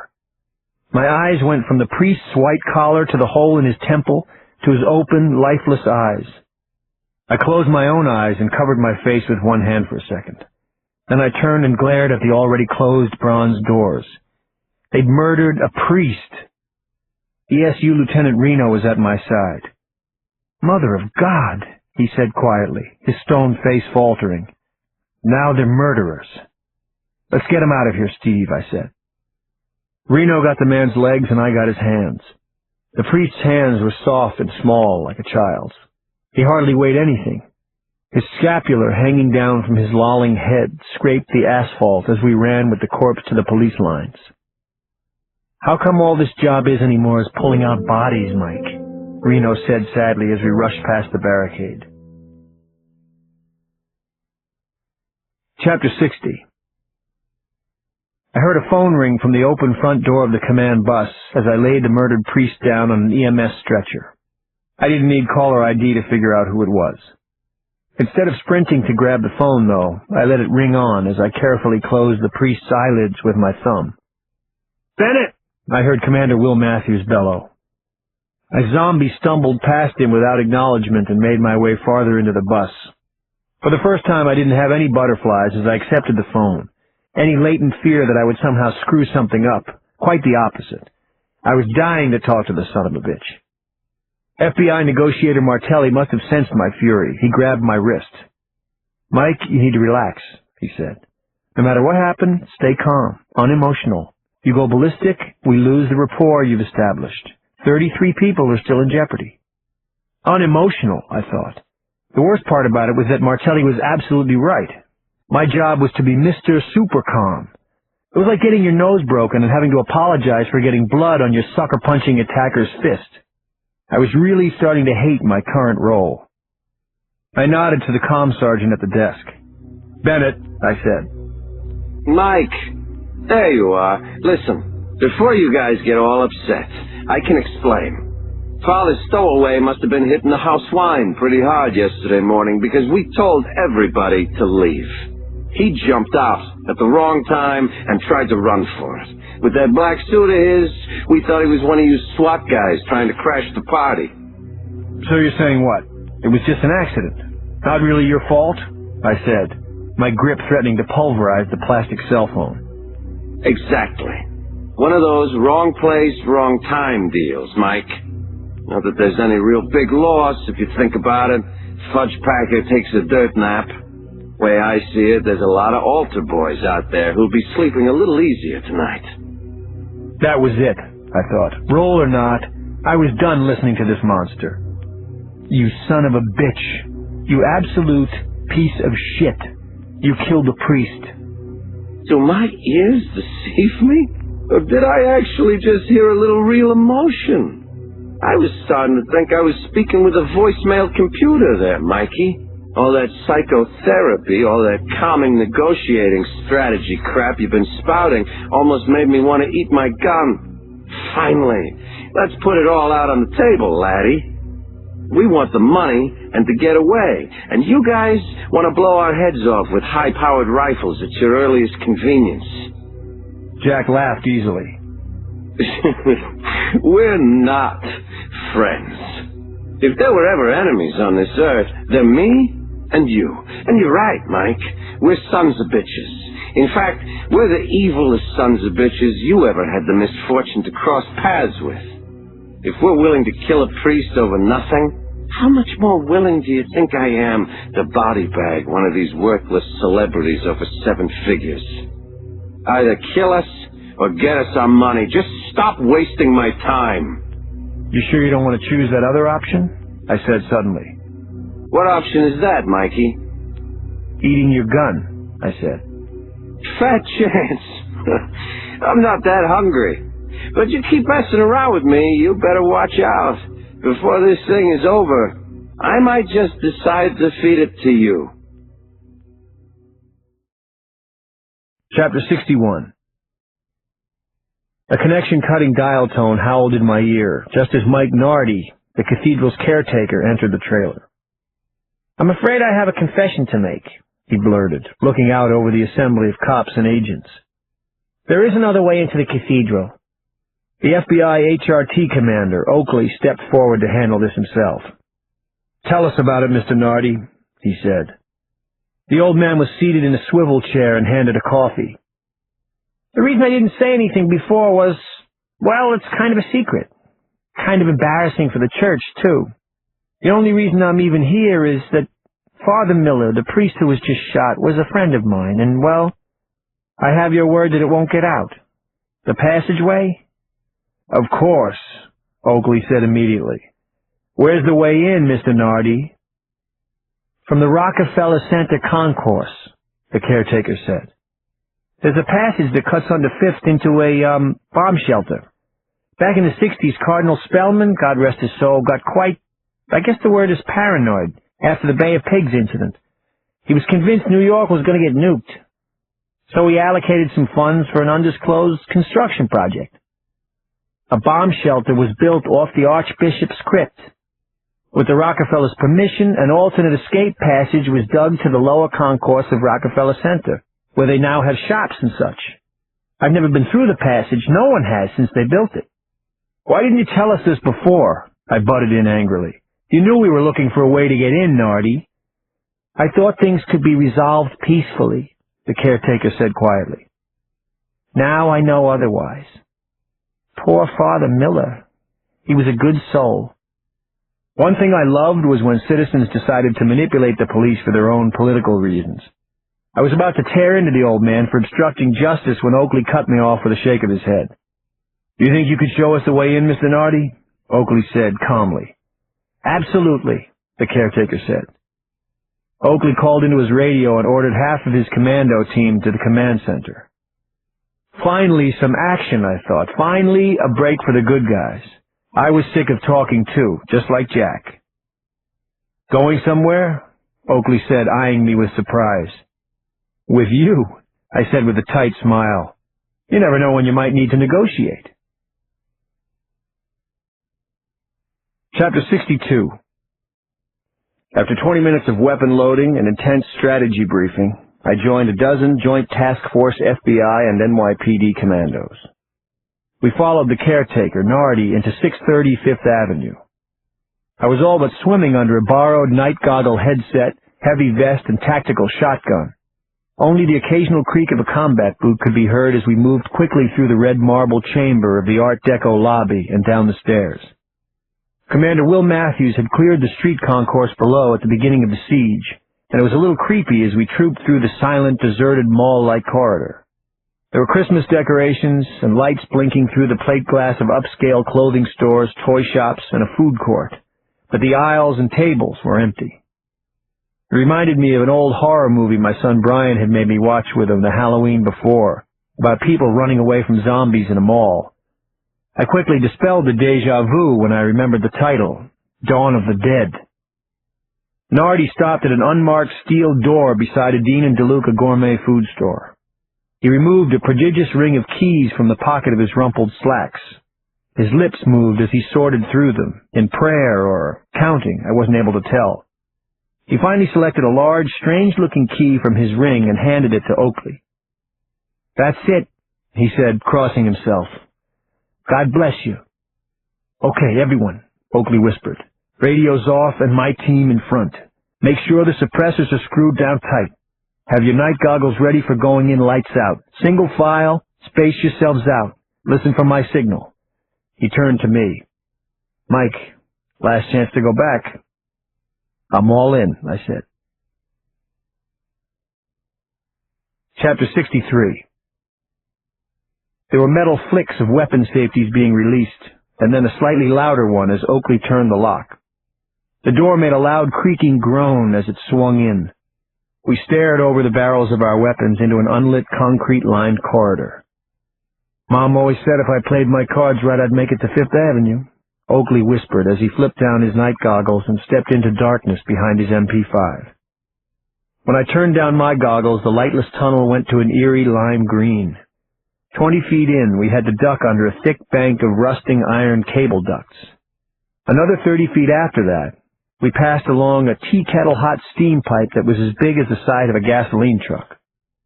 The grade of the tunnel took a sharp pitch downward, and we arrived at a long set of spiraling iron stairs, also heading down. I always wondered what they spent the second collection on, Oakley said as he descended. Anybody who spots the dude with horns and a pitchfork has standing orders to squeeze until he hears a click. At the bottom of the two-story staircase was a riveted metal door with what looked like a steering wheel in its exact center. If I didn't know better, I would have said we'd somehow arrived at the engine room of a ship. The door moved inward as if it were on oiled hinges when Oakley put his hand to it. Suddenly we were in a small, odd, concrete room. It was a church, with painful-looking concrete pews and a cement altar. The only thing not made of concrete was the crucifix that had been fashioned of a dull gray metal that might have been lead. To the right of the crucifix was an iron ladder heading up into a kind of chimney in the ceiling. Oakley motioned for silence as we moved toward the ladder. The vertical passage was about 2 stories high, like some strange silo built underground. I don't know if they trained in ladder racing at the FBI, but if there was an Olympic event, the hostage rescue guys would have gotten the gold. From the bottom of the ladder, I could make out another steering wheel opener at the roof of the chimney, above the commandos' heads. Then I saw it spin with a screech. A few seconds later, I couldn't see anything because a circle of light burned down from above, and I was blinded. Blind and then deaf as the world around me shattered with the crackle of gunfire. Jack was on to us. Chapter 64.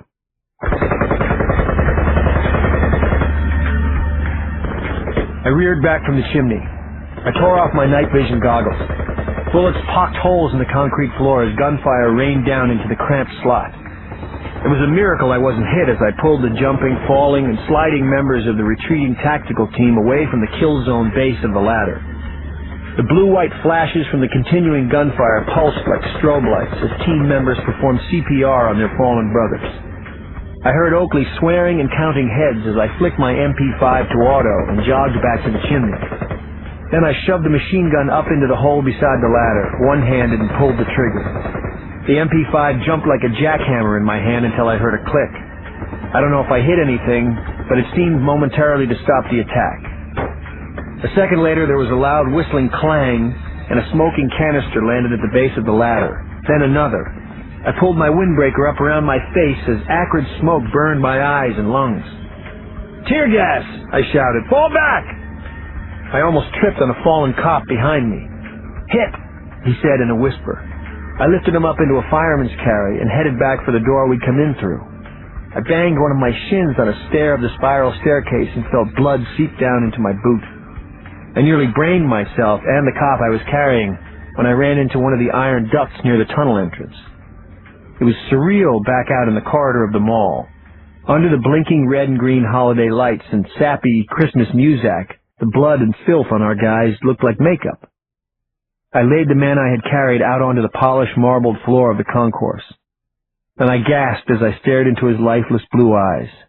He was a burly, black-haired NYPD ESU cop, no more than 25. Now he was dead. Gone while I tried to carry him to safety. Oakley was putting a helmet over the face of a fallen FBI commando to my left. What had happened? 2 good men, good cops, down. I looked around, stunned. There was an advertisement for a clothing store through the plate glass above the cop's dead body. Some laughing teenage blonde in a Santa hat and a red catsuit, sandwiched between a couple of shirtless male models on the hood of a vintage car. That absurd tableau, coupled with my shock, snapped something inside of me. A rattling burglar alarm went off as I shattered the store window into a million pieces with the butt of my MP5. I slid down the wall into the puddle of green broken glass diamonds. I bit my lip as I looked back at the black hellhole we just climbed out of. God help us, I thought. And then, how do they know so much about St. Patrick's? How do they know so much about us? Chapter 65. The neat man folded his cell phone closed as an ambulance hopped the curve of 635th right in front of him. He had to take a step back and actually prop his back against the cold, filthy side of the crisis trailer in order to let out the female EMT from the front cab. He did a double take and then walked away with his head down. If it isn't I need a hug Yolanda, he thought, stealing another glance at the side of the Hispanic paramedic's face. He shook his head, remembering her from outside the hospital where Caroline Hopkins had breathed her last. Of all the sieges and all the cathedrals in all the world, she had to drive her meat wagon into mine. The neat man smiled as he tilted his coffee at her. Here's looking at you, bitch. 6 degrees of separation and all that crapola. He watched her rush across the plaza, pushing a wheeled stretcher. The tactical team emerged from the revolving door just as she got to the entrance. The neat man counted heads quickly. 13 had gone down. Now there were 9 standing. His boys inside had taken care of business. Against hostage rescue, too, and hostage rescue was supposed to be the best of the best. Thank God he'd been able to tip off Jack. He winced a little when he saw asshole hotshot Detective Mike Bennett was still among the living. Yolanda was pulling up his pant leg and wiping at a cut on his shin. What happened, Mikey? Got a boo-boo? He watched as Bennett shrugged her off and hobbled, shell-shocked, toward the trailer. Cops and FBI agents patted him on the shoulder as he passed. Not your fault, the neat man called from the crowd at Bennett's back as he passed. It's those bastards inside. This is all on them.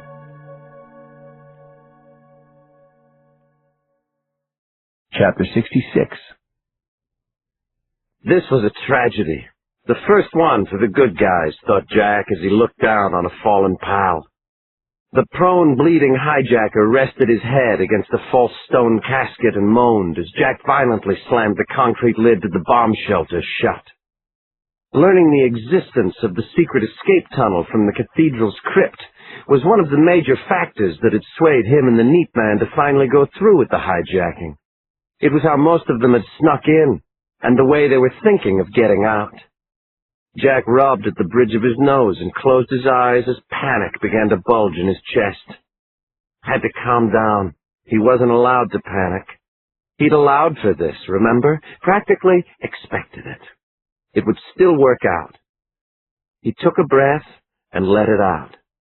Thank God he had come up with a plan B. He opened his eyes as his dying comrade moaned again. Fontaine, he thought.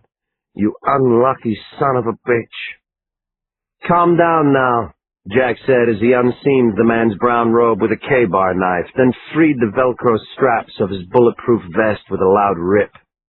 You're going to make it, he lied, without hesitation or request. One of the return fire rounds shot up from the bomb shelter had ricocheted off the lead-lined lid of the hatch. Fontaine had caught the bullet in the back, just above the collar of his Kevlar vest, to the left of his spine. That wasn't even his worst problem, Jack thought, because either he'd just spilled a couple of gallons of Benjamin Moore high-gloss red over the front of his pants, or he was rapidly bleeding to death from where the round had left his body. When Jack peeled the heavy vest off of Fontaine's chest, he spotted the blood-gushing exit wound above his friend's right nipple. Jack looked at the dying man with a wondrous respect. The fact that Fontaine was still breathing seemed to defy logic. Don't lie to me, Fontaine said. I'm all sliced to shit inside. I can feel it. I can feel the blood. We'll put you outside, Jack offered. You'll be caught, but at least you'll be breathing.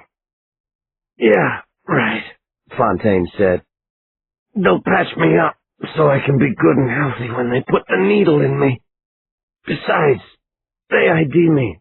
We're all screwed. Just do me a favor, will you? When you get out. Anything, Jack said. Give my share to my girl, Emily. Hell, not even a full share. Just something. The hijacker sobbed suddenly. It ain't the dying that hurts so much. It's the dying for nothing. Jack sat in the man's blood as he got behind him, cradling him. You have my word, dog, Jack said in his ear. She gets a full share. She'll go to college, Fontaine. Just like you always wanted. Ivy, right? For sure, Fontaine said with a soft nod.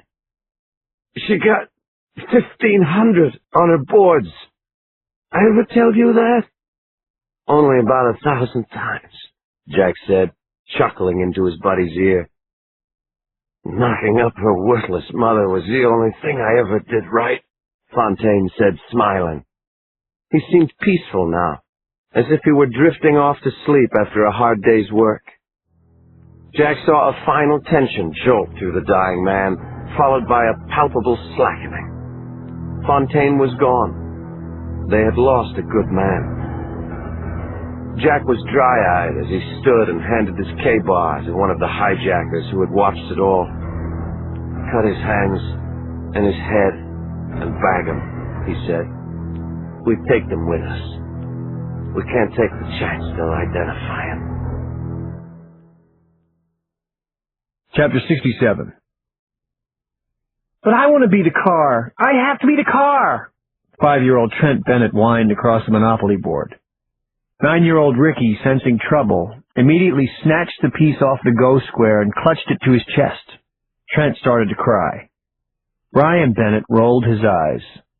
Here he was, doing his job, keeping the squirts busy. He busted out an actual board game, and would they cooperate? No way, Jose. Mary Catherine, their new nanny, or whoever the heck she was, had told him she needed to run out and get something from the store. Grandfather was at church, so that left Brian pretty much in charge. He got up from the dining room table when he heard the front door open. He could see a massive Christmas tree being pushed in through the door when he stepped into the hall. Mary Catherine took off her hat and wiped her hand across her red, sweating, though kind of pretty face. Brian gaped at her. She'd gone out and gotten him a tree for Christmas. That was like, nice. Brian, there you are, she said in her funny Irish accent. Do you know where your mom and dad keep the decorations? We've got work to do. 20 minutes later, all of the kids were in the living room, assembly lining ornaments up to Mary Catherine on the shaky painting ladder. It wasn't the same as their mom, Brian thought. Mom did a tree nicer than the ones in the window at Macy's. But he had to admit, Mary Catherine's was a lot better than nothing at all. Chrissy, still dressed as an angel, passed by in the kitchen doorway, struggling to hold up a sloshing Brita water pitcher. What are you doing? Brian asked. Hello, my job, she said matter-of-factly. Saki needs his water. Brian laughed. With the influence of her sisters, sometimes Chrissy acted more like she was 13 instead of 3. He watched the littlest angel come back into the living room and turn on the TV. Ah, look, look! What is it? Brian said, rushing over to his sister. On the screen, their father stepped onto an outdoor podium between a cluster of microphones. Just like Derek Jeter after a baseball game, Brian thought excitedly. Concern replaced his pride when Brian looked closer. His father was smiling, but it was his bad smile, the one he made when he was pretending not to be sad or angry. His dad looked like Jeter all right, Brian thought, after a big loss. Chapter 68. It wasn't just the biting cold of the day that made me feel numb as I stopped before the checkpoint media podium. Usually making a routine statement before the local news outlets filled me with butterflies. But when Will Matthews said that the commissioner had ordered an immediate press conference, I actually volunteered.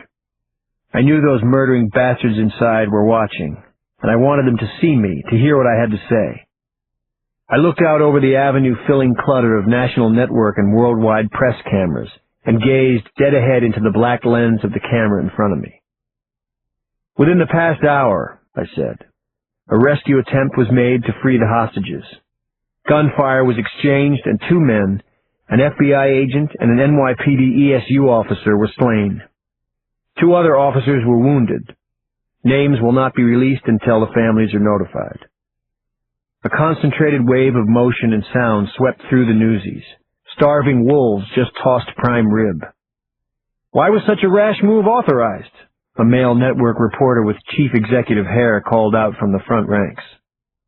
The decisions of the on-scene command cannot be commented on in light of the ongoing situation, I told him. In what part of the cathedral did the rescue attempts take place? Asked a pretty middle-aged female reporter behind him. She had a microphone in one hand and an open cell phone in the other. Again, tactics can't be divulged at this juncture, I said. It was scary, even to me, how calm I sounded. A few minutes before, I was in a firefight. Now I was as collected as Colin Powell doing a troop assessment. Whatever the reason, I was proud of myself. To let the scum inside see that they had gotten to us in the slightest degree would have been an insult to the fallen men. This is a difficult situation, ladies and gentlemen, I continued. I know everyone wants to know what's going on, but now is not the time for full disclosure. It runs contrary to our purpose. We want to extract the 33 hostages safely. And the hostage takers as well? Someone called from the back. What about them? I looked steadily into the camera again. I could almost feel my eyes making contact with Jack's inside. Of course, I said. Of course we do. We want this to be resolved peacefully. I ignored the barrage of shouted questions as I stepped down from behind the wheeled podium. I almost knocked down a tall brunette reporter as I tripped over a taped-down media cable alongside the curb. Come on, Mike, Kathy Calvin said. Who are these guys? You have to tell us what they want. What's their angle? Why are you asking me? I said, putting an almost cross-eyed, confused look on my face. Don't you read your own paper, Miss Calvin? I don't know nothing. Remember? Chapter 69. I had already arrived back in the command center bus and was sitting calmly with the phone in my hand when it rang, and I almost dropped the damn thing. I was still boiling, but I knew how useless that emotion was now. Anger felt good, but it wasn't working. What I had to do now, I knew, was to repair things, salvage the bloody mess somehow. And most of all, I had to keep Jack talking instead of shooting. Mike here, I said. You lying son of a bitch! Now, Jack, I said. There was a mix-up, a communication flub. I wasn't told about the raid until after it happened. I wanted to be as honest as possible in order to reach some middle ground, but under the circumstances, it was impossible. Truth was, I just tried to kill Jack and his accomplices and was pissed that we'd failed. But I had to distance myself from all that. Act like I was just a cog in a large wheel that I couldn't control. And please, Jack, I said, you were the one who was asking for straight talk a little while ago. What did you expect? Blowing away a priest, tossing him out on the steps like a hefty garbage sack wasn't going to have any consequences? That was an accident, I told you. One of you pricks killed my friend. He died in my arms. And one of you guys killed 2 cops. This is a dead-end game we're playing, Jack. I thought you wanted money. Killing people isn't going to get it for you. It's only going to get my trigger-happy, now completely pissed-off fellow cops to come in there shooting. I mean, let's face facts. If you force us to raid the church, in the end, you're not going to make it. You made a mistake with the priest. I can see that now. Now we made a mistake too. Let's put what's happened behind us and get this thing back on track. I waited. Though I'd made it up on the spot, it was a decent argument. Anyway, we needed more time to regroup, think up a new strategy. The secret tunnel had seemed like our one good shot, but maybe there was another way. What we needed now was for the clock to kick back into slow. Only part of the track I'm putting this on from here is the 3rd rail, you lying sack of shit. Jack just about spat in my ear. You screwed up, Mike, and now I'm going to punish you for it. Come to the front door and pick up the trash. Chapter 70. I had cleared the entrance of the bus and was running flat out across the street when the immense cathedral door began inching open again. I knew another victim was about to be ejected from the cathedral. Part of me wanted to believe I could save a life if I acted fast enough, but I knew better. I was crossing the wide sidewalk when a human form suddenly flew out the black space of the open door. I couldn't tell whether it was a man or a woman. The body skidded across the flagstone paving and landed face down on top of a wilted flower arrangement. Male, I registered. Dark suit. Which hostage had been killed? Breath scorching in my chest, I fell to my knees in front of the victim. I didn't even bother looking for a pulse when I saw the torso. The lower back had been ripped apart and was horribly torn and bloody. I was too late. The victim was a middle-aged man. His shirt had been removed, and dozens of large, ragged stab wounds covered his back. What looked like cigarette burns went up and down his forearms. I'd seen my share of bodies, and I recognized that someone with a sharp knife, maybe even a box cutter, had taken out a lot of anger on this one. The first thing I saw when ESU Lieutenant Steve Reno helped me flip the victim was that the poor man's throat had been slit. My heart seized hard in my chest as I looked at the victim's beaten and bloody face. I turned to Reno beside me. "This is so wrong," the big man said, staring at the corpse. Reno's voice was small and wounded, as if he was speaking to himself. "As wrong as it gets." I nodded my head as I continued to stare down, unable to take my eyes away. Andrew Thurman, the mayor of New York City, peered up lifelessly into the leaden sky. A pulse of cold shuddered through me as I glanced up into the dark, towering arches where he seemed to be looking for some answer as to why this could have happened. Steve Reno pulled off his windbreaker and wrapped it around Mayor Thurman like a blanket. He crossed himself silently before he closed the mayor's eyes with his thumbs. "Grab his legs, Mike," Reno said. "Let's get him out of here. Don't let the press get any shots." Chapter 71. The noon Angelus bell started tolling from the cathedral as we carried the mayor of New York down the front steps. Everything that had happened up till now paled in comparison to this brutal, horrifying, and unnecessary murder. There was an instant hush in the crowd of law enforcement. The bell continued its ominous pealing as the police and emergency personnel we passed in the cordoned-off street either gaped, goggle-eyed, or stiffened in ramrod postures of respect.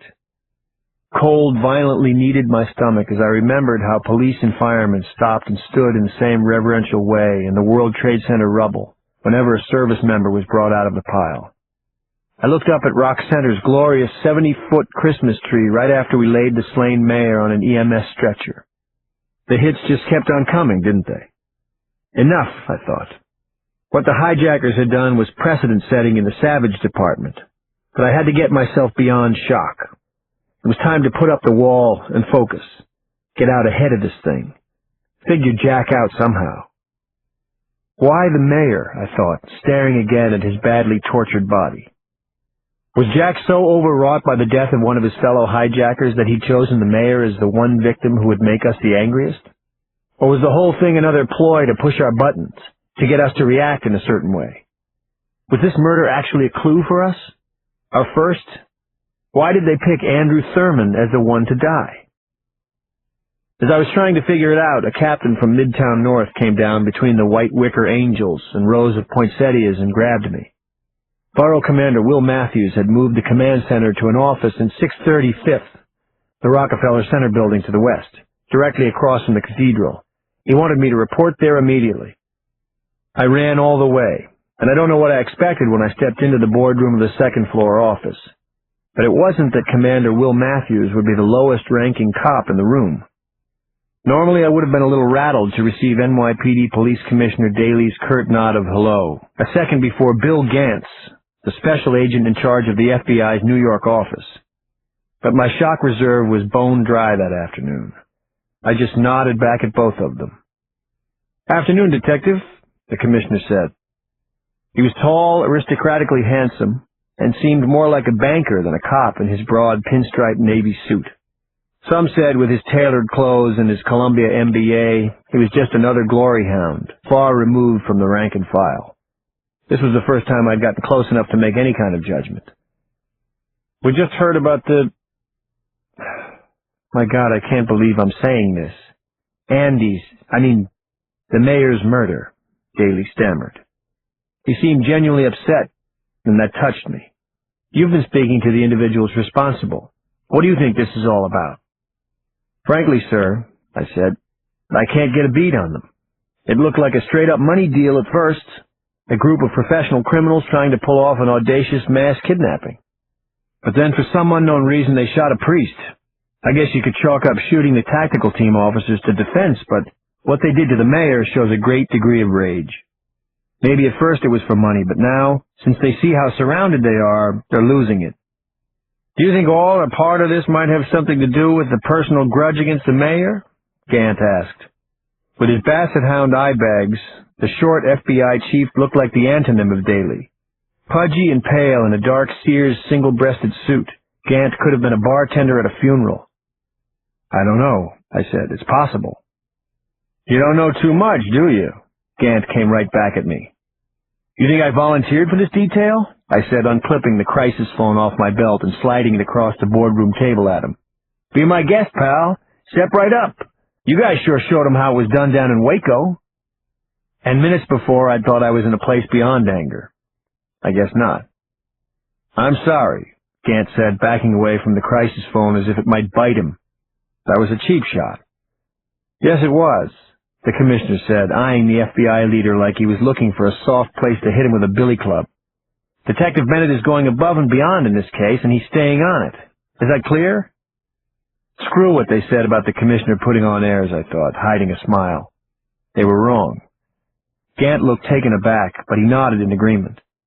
A second later, Gant's phone rang. He shot out of his chair and into the hall after he looked at the caller ID. He came back a moment later with an even paler look on his face. That was the director. He just got off the horn with the president. Military intervention has been authorized. Delta Force has been mobilized and is en route. Chapter 72. I was still trying to come to terms with what I'd just heard as I staggered out of the boardroom inside Rockefeller Center. I'd been on some big cases before, but this was the first time I'd heard war declared. Just when I thought things couldn't escalate any further, I saw that the whole of the command center operation had been moved into the hallway for more space. I spotted my fellow NYPD negotiator Ned Mason placing a sheet of computer paper up on a corkboard filled with them. The FBI negotiator, Paul Martelli, was on the phone at a desk beside him. So it's true? Thurman is dead? Mason asked. I noticed that he always needed to know what was going on to be in the loop. I nodded solemnly. He was dead when they threw him out on the street. Mason looked like a brick had just hit him in the face as he nodded back. How could this be happening here? Martelli said. He looked shocked, too. Russia. Baghdad, maybe, but Midtown Manhattan. Jesus. Hasn't this city been through enough? Apparently not, I said. How's the money gathering going? We're getting there, Mason said, gesturing toward the papers on the board. Each one indicated an individual hostage, their representative, and the amount of the ransom. I just got off the horn with Eugenia Humphrey's people in L.A., he said. In addition to Eugenia's ransom, they're going to put up the money for the 2 Baptist reverends inside as well. That's generous, I said. If only the rest of them could be that cooperative, Mason continued. Rooney's business manager refuses to release any money until he personally speaks with one of the hostage takers. When I told him that was impossible, he hung up and is now refusing to take my calls. Can you believe it? It's like he thinks he's negotiating a contract instead of taking his client's life out of danger. Oh, and one of Charlie Conlon's kids has started legal action to block the transfer of any funds. The asshole's argument is that maybe his father is already dead and he's refusing to put his inheritance in jeopardy. Family values at work, I said. You said it, Martelli agreed. How much do we have collected so far? I asked. $66 million in escrow, Mason said after punching buttons on a desk calculator. Another 10 makes 76 and we'll be ready to wire it. Did you subtract the mayor's ransom? I said. Mason's eyes widened as he looked up at me. You're right. Okay. Take away his $3 million, the total goes from 76 to 73. Only $7 million to go. Only, I said. You know you've been hanging out with the rich and famous too long when you use the word only before the word $7 million. It's like the man said, Martelli added, putting the phone in the crook of his neck. $1 million here, $1 million there. Pretty soon you're talking real money. Chapter 73. Jack sat on the steps of the high altar with his cell phone antenna clenched between his teeth. He'd quit smoking 8 years before, but he was seriously considering starting up again. He'd known the operation would be stressful. He'd even predicted the attempted breach. But that was on paper. Actually dealing with it in real life, he thought, the blood pounding in his head as he scanned the surrounding jewel-colored windows for snipers, was a whole nother ball of wax. Maybe I pushed it too far, he thought, gazing at the flag-covered casket of the First Lady in front of him. Maybe they'd storm the place now, celebrities or not. He'd wanted to make a statement with the mayor, but he wondered if he hadn't gone a little over the top on that one, too. The pathetic whimper Andrew Thurman had made when Jack slid the K-bar into his back still echoed in his ears. The saints on the holy windows seemed to stare down at him sternly, their strange dead eyes brimming with a malevolent disapproval. No, no, no, Jack thought with a violent sneer. No way could he even think about going soft now. He knew what he had to do, and he was doing it. Killing the mayor had been nothing. Part of a formula that would end with his getting very rich. Besides, the prick deserved it, he reminded himself. There was a time when Jack had badly needed the mayor's help and had been left twisting in the wind. His honor had it coming, Jack thought with a nod. And there would be more killing before this was over, Jack thought. No doubt about that. "Jack, come in," came a voice from his radio. "What now?" he answered. "Come back to the chapel right now," the radio said. "One of the fish has fallen and claims he can't get up." Jack shook his head with a snort of disgust. His guys were great come ball-crushing time. They had guts and were loyal and obedient to a fault. But have them make a decision on their own about the tiniest shit? You were asking for a confirmed miracle. He keyed the Motorola. "On my way," he said, getting to his feet. Not again, Jack thought when he arrived at the rear chapel rail. Another big shot was slabbed out on the marble floor. Chapter 74. Real estate tycoon Xavier Brown's eyes were rolled way back in his head, his open silk shirt showing an expanse of snow-blind white belly. The talk show woman, Eugenia, was sitting almost on top of him, compressing his chest with the heels of her hands, saying, hold on, Xavier." "What the hell did you do to him?" Jack said to Little John. "Nothing," Little John answered defensively. "That's just it. Fatty got up, complained his arm was hurting him, and then boom, down he goes, beached whale." Jack knelt next to the talk show lady. He had to admit, even given how much he despised these worthless, privileged wimps, it was a little weird. He was starting to respect some of them, like Eugenia. "How's he looking?" he asked her. "Very bad," Eugenia said, continuing CPR. "His pulse is very weak. If he doesn't get to a hospital, he'll die. No, I don't know that for certain, but that's what I think." "Damn," Jack said, standing directly over Brown. Another snag, potentially a very costly one. What to do to protect his investment? Jack snatched up his phone and hit redial. "Mike here," came the detective's voice. Jack had to admit the cop was good. They just sent out the mayor carved up like a Halloween pumpkin, and the cop sounded like a concierge at a 4-star hotel. "You know it, pal. The hijacker is always right." "You got a problem," Jack said. "Hot shit honcho Xavier Brown's stock has just taken a sudden nosedive. I think his ticker's having trouble keeping up with all the fun and excitement. Tell you what, Mike, I'll let him out of here before his aorta explodes, but you have to pay his ransom first. We don't have it all together yet, Jack. You have to give us more time. More time, is it? Jack thought. Wonder why. To figure out another way in and take us out, perhaps? These dolts couldn't help sticking to the dusty playbook, could they? No wonder he was going to get away with this. Go ahead and send his money first, then, Jack said. Or then again, don't. But tell his people they better decide quick. X Brown is looking like the next time he makes it into the Wall Street Journal, it's going to be on the obit page. I'll be watching the account. I see my money, I open the front door. I'll let them know, the negotiator said. You do that, Jack said. It took 5 of his men to drag the heavy financier up the aisle toward the main entrance of the cathedral. His guys looked like a radical tree-hugging order of monks trying to save a manatee. Eugenia Humphrey tagged along the whole way, even dropping down to give the tycoon CPR in the vestibule. She was turning out to be a pretty good chick. He turned when one of his men called to him from one of the little security rooms off the main altar. A laptop sat on a beat-up desk before the man. They did it, the gunman said with excitement. They moved it already. The money is there. Jack smiled as he came over and looked at the screen. A 3 followed by 6 zeros was in the column next to their Costa Rican bank account number. By way of a half-dozen Cayman Island, Isle of Man, and Swiss banks, untwisting the pretzel of dummy accounts and wire transfers would be impossible. 3 million. He was a millionaire. And before he was 40.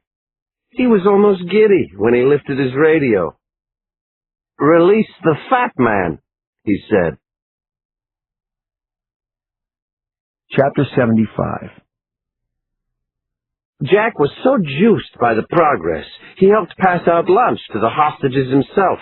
Actually, he took great pleasure in providing a cold Mickey D's only menu for the fussy celebrity gourmands. Da-da-da-da-da. I'm loving it. He paused at the front of the chapel, staring out at his favorite captives. Funny, they didn't look like they were ready for the red carpet anymore. Had to be a real bitch and a half trying to face the day without their maids and personal trainers and lifestyle coaches. Pale and crumpled and baggy-eyed, munching on their fast food, they reminded him of something. Oh yeah, he remembered. Human beings. He took the microphone off its stand. Hey, everybody, he said. Finally, things are starting to break our way. Ransoms have begun rolling in. Won't be long now. Hope all your stockings are hung over the chimney with care. Jack paused. His amplified sigh was almost wistful. Gotta hand it to you as a whole, guys, he said. I really thought a bunch of soft celebrities like yourselves would freak out under the circumstances. But for the most part, you proved me wrong. You held up better than expected, and for that, you should be proud. And I really do hope the authorities continue cooperating. You can take this experience with you and get on with your lives. And even if a couple more of you have to be eliminated, you can go down, realizing how lucky you are to die in your prime. It'll be James Dean, Marilyn Monroe, and you. You might have made yourself stars, but think about it. A couple in the back of the head on the steps of St. Patty's, it'll turn you into legends. As Jack stepped down from the pulpit, Eugenia Humphrey stood. Sir, she called out bravely, may I communicate with you about something? Can we talk? Jack reached into his robe for his taser, then stopped himself. There was a mesmerizing sincerity in the talk show host's face that even he couldn't deny was compelling. Make it snappy, Jack finally said. Thank you, Eugenia said. She cleared her throat and looked directly into Jack's eyes. No wonder this lady was so successful, Jack thought, feeling the weight of her confidence and intensity. It was as if the two of them were together in a small, cozy room, instead of yelling at each other over guns and hostages. What I want to say is this, Eugenia said. We are all truly sorry if who we are and what our lifestyles are all about have hurt you in some way. I'll be the first to admit that I am sometimes consumed with things instead of other people's feelings. But honestly, after this ordeal, I do feel different. I'm going to enjoy the simple things in life again. I've learned from this experience, as I'm sure all of us have, and in some strange way, I'd actually like to thank you. But please, don't kill anybody else, because deep down, you're right. We're not special. We're just people, like you. Jack stood there, just staring at the woman. He would have thought it was impossible, but he almost felt guilty for a second. This stupid broad's somewhat eloquent plea had almost unnerved him. He didn't even watch her stupid show. Jack was about to announce that whatever happened, she herself would be spared, when little John, standing beside Eugenia, drew his 9mm. He pressed the steel barrel to the talk show host's cheek. "That was really emotional," Little John said, cocking the hammer with his thumb. "I'm crying so hard, I wet my panties. But you must have missed the email about nobody giving a crap. Now either you put a sock in it, or I'll put a bullet in it. This isn't your talk show, lady. This is our show." Jack called out to his compatriot, "Little John, I couldn't have said it any better myself." Chapter 76. How could it be Christmas Eve, I thought. I stood on the corner of 50th Street and watched as snow began to fall, but not the soft, feathery flake variety. I flipped up my collar at the gritty bits of frozen rain that scoured at my face like sand tossed in a wind tunnel. Over at the command center, I'd heard about a new problem for us to contend with. Along the lines of barricades, tourist crowds had gathered and were resisting being dispersed. Having been denied a peek at the rock-center tree that had been cordoned off, they were content to stand around and gape at the unfolding spectacle. I watched a group of teenage girls, cheerleaders from Wichita, Kansas, arrive at the northwest corner of 51st, laughing as they pumped handwritten Free Mercedes signs into the air. A few had Siege of St. Pat's t-shirts over their sweaters. I shook my head. You knew you were in trouble when somebody was selling t-shirts. I could see every member of my Manhattan North Homicide Squad sporting them when I returned to the squad room. If I returned, that was. I wandered over to Lieutenant Reno and HRT Chief Oakley, who were commiserating in front of the black FBI tactical bus. Oakley had a folded blueprint in his hand. "Mike," Oakley said, "we're going over that first idea you had about the North Spire again, figuring out some way to go in the cathedral up there." I looked at the commando chief. His face was drawn and weary, but even in the cold murk there was no mistaking the determination in his eyes. Oakley had lost one of his men, and it didn't look like he'd be slowing down until something was done about it. "It's probably the next best tactical option," I said. "But after what happened in the concourse, I'm worried about getting ambushed again. And it might be a lot harder to fall back from 300 feet in the air." "We've spoken to Will Matthews and the FBI special agent in charge," Reno said. "The next decision to go tactical will be a full-force breach from every side. Next time they send us in, we won't stop until every hijacker is taken out, Mike." I was standing there trying to shrug off the implications of what Reno had just said when I heard the squall of feedback coming from the north. I rubbed my eyes trying to register what I was seeing. Here we go again. Beyond the barricades and news trucks, a group of young black men was standing on top of a yellow school bus.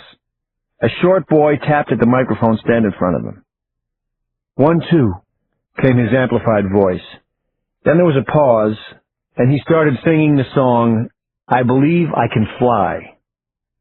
It was like a punch in the chest when the rest of the choir burst in. I could read the banner on the side of the bus, Boys Choir of Harlem. Most of them were probably from one of the kidnapped reverends' congregations. All we needed was a Ferris wheel and cotton candy, and we could start charging admission to this freak show on Fifth Avenue. Though I had to admit the boys' soaring voices brightened the gloom somehow. Reno must have thought so too, because he grinned as he shook his head. "Only in New York," he said. Chapter 77.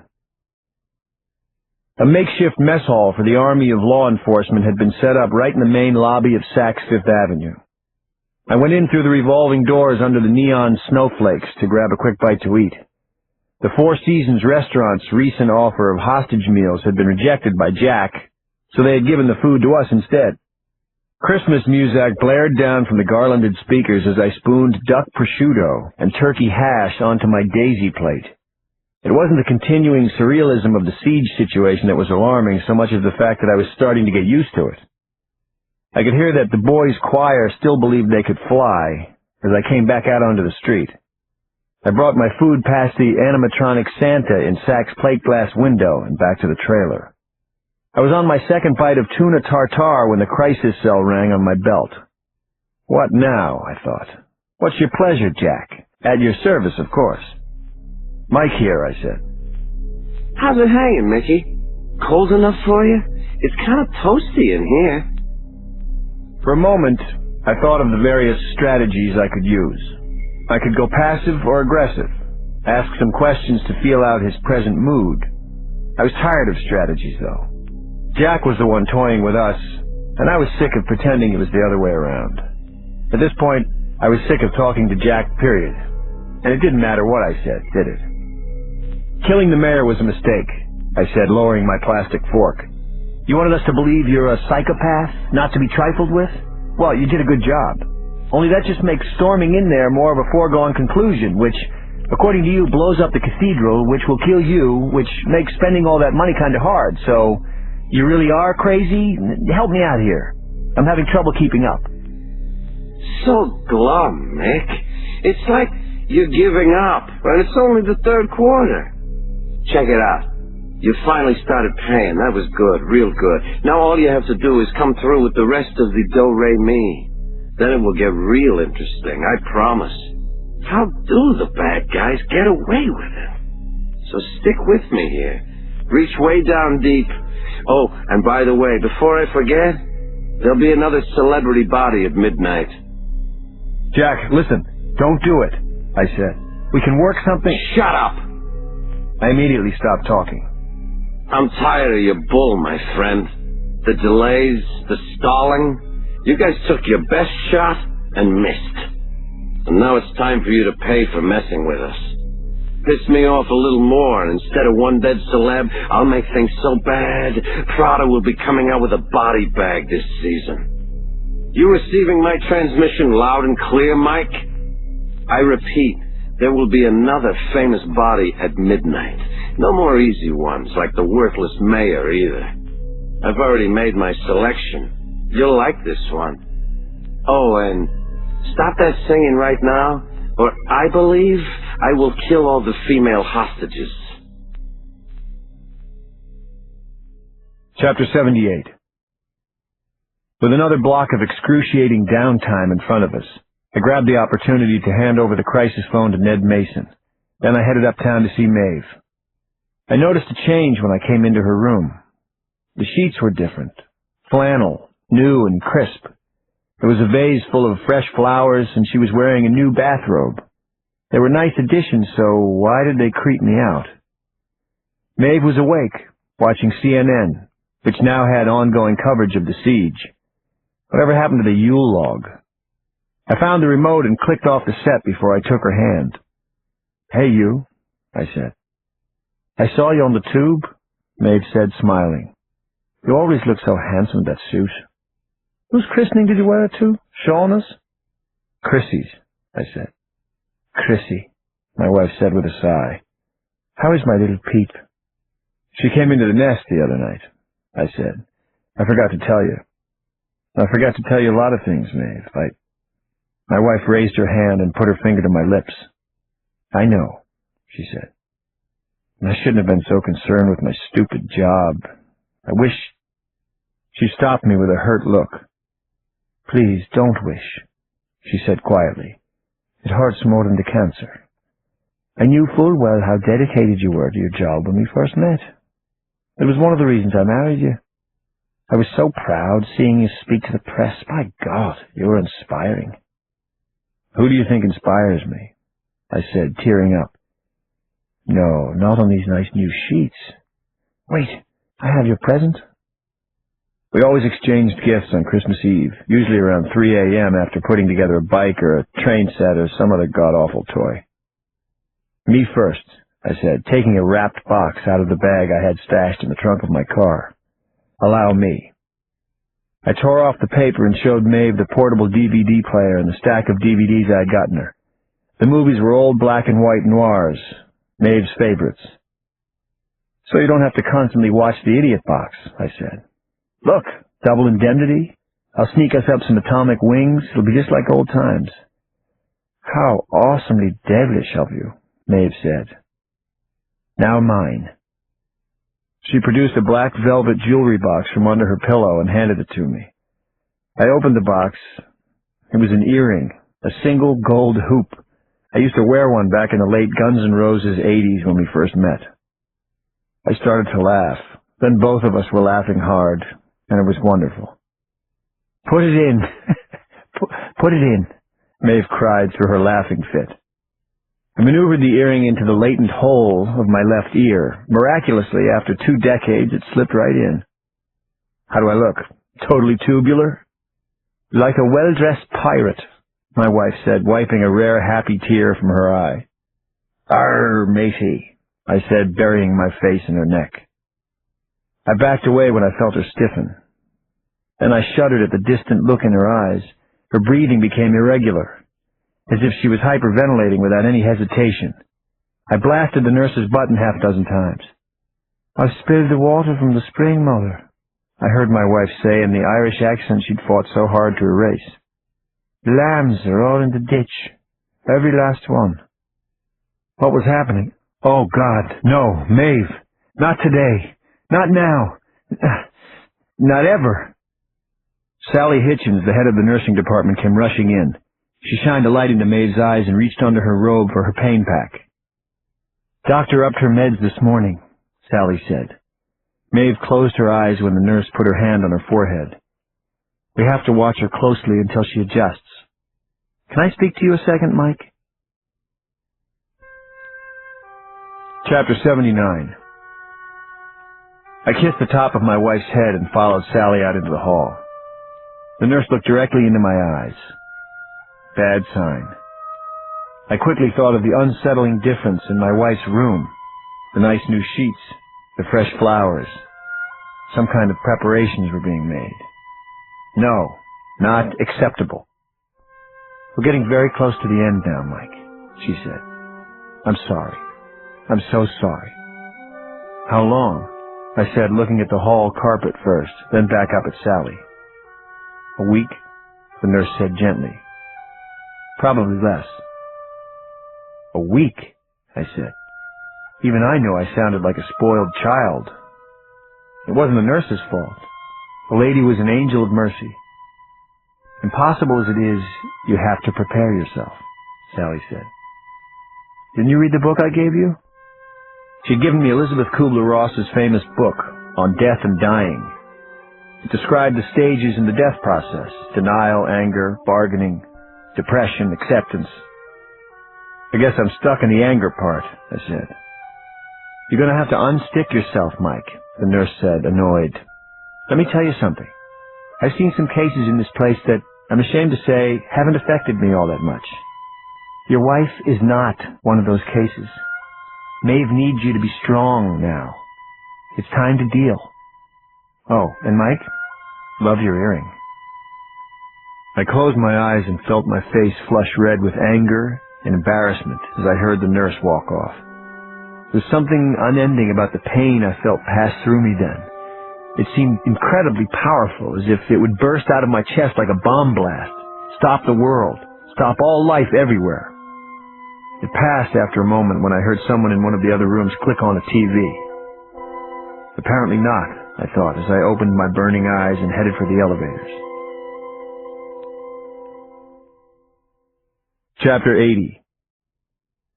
I called home on my cell phone as I left the hospital and hurried toward my car. Julia picked up. How's Mom? She said. In homicide interrogations, sometimes it takes lying very convincingly in order to extract a confession. At that moment, I was glad I'd had some practice. "She looks great, Julia," I said. "She sends her love, to you especially. She's so proud of the way you've been taking care of your sisters. So am I, by the way." "How are you, Dad?" Julia said, with that static or extremely mature concern in my baby's voice. I remembered that she'd be heading to high school next year. How the heck had my little girl grown up without me noticing? "You know me, Julia," I said into my cell. "If I'm not actually freaking out, I guess I'm doing pretty good." Julia laughed. She'd been front row center for my classic comedy, Dad Meltdowns. "Remember that time when everyone was fighting on the way to the Poconos and you told me to close my eyes and look out the window?" Julia said. "I wish I could forget it," I said with a laugh. "How are things in the barracks?" "There's quite a line behind me waiting to tell you," she said. As I drove through the cold city streets, I spoke briefly to each of my kids, telling them how much their mother and I loved them. I apologized for not being there for their pageant or Christmas Eve. I'd missed holidays working cases before, but there was never a time when neither Maeve nor I had been there. As usual, the kids were taking things in stride. Chrissy was sniffling when she got on the line. Uh-oh, what now, I thought. "What is it, honey cub?" I said. "Daddy," Chrissy said, sobbing, "Hillary Martin said Santa can't come to our apartment because we don't have a fireplace. I want Santa to come." I smiled with relief. Maeve and I fortunately had heard this lament at least twice before and had devised a solution. "Oh, Chrissy," I said into the phone with mock panic, "thank you so much for reminding me. When Santa comes to New York City, because people in a lot of apartments don't have fireplaces, he lands his sleigh on the roof of the building and comes down the fire escape. Now, Chrissy, do me a real big favor, okay? Tell Mary Catherine to make sure the window in the kitchen is unlocked. Can you remember that?" "I'll tell her," Chrissy said breathlessly. "Wait a second, wait, Chrissy," I said, turning up the police radio under my dash. "Oh, wow, I just got an official report from our police helicopter. Santa's approaching New York City right now. Quick, get to bed because you know what happens if Santa shows up and children are awake, right?" "He keeps going," Chrissy said. "Bye, Daddy." "Mr. Bennett," came Mary Catherine's voice from the receiver a few seconds later. "Hi, Mary," I said. "Where's Seamus? He should have relieved you by now." "He did. He's holding court in the living room with 'Twas the Night Before Christmas." Reading that story had always been my job, but I felt more gratitude than sadness. Despite the negatives, my grandfather Seamus was a wonderful storyteller and wouldn't hesitate to do anything to make sure the kids were getting the best Christmas they could under the awful circumstances. At least my kids were safe, I thought. They were surrounded by angels and saints. I wish the same could be said for me, but the job I'd chosen often involved the sinners, the very worst of them. "Please, Mary, feel free to get out of there," I said. "And thank you so much for picking up all the slack. When this craziness at the cathedral is over, we'll sit down and figure out a sane schedule." "I'm glad I could help. You have a wonderful family," Mary Catherine said. "Merry Christmas, Mike." I was speeding south past the wreath and holly-decked Plaza Hotel when she said it, and for a second I wanted to believe that it could be. Then in the distance down Fifth I spotted the harsh glow of the siege tinting the black sky. "Talk to you later," I said and snapped my phone shut. Chapter 81. In the dark confessional, Laura Winston lay curled on the cramped floor, sweating and shivering. The most fashionable woman on the planet, she thought, is in desperate need of a makeover. In the 20 hours she'd been confined, she drifted in and out of consciousness. But ever since the dim light had retreated from the stained glass skylight above her 6 or 7 hours ago, she'd been completely and atrociously awake with the fever and pain of withdrawal. It was around noon when she had noticed her reflection in the polished brass kickplate of the door. Makeup eroded by tears and sweat, honey-blonde razor-cut, flecked with vomit. At first, Laura thought she was staring at some kind of religious carving, the image of a deranged skeletal demon triumphantly slain by an angel. She recalled the last lines of Sylvia Plath's poem, Mirror, as she lay there, unable to look away from the terrible image. In me, she has drowned a young girl, and in me an old woman rises toward her day after day like a terrible fish. It had taken a kidnapping, a violent ordeal of historic proportion to do it, but now, finally, she realized the truth. She was old. When she got out of this, if she did, she was going to get clean, go to a good rehab facility. Give me one last chance, Lord, the fashionista prayed for the first time since she was a little girl. It felt like something tore inside her ear when the gun went off just outside the confessional door. When the ringing subsided, she could hear people screaming. The sulphurous stench of cordite wafted under the door and mixed with the sour smell of her vomit. Her breath jammed in her throat as she heard a muffled curse and a body being dragged past her door. God have mercy, they'd shot somebody else. Laura felt her heart wallop against her chest. Who could it have been? Who? Why? She hoped it wasn't Eugenia, who had been so kind to her. The hijacking wasn't really about money, was it? Laura concluded with numb horror. One by one, they'd be taken off to slaughter, made to pay for their stupid, decadent sins. She was running out of time. I'm next, Laura thought, with a dry heave. Chapter 82. Eugenia Humphrey, unfortunately, had seen dead bodies before. Her grandmother's was the first, and she remembered how angry the withered, sadly questioning change in the face of her beloved Graham had made her. More recently, with her philanthropy work, she'd been shown pictures of atrocities throughout the world that needed somebody's attention, and she had tried her best to help. But even the garish images of the hacked-up villagers in equatorial Africa couldn't prepare her for what she had just witnessed with her own eyes. Just shot him, Eugenia thought. Stepped up to the pew and just shot him through the head. Why? How could one human being do that to another? Now she watched the gunman drag the body along the marble. What a horrible sound it made, like blood being squeegeed off glass. A hijacker at each side pulled at the body's ragdoll arms as though it were some nonsensical schoolyard game. A shiny black loafer came off one foot. Terrible detail. The open eyes of the lolling head seemed to make eye contact with Eugenia as the corpse was pulled into the shadowed gallery beside the altar. Why me? The lifeless eyes seemed to accuse her as he was pulled out of sight. Why me and not you?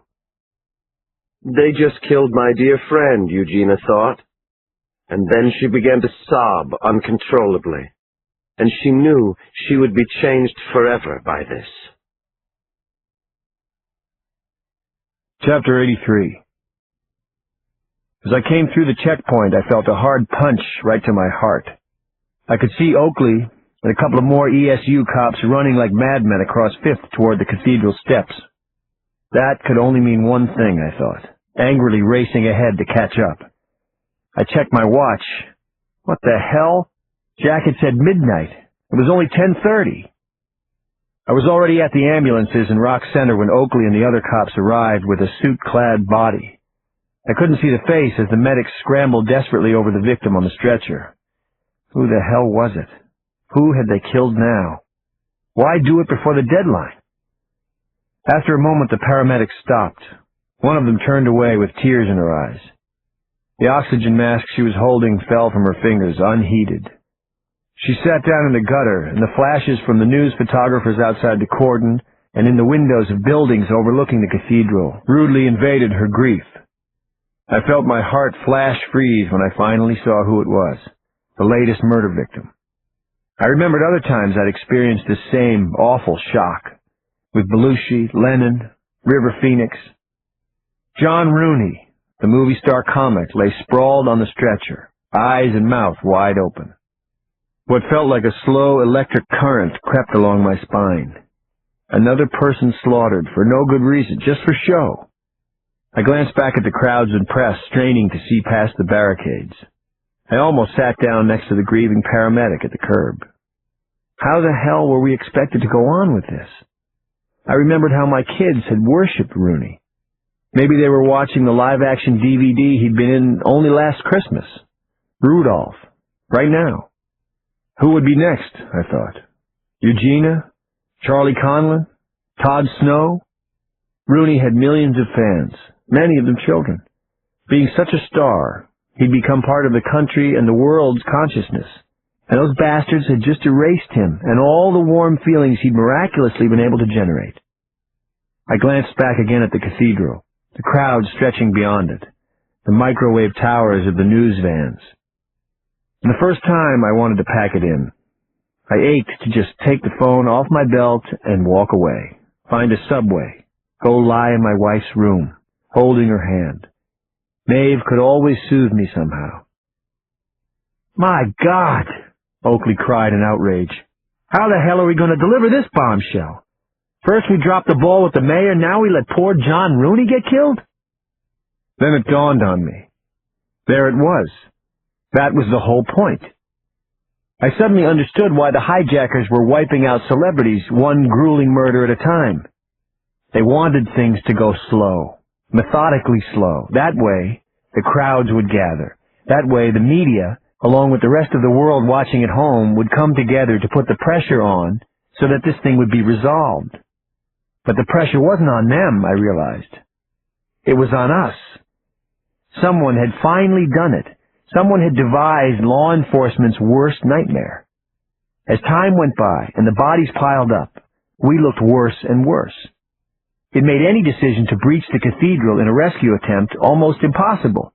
If we screwed up and boom, the place went up, people wouldn't blame the hijackers, they'd blame us. I let the crisis phone ring 4 times before I answered it. Hi, it's Jack. He said, and actually sounded gleeful. Hi, Jack. Get it? Sure, it's not as funny as Rooney, but I'm thinking his stand-up days are over. Time's up, Mike. No more excuses, no more delays. If all the money isn't in my account by 9 o'clock tomorrow morning, there'll be so many dead, rich, and famous people under the old tree this Christmas.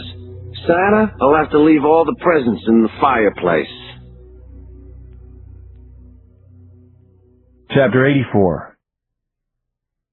It was coming on 2 in the morning when I slowly, painfully, lifted my head off the laptop keyboard I'd been using for a pillow. I was aware of the earring Maeve had given me. Also, that for the first time in hours, the activity in the makeshift Rockefeller Command Center had died down to a murmur. Our work was almost done here. It had taken every ounce of finagling and begging and negotiating, but we'd somehow gotten all but 4 of the $73 million together.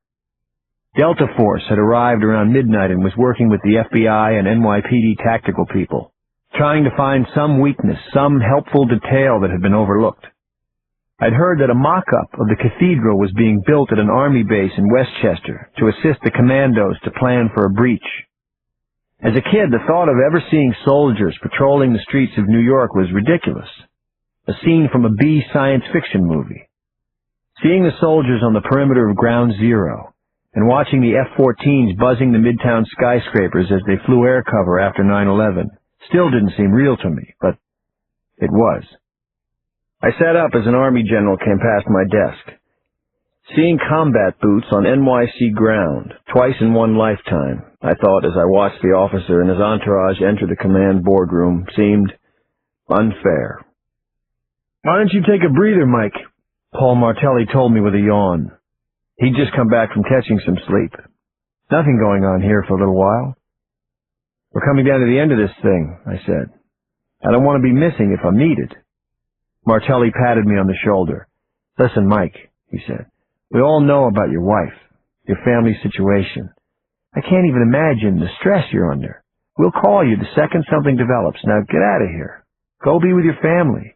Mason and I have you covered." Martelli didn't have to tell me twice. Anyway, I felt the negotiations were over. They'd won. We still had to negotiate the hostages' release and whatever kind of transportation the hijackers thought they would need to get them to safety. But all that could wait. Maeve was sleeping when I came in. I wasn't about to wake her from such a peaceful state. On her bedside table, Jimmy Stewart was reluctantly receiving a cigar from Potter on the screen of the portable DVD player. I shut it off.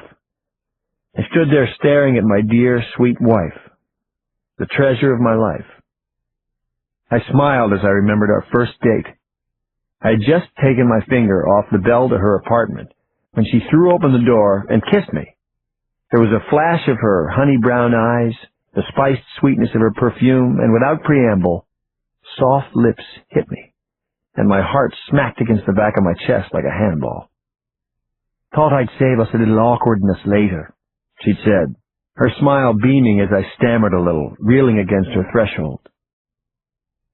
"Sweet Maeve," I whispered now from the foot of her bed, "there'll never be a man as lucky as me. I love you so much, my queen." I touched a finger to my lips, then to hers. Minutes later, I swung across town again.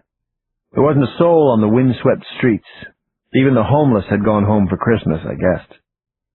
I went into the kids' rooms and checked on them. There were probably visions of PlayStation and Xbox dancing in their heads instead of sugar plums, but at least they were snug in their beds as required. Seamus was snoring to beat the band on the top of the chaise in my bedroom, cookie crumbs on his cheeks. My 11th kid. I tossed a throw on him and turned out the light. My biggest shock came when I stepped into the living room. Not only was there a grand tree, but it had been decorated to the nines. The kids' gifts had been pulled from the back of my closet, expertly wrapped, and stacked in 10 piles under it. There was a note on the DVD remote sitting on the sectional. "Hit play," it said. "Merry Christmas, Mary Catherine." I did as instructed. A video shot of Chrissy, dressed as an angel and proceeding up the aisle in Holy Name's gym, filled the screen. I teared up, but not angrily this time. What an awesome job Mary Catherine and my grandfather had done. What could be more beautiful than this? "Duh, how about Maeve there, healthy beside you?" a voice inside me said. I didn't have the strength to listen to voices right now. It would all be over soon. I wiped my eyes to watch as my boys, now shepherds, came wandering from afar toward the stage. God save the Bennetts.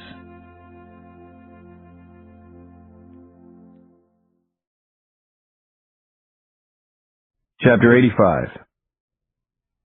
I don't know what I appreciated more when I woke up early on Christmas morning. The unmatchably wonderful smell of coffee and bacon wafting through my open door, or the barely stifled giggling coming from the other side of my bed. "Oh, no," I said, sitting up after a particularly loud titter. "All my children are sound asleep, and there's Irish ghosts in my room." There was an explosion of laughter as Shauna, Chrissy, and Trent tackled me back onto my pillow. "It's not ghosts," Trent said, kangaroo bouncing up and down beside my head. "It's Christmas!" Tugging one hand apiece, Chrissy and Shauna got me to my feet and pulled me out into the sweetly pine-scented living room. I got my Christmas present right there and then when I looked down at my 2 little ones. Norman Rockwell couldn't have painted it any better. Christmas tree lights softly illuminating the breathless, saucer-eyed wonder of 2 little girls on this special day of days. "You were right, Daddy," Chrissy said, letting me go as she clapped her hands over her head. "I left the kitchen window open and Santa made it." I saw Trent shaking a box. "How about you little guys wake up the big ones first," I said. "Then we'll open presents together, okay?" 3 little comets rocketed out of the room simultaneously. I headed for the kitchen, following that wonderful smell. Mary Catherine smiled at me as she poured pancake batter into a skillet. "Merry Christmas, Mike," she said. "Do you like your fried egg on top of the pancake or on the side?" "Whatever's easiest," I said, stunned to learn that having both pancakes and eggs at once was within the realm of the possible. I don't know how I'm ever going to thank you for doing all you've done for my family. The tree, taping the pageant, wrapping the gifts. Heck, I'm starting to think maybe Santa is real. You sure you're not from Tipperary by way of the North Pole?" "Please," Mary said with a wink. "Father Seamus did most of it. Wait, I hear the children. Take that tray out. I poured the hot chocolate and your coffee is there on the island." I did as I was told and headed back to the living room. I thought everyone would be tearing into gifts like wolves on a heifer by this point, but they were just standing there. What was up? "You didn't have to wait for me, guys," I said. "Merry Christmas! Let the wrapping paper fly!" "Well, Dad," Brian started, "we had a kids' meeting, and what Brian is trying to say," Julia said, "is that we decided we don't want to open our gifts until we see Mom. We know you have to go back to work, but we're willing to wait until you get home so we can all go over and see Mom together." I stepped over and wrapped as many of my kids into my arms as I could. "Game over," I said, closing my eyes tight in the center of the scrum. "You guys are the best kids who ever lived." After I ate my egg pancakes, I reluctantly hopped in the shower and got changed. The last thing I saw after I hugged my way to the front door of my apartment was Mary Catherine charging the video camera battery. How I was ever going to repay this girl, I couldn't begin to fathom. I almost knocked down Seamus, who'd gone home early to shower and change as he stepped out of the elevator. He was dressed all in black with his Roman collar tight at the neck. Damn if he didn't look holy and pious and very nice. "Merry Christmas," he said. "Off to work, are we? That's a fine, fine job you have for yourself there. Real conducive to family life it is." "Oh, 'tis, I said in my grandfather's brogue. Right, as if I wanted to go to work. I almost laughed after I took a breath. It wouldn't have been a holiday without my grandfather busting my chops about something. "Hey, and thanks for what you did for the kids, you nasty old bat," I said with a smile. I stopped the door as it started to slide closed. "Oh, and bah humbug to you, too."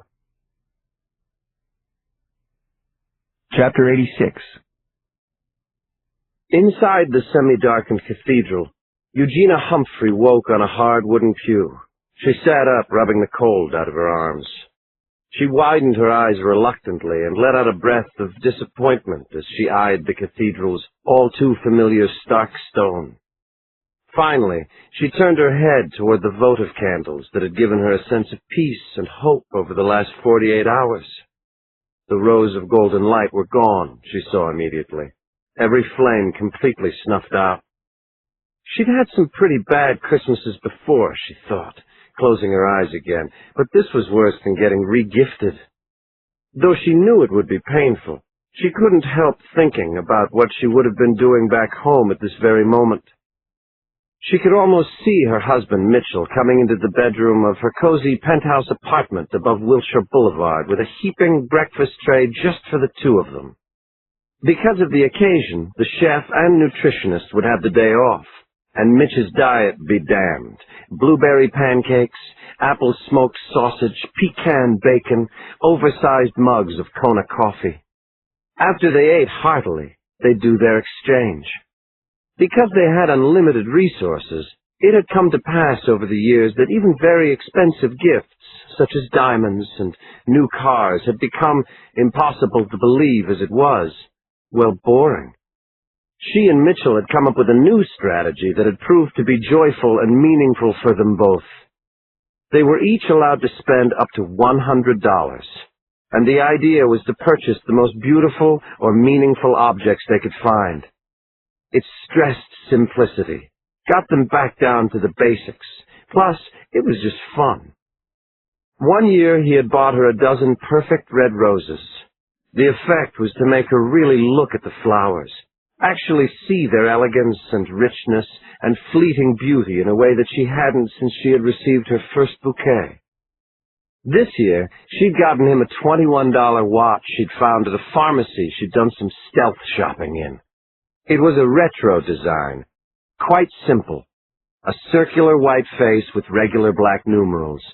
She thought that it was simple in an eternal way, though, the kind of watch God might wear if he needed to, and it seemed to her, at least in a profoundly understated way, to represent all the preciousness of time, of life, of love with someone like Mitchell. Eugenia opened her eyes as something hard speared into the back of her neck. "Hey, lucky you, Eugenia. Santa got you a cheeseburger this year," Little John said as he dropped a greasy paper-wrapped bundle in her lap. Maybe the other hijackers were doing this for money, but that son of a bitch, Eugenia thought, glaring at the back of the gunman's hood, got off on inflicting pain. He was the one who had walked up and killed John Rooney in cold blood. An overwhelming sense of despair threatened to overtake her. Who was she kidding? How in the name of God could she take another hour of this? Another minute? She moved her Christmas breakfast to the bench beside her and tried to start up her yoga again to calm herself down, lift her spirits. A growl came out of her with her first exhale. No, she thought, searching around hatefully for the gunman. Enough damn tolerance. It was time to get pissed off. But didn't other people feel this way all the time, came an errant thought. Cold, angry, depressed, dirty, in need of just about everything. So many around the world suffered so much harder on a day-to-day basis. Who was she to complain? Even if she was a celebrity, she was a goddamn person too, and one who wasn't going to take it anymore. There's no use talking to these evil bastards, Eugenia could see now. No way to resolve this thing peacefully. She sat up, clenching and unclenching her fists. She finally decided that if she got the opportunity, she was going to fight for her life.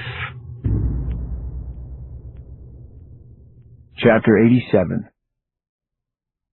Across the aisle from Eugenia, Charlie Conlon checked his watch, then checked it again. He looked up as the skinny hijacker who liked Mercedes Freer came strolling past, doing his rounds. Conlon turned and saw a lone hijacker sitting on the rear rail. He watched as the punk put his shotgun in his lap and took something out of the pocket of his robe. It was a jeweled cell phone he'd grabbed from one of the celebrities. Was he making a call? Who would he be calling now? No, Conlon realized as the hijacker stared at the screen and started pressing buttons with his thumbs. He was playing a video game. Conlon coughed twice, his signal. Todd Snow at the front pew sat up and shot him a look. Conlon nodded as Mercedes, sitting at the end of one of the middle pews, tugged the passing hijacker's robe. Let's roll. When the hijacker turned, Snow bolted over the front pew, hopped silently over the rail, and disappeared under the skirt of the altar. Conlon swiveled his head to see if the hijacker at the rear had noticed. Nope, still into his game. Conlon could hear Mercedes chatting up the other punk. I'm going a little crazy, Mercedes hissed. Come on, you and me. I'm serious. Give me a kiss at least. The hijacker's Adam's apple bulged. He glanced back at his partner, then leaned down and started tongue-kissing the pop singer through his mask. His hands were all over her chest. Not here, in front of everybody. Behind the altar, Mercedes whispered breathlessly. The hijacker squinted back at his partner. What, I'm not worth it? Mercedes said. She walked her fingers down the gunman's robe, stopped right above his crotch. Believe me, I'm worth it. Behind the altar? He said. You're even dirtier than your videos. All right, let's go. Conlon exhaled as Mercedes rose in her pew. This was it. Two things would happen now. Snow would stomp the hijacker behind the altar, and Conlon would rush the gunman at the back rail. Then they would have two guns, and maybe they'd have a chance to get out of this alive. Charlie Conlon wiped the sweat from his palms. He knew how risky this was, but it was either fight or wait to be shot like Rooney. He glanced up at the altar again. Mercedes and the hijacker were glued together as they hurried up the steps. Now. Conlon stood in his pew. Suddenly, there was an unexpected explosion. What felt like a steel fist slammed into the small of his back. There was another explosion, and an iron blow caught him in the chin. Without knowing how it had happened, he was down on his back, numb and bleeding, struggling to stay conscious. He heard Todd Snow yell out. Snow had been rushing toward the gangly hijacker when three others suddenly appeared. They fired on him, rubber bullets. Conlon watched, horrified, as the quarterback dropped. Then Little John walked out from the larger church. He stepped up to Snow. "You thought you could take us? You? That old man?" Little John said as he put his boot on Snow's prone chest. Slowly, almost ceremoniously, he took a rubber bullet gun from one of his colleagues. He placed its bore between the athlete's eyes, and then he seemed to reconsider. Instead, he placed the muzzle on the star's right hand, his throwing hand. He stepped on the wrist to hold it still. "Interference!" Little John yelled in a canned ref's voice. 10 yards, first down, and I'm placing you on the permanent DL. The pop of the gun firing was swallowed by Snow's scream. Conlon looked on as Mercedes Freer walked up to Little John. What the hell was she doing now? He watched as she was handed a cell phone, then a cigarette. He realized what had happened as Little John chivalrously lit it for her. "You sold us out," Conlon croaked. "You insane little bitch." Mercedes rolled her eyes at Conlon. "Merry Christmas, Mama," Conlon heard her say into the cell phone as the numbness in his face started to warm. "Stop crying," he heard her say. "It's okay. These boys aren't so bad. They'll let me go. Don't you worry about it. One thing you taught Mercedes is how to take care of herself." Chapter 88. With the absence of traffic on Christmas morning, I got back to St. Patrick's in near record time. Even the pedestrian and media crowd had thinned out considerably, but I had a feeling that after they finished opening their presents, they'd be back for their fill of blood sport. As I was coming across the plaza of 635th, a red-suited Santa walked past with a tray of coffee and a submachine gun strapped across his back. It was Steve Reno. "Where are you delivering presents, Santa? Fallujah?" I said. "Trying to keep up morale, Mike," Reno said through his cotton ball beard. "You have a harder job than me," I said. "Paul Martelli almost tackled me as I got off the elevator at the command center." "We did it, Mike," he said. 5 minutes ago, we got the last of it. All the money. It's ready to go." "Any chance we'll be able to trace it?" I asked. Martelli shrugged his shoulders. "We know it's set to go to an account in the Caymans. They'll wire it somewhere else immediately, then somewhere else. Eventually, we could probably put enough political pressure on the bank down there to tell us where it was sent, but by then it will probably have been shot to another numbered account in Switzerland or who the hell knows where. The white-collar crime guys are working on it. If we are able to trace it, it's going to take some time." Well, at least we've gotten the money together, I thought. That was something. I turned as Commander Will Matthews came out of the boardroom. I winced at his stubbled cheeks, the red-rimmed eyes. All he'd gotten this Christmas was an ulcer. "We ready to go?" Will Matthews said to Ned Mason. Mason stood up, cupping a phone receiver, and said, "Thanks, just waiting on you to give the final word." Mason looked eager to get this over with, too. He hadn't been much help, but at least he'd stayed around to observe. Will Matthews took off his 5-point cap and clawed a hand through his flat top before he took the receiver. "This is Borough Commander Will Matthews," he said. "I hate like hell to say this. Wire the money." I followed my boss back into the boardroom and stood with him as he silently gazed at the cathedral. Finally, he turned to me. "You get those bastards on the phone one more time, Mike. Tell them they got their blood money. Now let these poor people go." "How do you think they're going to try to get away, Commander?" I finally said. "Let's just see, Bennett," Will Matthews said, gazing malevolently across Fifth Avenue. "The suspense is killing me." Chapter 89. I went back out to the communications desk in the outer office. The sergeant, who had been the lead tech guy since this thing began, nodded at me with anticipation. "What's up, Mike? What now?" "Can you ring me into the cathedral?" I said. The sergeant blinked repeatedly, then nodded. He stood immediately, swept the paper off his desk, and flipped open a laptop. "Give me a minute," he said, which was about all it took. "Yellow," Jack said as the sergeant handed me the phone. "It's Mike," I said. "The money's been wired." "All of it?" "All of it. You got what you wanted." "Let me see about that." Jack said skeptically. I could hear some key clicks in the background. They were checking up on the account from inside the cathedral. Wasn't the internet just the best? Mikey, me boyo, what a wonderful gift. I'm about to explode with Christmas joy. We fulfilled our part of the bargain, I said, ignoring yet another of his wise-ass comments. We've done exactly what you wanted. Now, you have to do your part. It's time to let the hostages go. All in due time, Mike, Jack said calmly. All in due time. The hostages will be released, all right, but on our terms. What would be the point of getting shot like dogs after all this good work? You know what I'm saying? Here's what we're gonna need. You got a pen? Tell me. Okay, here goes. In 20 minutes, I want 11 identical black sedans with dark-tinted windows, gassed and ready, parked out front at the 5th Avenue entrance. The doors will be left open and the engines left running. 5th Avenue will be cleared all the way to 138th, and 57th will be cleared river to river.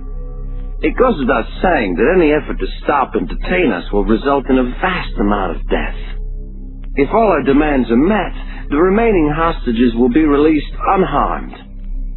Anything else? Nope, that's it.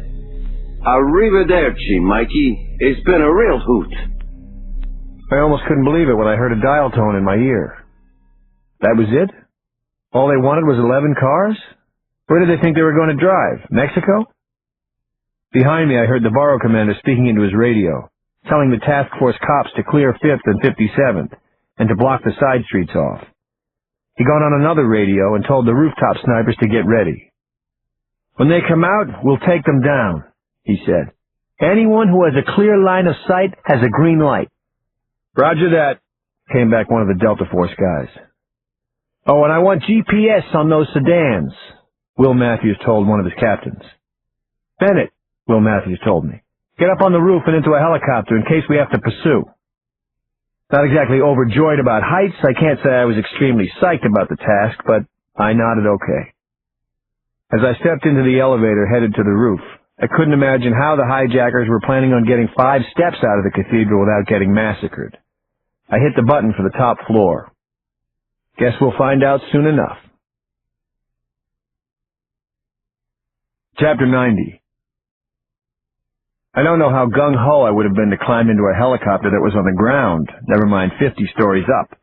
If I wasn't so pressed for time, I would have crawled to the open doors to avoid the low, heavy chop of rotors. The pilot must have noticed the green tinge of my face, or had a healthy sadistic streak.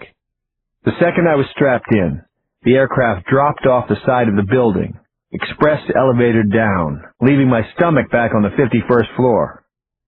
After we slowed and stopped to hover 400 feet over the intersection of 50th and 5th, and I was done congratulating myself on not throwing up, I took in the whole of the cathedral for the first time. It really was a beautiful structure. Its spires and ornamentation as delicate and intricate as a wedding cake's, which was mind-boggling considering the whole thing was made out of stone. Instead of being dwarfed by the midtown glass office monoliths it was surrounded by, it seemed to shame them and somehow make it seem like the skyscrapers were out of place. As I looked down, 11 black Chevy sedans rolled slowly in from the north. They stopped in front of the cathedral, and the uniformed cops driving them jumped out, leaving the doors open. Squad cars were parked at every intersection to the northern horizon up 5th, their cherry tops flashing as they blocked the side streets on both sides. What a scene. "Doors!" someone called over the police band crackle. Down below, the tall front doors of the church began slowly opening.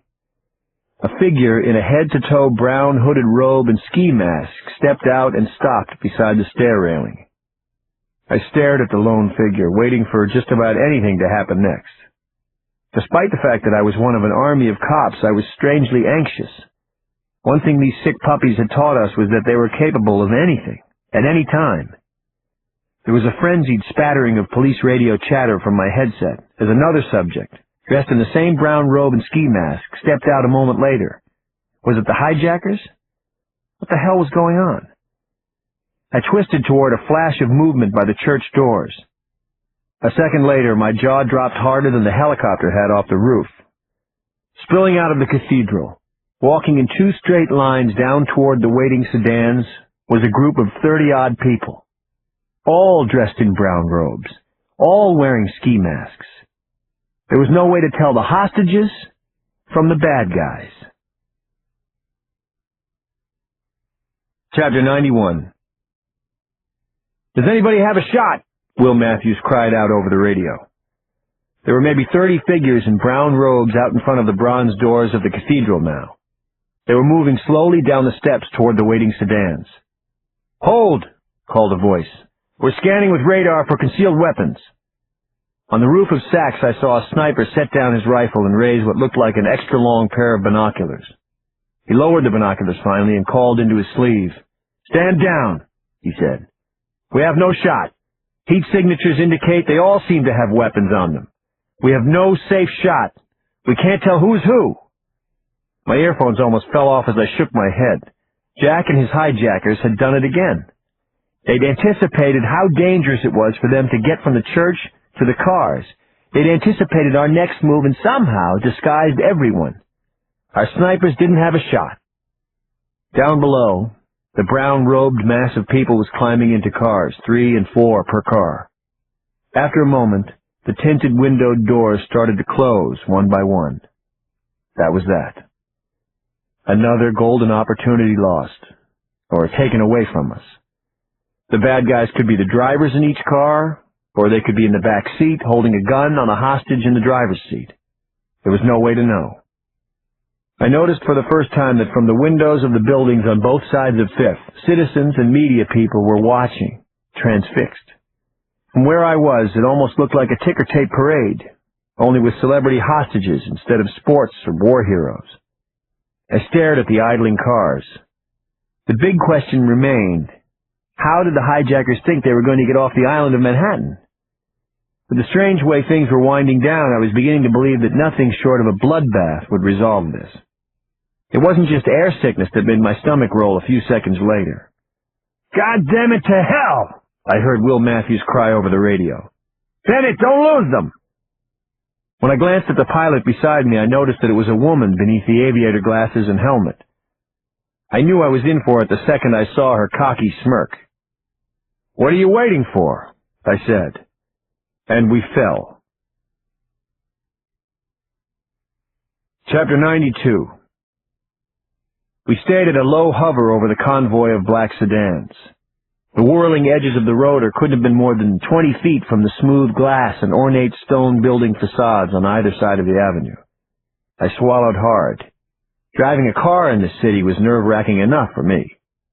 The hard, constant vibration of the helicopter made the cars below appear to tremble through the windshield when they finally pulled away from the cathedral. Now where the hell were they going? The seat harness bit hard into my chest as we tilted forward and began to pursue. We inched along in the air behind the convoy as it passed Tony Fifth Avenue shops. Cartier, Gucci, Trump Tower. What, were they getting in a little last-minute window shopping? An even stranger thing happened when the cars arrived at Tiffany's on the corner of 57th Street. They stopped. Were they going somewhere for breakfast? Maybe Jack planned to rob the famous jewelry store as a parting gesture. Anything was possible at this point. The helicopter's rotors thumped in time with my pulse as I waited and watched. After a pause of a full minute, the lead car finally inched out from the curb and made a left, heading west on 57th Street. As the next 4 cars began to follow, I thought maybe the whole strange procession was going to take a slow rolling tour of the west side, but the 6th car surprised me by turning east on 57th. The remaining cars behind it followed east as well. I reported the bizarre new twist over the radio. East side, west side, all around the town, I thought, watching the black sedans split away from one another. Was one group the celebrities and the other the hijackers? There was no way to know from up here. "Is there any way for you to distinguish who's who?" Will Matthews asked in an anguished voice. I stared at the 2 lines of cars, struggling to figure it out. The combination of diesel fuel, vertigo, and the constant pounding of the helicopter wasn't exactly helping things in the focusing department. I gave up for the moment. If there was any clue at all, I couldn't see it right now. "There's no difference I can make out," I finally called into the radio. "Which way?" the pilot asked, annoyed as we just sat there over the intersection of 57th. "West," I decided. "Hang a left." At least if I was wrong and I got fired, I thought, as Bergdorf swung under my right shoulder, it would be a shorter subway ride back to my apartment. Chapter 93. Straightening the wheel at the lead sedan heading east on 57th Street, Eugenia Humphrey sucked in a deep breath. The heat of the cramped car was making her sweat, and the gamey stench of the ski mask the hijackers had made her wear was another distraction. Just what she didn't need right now. She glanced at two uniformed cops just standing there on the sidewalk, gaping at the passing sedans from in front of an art gallery on the north side of the street. Nobody was doing anything. How could they? Frightened as she was, sick and tired, she knew she couldn't break down now. She couldn't crack, and she wouldn't. When was the last time she'd actually driven herself around, she thought? 10 years ago? She remembered a red Mustang she'd bought herself after her transfer out of the Wheeling, West Virginia affiliate to L.A. What a wild ride she'd been on since then. And this was how it would end? Unwashed on Christmas Day at the mercy of some degenerate criminals? After all she'd done, all the hard work and astute decisions, pulling herself up out of nothing. She not only had risen above what the world tried to enforce as the limits of her race and class, but had tapped into the higher limits of human potential, become a force for good in the world, a strong force. But at least she'd lived a full life, hadn't she? Done just about everything there was to do. Eugenia gasped as the gunman in the front seat jabbed her violently with the pipe of a sawed-off shotgun. "Speed it up," he yelled at her. At that moment, Eugenia felt her despair pop and her adrenaline surge. Speed it up? No problemo. I can certainly do that. She hit the gas, and the V8 engine seemed to cry as buildings and windows began to blur past. The sedan briefly left asphalt as it hit the hump of Park Avenue. "That's it, Mama! Punch it!" the hijacker howled as they landed, showering sparks. As they hurtled toward Lexington, Eugenia's eye caught the gleam of one of those steel telephone company nitrogen tanks on the corner. She fantasized hitting it head-on. Outside the windshield, it was as if New York City, the world itself, was coming at her now at warp speed, an unstoppable force at an immovable object. Chapter 94. The lineup of sedans was still doing a slow crawl west on 57th Street. Through the gap of sky up and down 7th Avenue, I spotted at least half a dozen news helicopters shadowing us. There hadn't been this much attention on slow-moving vehicles since O.J.'s white Bronco. I watched with more intensity as the convoy of cars seemed to slow by the subway entrance on 6th Avenue. All we would need was for them to bail out into the labyrinth that is the New York City subway system. But then the cars passed through the intersection, returning to parade speed. Why wouldn't they do something? Make their move? It was as if the hijacker convoy was reading my mind as it came parallel to the Hard Rock Cafe a minute later. There was a scream of engines and a bark of spinning tire rubber, and the 5 cars suddenly peeled out.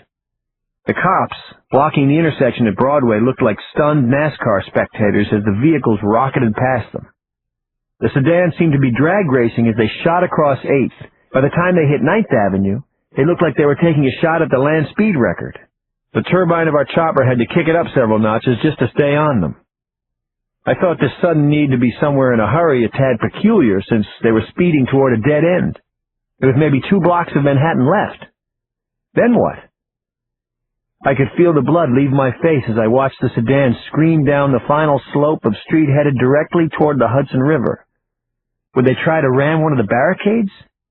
I didn't know, but I was certain of one thing. A deadly crash was coming in seconds, and there was nothing I could do except watch from a front row balcony seat. Chapter 95. Hogtied in the front passenger seat of the lead car heading west, rocker Charlie Conlon felt the cut on his chin reopen as the speeding vehicle bounded off a world-class pothole. Conlon knew that the car was going way too fast. This was it, he thought. how it would happen, the end of a legend. As the sedan's engine roared, Conlon was struck with anger at the animal sitting beside him, then at himself. He was still breathing, which meant he could still fight, still resist, but his arms and legs were taped together, so what could he do? He glanced at the hijacker behind the wheel to his left. His mask was still on, but the hood was down. Conlon nodded to himself as he figured it out. Maybe I'll die, but it won't be on my knees to these bastards.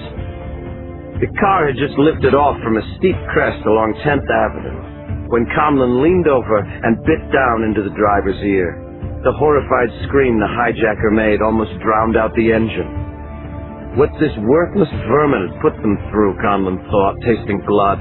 He'd killed his friend Rooney, then dragged him outside like a bag of garbage. Conlon wished he could inflict a world of pain on his sorry ass. But then the front tires shredded as the car touched down, off kilter, turned sideways, and began to flip. Seconds later, the plate glass window of the BMW showroom on the northeast corner of 11th seemed to evaporate as the sedan's spinning ton of steel crashed through it. A horrible crunching sound blasted out Conlon's eardrums, and the world went black. Then gray. Then fluorescent white. Conlon came out of the fog of shock and found himself blinking up into a bright ice cube tray light fixture. He was in an operating room, right? Or maybe he was having an acid flashback. The pile of glass in his lap made a tinkling sound as he turned around to see what was up. Damn. He was inside a car showroom. They had somehow landed right side up. He gaped at the twisted metal inches away from his throat.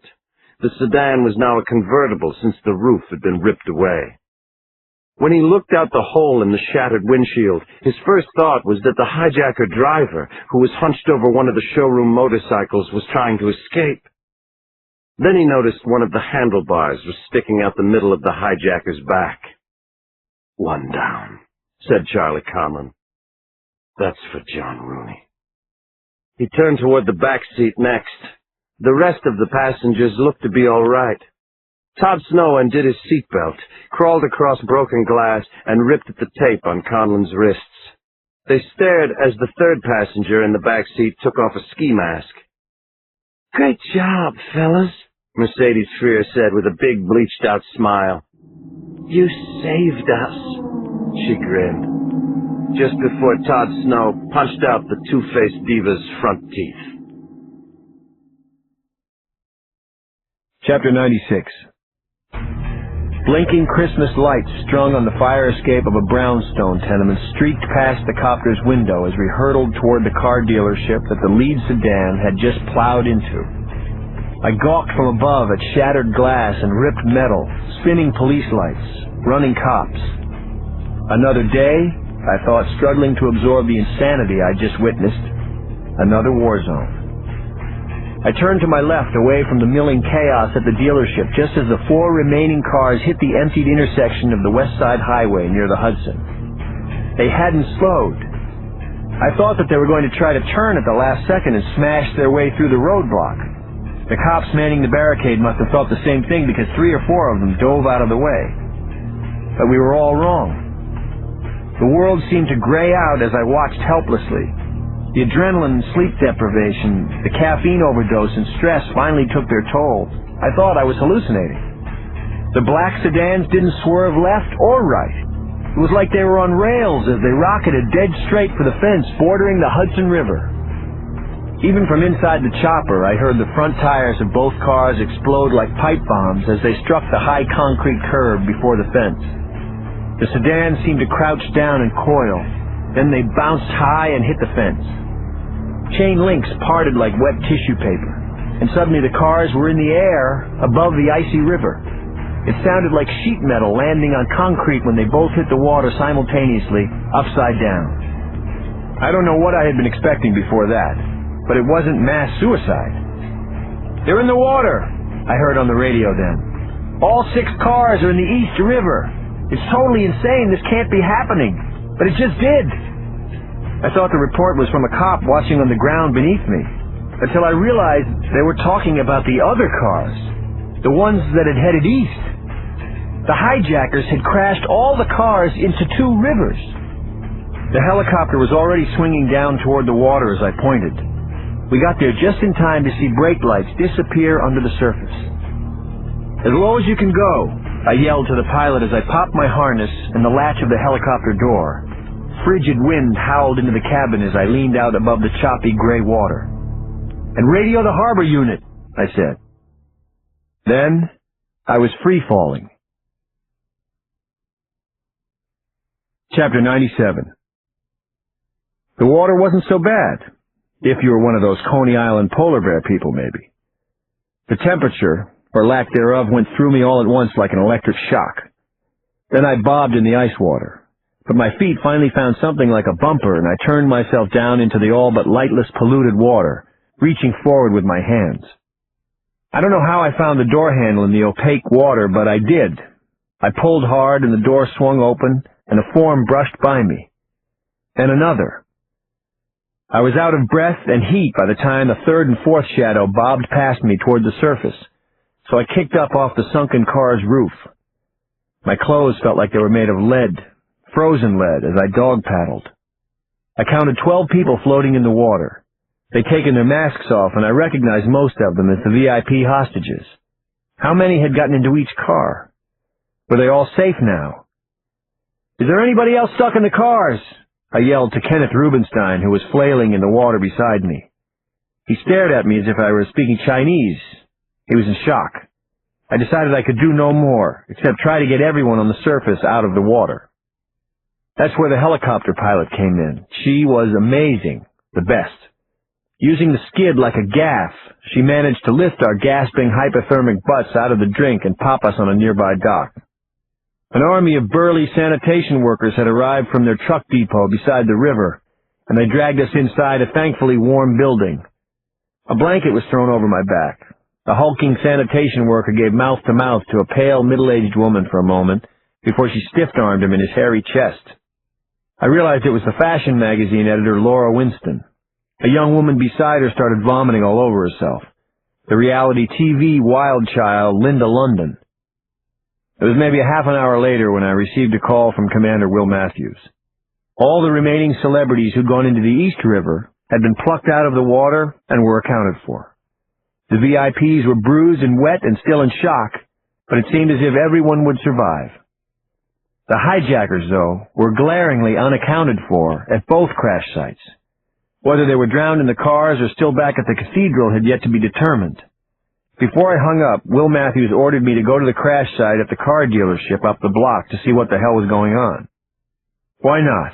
I thought, my wet hand shaking as I gave a task force sergeant his cell phone back. I needed a little excitement this morning. At least everyone had made it, I thought, heading back outside to the edge of the dock. Except for the people who'd been murdered at the church, of course. I tried to let that small victory calm me, but it was a stretch. Jack's promise from the beginning of the ordeal galled the hell out of me as I gazed out at the helicopter searching the fuzzy gray surface of the frigid water. He said he'd get away with this, and he had. Chapter 98. At an abandoned dock just north of the new Hell's Kitchen sports pier, 20 blocks south of where half the cars had driven into the water, a black shape bobbed up from among the rotting piles. With his eyes just above the surface of the water, Jack carefully scanned the choppy gray Hudson behind him for the NYPD harbor unit, but there was nothing. And just as important, no one along the shoreline beside the sports complex. From inside his lightweight Scuba Pro wetsuit, he took out a Ziploc bag. He removed the cell phone inside it and hit redial as he took out his air tank mouthpiece. "Where?" he said. "They're still concentrating on the crash sites, still looking to save hostages," the neat man said. "They haven't started looking for you yet. Windows open, my boy, but closing. Move now." Jack didn't have to be told twice. He slipped the cell phone back into its bag and himself back under the briny water and tugged on the tow rope. 5 minutes later, Jack and the other 4 hijackers with him were up on a concrete ledge beneath a walkway on the south side of the sports complex. peeling off the wetsuits they'd worn under their brown robes, dumping the air tanks they'd hidden under the water at the crash site. The tanks were small, only 30 cubic feet of air, but enough for the 10 to 15 minutes they had to be underwater. The most hazardous part, he thought, had been the actual crash itself into the river. But the rest, their extraction from the cars and finding the tanks, had gone off like clockwork. Not only was it probably the greatest hijacking of all time, but now they were about to pull off the greatest escape. And not just him, he thought. His sweet knuckleheads had managed not to screw it all up, and he was proud of them. But this was no time to celebrate. They had to go to Queens to pick up the rest of the gang who'd been dumped into the East River. Hopefully, they had fared as well.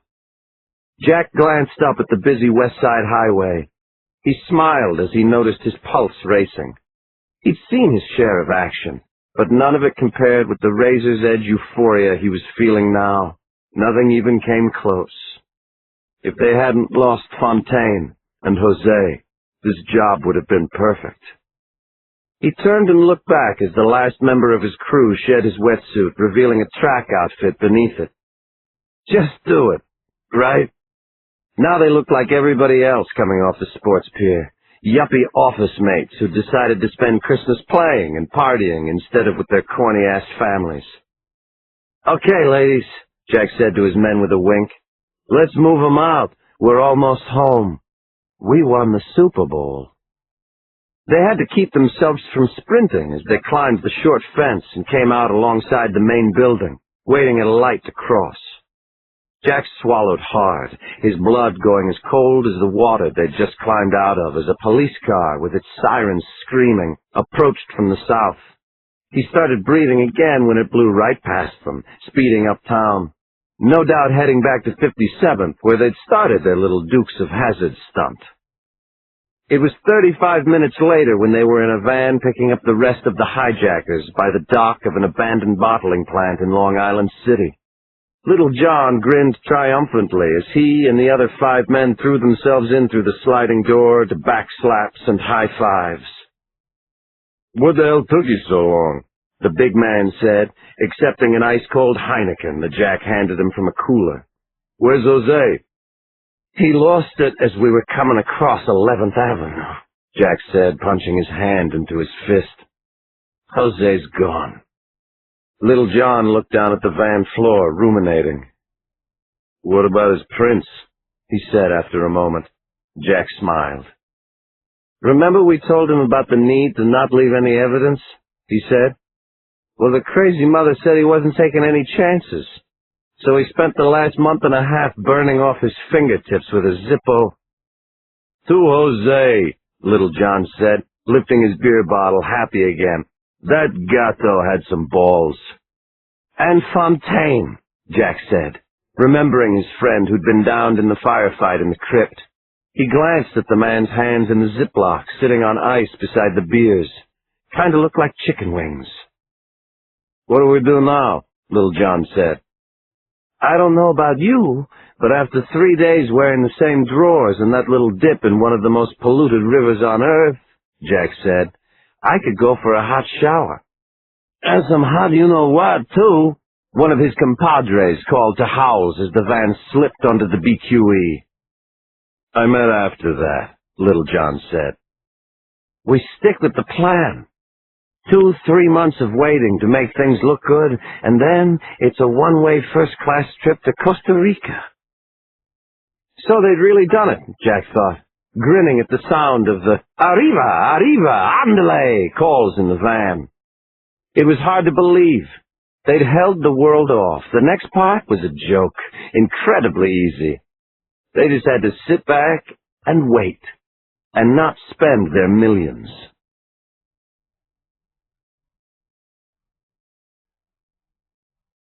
Chapter 99. I had to borrow some clothes, so I was decked out in a spiffy green sanitation worker's uniform when I arrived back at the car dealership on 11th.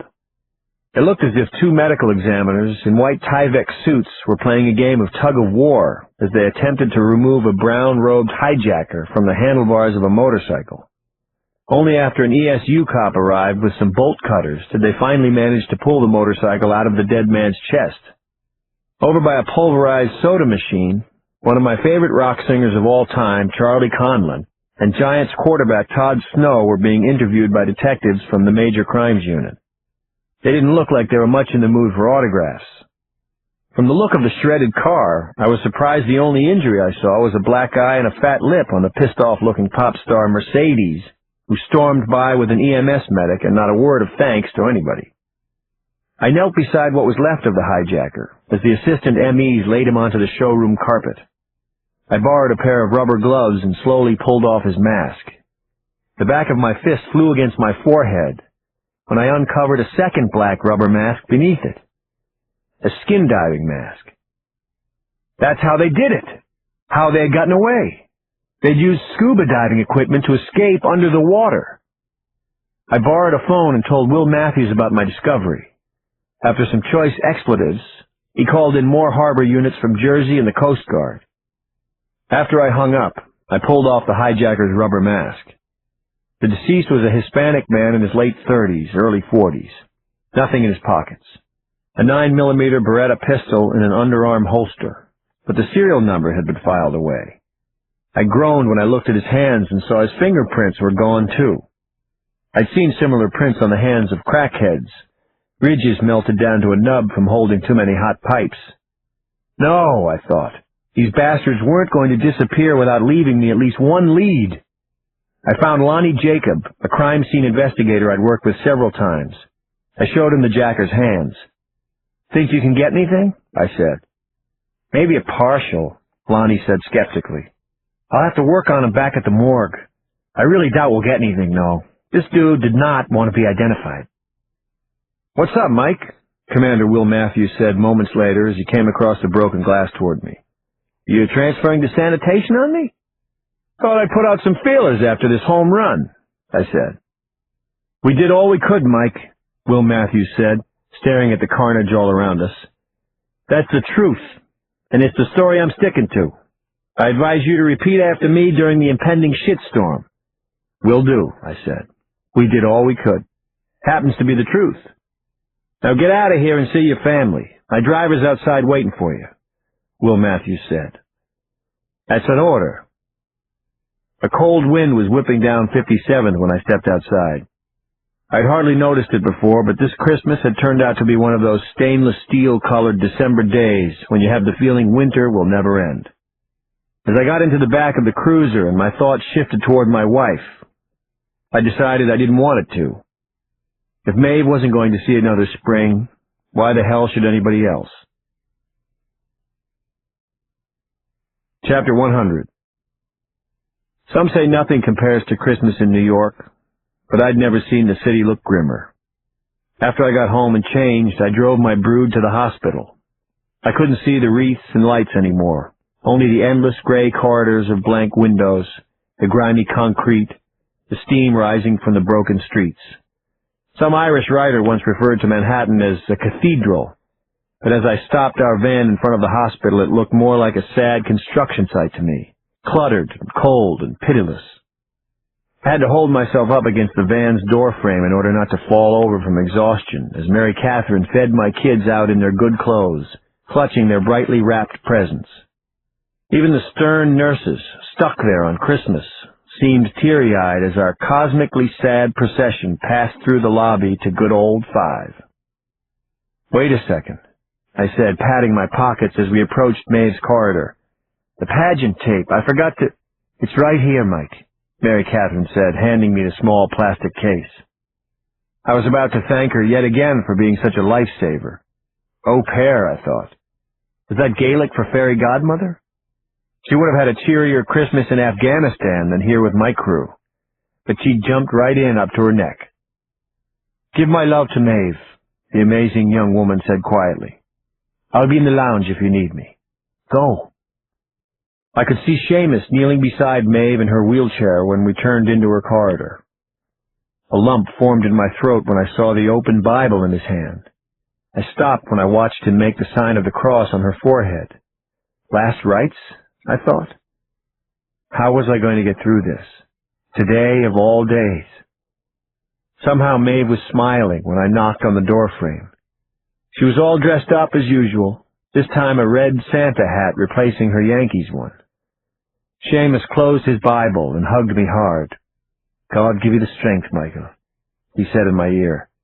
"Your girl is a saint. You are too." Seamus paused. "I'll be back. I need to get some air." I guess my heart wasn't already broken, because I felt something snap like a guitar string in my chest when Maeve scooped Chrissy and Shauna into her withered lap. I glanced up at the ceiling. My family story could become a new holiday classic, couldn't it? I thought ruefully. Christmas in the terminal ward. It wasn't fair. Maeve had always exercised regularly, ate right, didn't smoke. I bit my lip as a searing pressure built in my chest. I needed to scream my guts out. But something strange happened when my son Brian helped her back onto her bed and put the pageant on the TV. Maeve started laughing. Not polite little giggles either, but gasping for breath belly laughs. I moved next to her, and her hand found mine behind the wall of our kids. For the next 10 minutes, the hospital room disappeared, and we could have been on our beat-up couch at home watching the Yanks or one of our old favorite movies. My useless anger exploded into guffaws as Shepherd Eddie tripped over his staff halfway up to the gym's stage. "What a great job you did," Maeve said, throwing high fives all around after the tape had ended. "Bennett's bringing the house down. I'm so proud of all you guys." "Would you listen to the shameful amount of ruckus coming from this room?" Seamus said to Giggles as he came back. Maeve beamed as he gently took her hand and kissed it. "Merry Christmas," he said, smuggling a gold box of Godiva chocolates behind her back with a wink. It looked like someone had rolled a hospital bed into a Hallmark store after the handmade gifts and Christmas cards were handed out. Julia and Brian stepped forward with a black velvet box. Maeve's smile, when she opened it, seemed powerful enough to banish the illness from her body forever. It was a thin gold necklace. The attached pendant said, "Number 1 Mom." "We all chipped in," Brian said. "All of us, even the little ones." She kissed him on the cheek as he did the necklace's clasp for her. "I want you to keep on chipping in, guys," Maeve said, leaning back, struggling to keep her eyes open. "Many hands lighten the load, and if it's one thing we have a lot of, it's hands. Little hands and big hearts. Couldn't have made me prouder. Dad will show you what I got for you later, kids. Merry Christmas. Never forget, I love you all." Chapter 101. I stayed behind after Seamus took the kids back home. For some reason, I felt strong all of a sudden, calm, completely alert, not even tired. I closed the door to the room and sat behind Maeve in a cold bed, hugging her. After a while, I held her hand, staring at where our wedding rings touched. When I closed my eyes, I pictured Maeve from my first days of courting her in the hospital emergency room. She had always been holding someone's hand then, too, I remembered. Black, white, yellow, brown, young, old, mad, maimed, broken, bloody. I thought about all the human hearts she'd lifted in her life. Mine most of all, and our 10 children. As I stood up to stretch around midnight, Maeve opened her eyes wide and crushed my hand in hers. "I love you, Mike," she said urgently. "Oh God," I thought, "not now. Please, not now." My hand went for the nurse's button, but Maeve batted it away. A tear rolled down her taut face as she shook her head. Then she smiled. "Stop!" She looked into my eyes. It was as if she could see some distant place within them, some new land she was about to travel to. "Be happy," she said. Then she let go of my hand. As her fingertips left the surface of my palm, it was as if somewhere deep inside me something shattered and a hole opened. I caught Maeve as she tipped back. She was so light. Her chest was already still. My hand lowered the back of her head toward the pillow as gently as it did on our honeymoon night. "This is it," I kept thinking. This is really it. The room spun as I stood there gasping. I felt as if the wind had been knocked out of me, all my air, my spirit gone. Everything I had ever felt happy about. Every laugh, every sunset, every hope, every good thing there ever was or ever would be shook loose and tottered and plummeted out of my heart. I looked up suddenly when I heard the singing. The pageant tape had come on again somehow, and on the TV screen above, Chrissy was making her way across the grammar school stage in her silver angel costume as the whole school sang Silent Night. I shut it off, along with the light, and lay down beside my wife. Snow was falling lightly in the dark outside the window. How can I still be alive? I thought, feeling my heart beat on and on, selfishly in my chest. When I found Maeve's hand, I felt the cold of her wedding ring. I remembered the happy tears in her eyes in the small church we were married in as I slid it on her finger. The rice that mixed with spits of snow as we came hand in hand outside and down the old wooden steps. As I closed my eyes, I could no longer hear anything. The sounds of the hospital faded in the dark, and so did the sounds of the world outside. All that was left in the universe was my wife's cold hand in mine, and a nothingness that hummed through me like high voltage. Chapter 102. The head nurse, Sally Hitchens, came in at 4:30 a.m. She smiled as she helped me to stand up. She'd take care of my Maeve now, she promised, as I stood disoriented and crazy-eyed over my wife. She'd protect her and keep her for as long as it took. I walked the 30 blocks home from the hospital, the cold burning my skin in the pre-dawn dark. A bartender, slamming closed the steel shutters of a bar on Amsterdam Avenue, crossed himself as I passed. All the kids were up in the living room as I stumbled in. I was instantly surrounded by them as I sat down. I thought I had purged away some of the pain from hours before, but I was deluding myself. My heart got heavier and heavier as my eyes slowly passed over each of my kids' faces. My sorrow was as dense as a black hole as I looked upon the tears in my little Chrissy's eyes. Death notices are perhaps the hardest of realities for homicide detectives. Now here I was, having to deliver one in my own living room, to my own kids. Mom's gone to heaven, I finally said, gathering them in my arms. Mom's in heaven now, guys. Say a prayer. After rising from their sobbing ranks, I stumbled into the kitchen and broke the news to Seamus and Mary Catherine. Then I went into my room, quietly closed the door, and sat on the edge of my bed. When Seamus came in, maybe 10 hours later, I was still sitting there in the same clothes and hadn't slept. That's when he sat down next to me.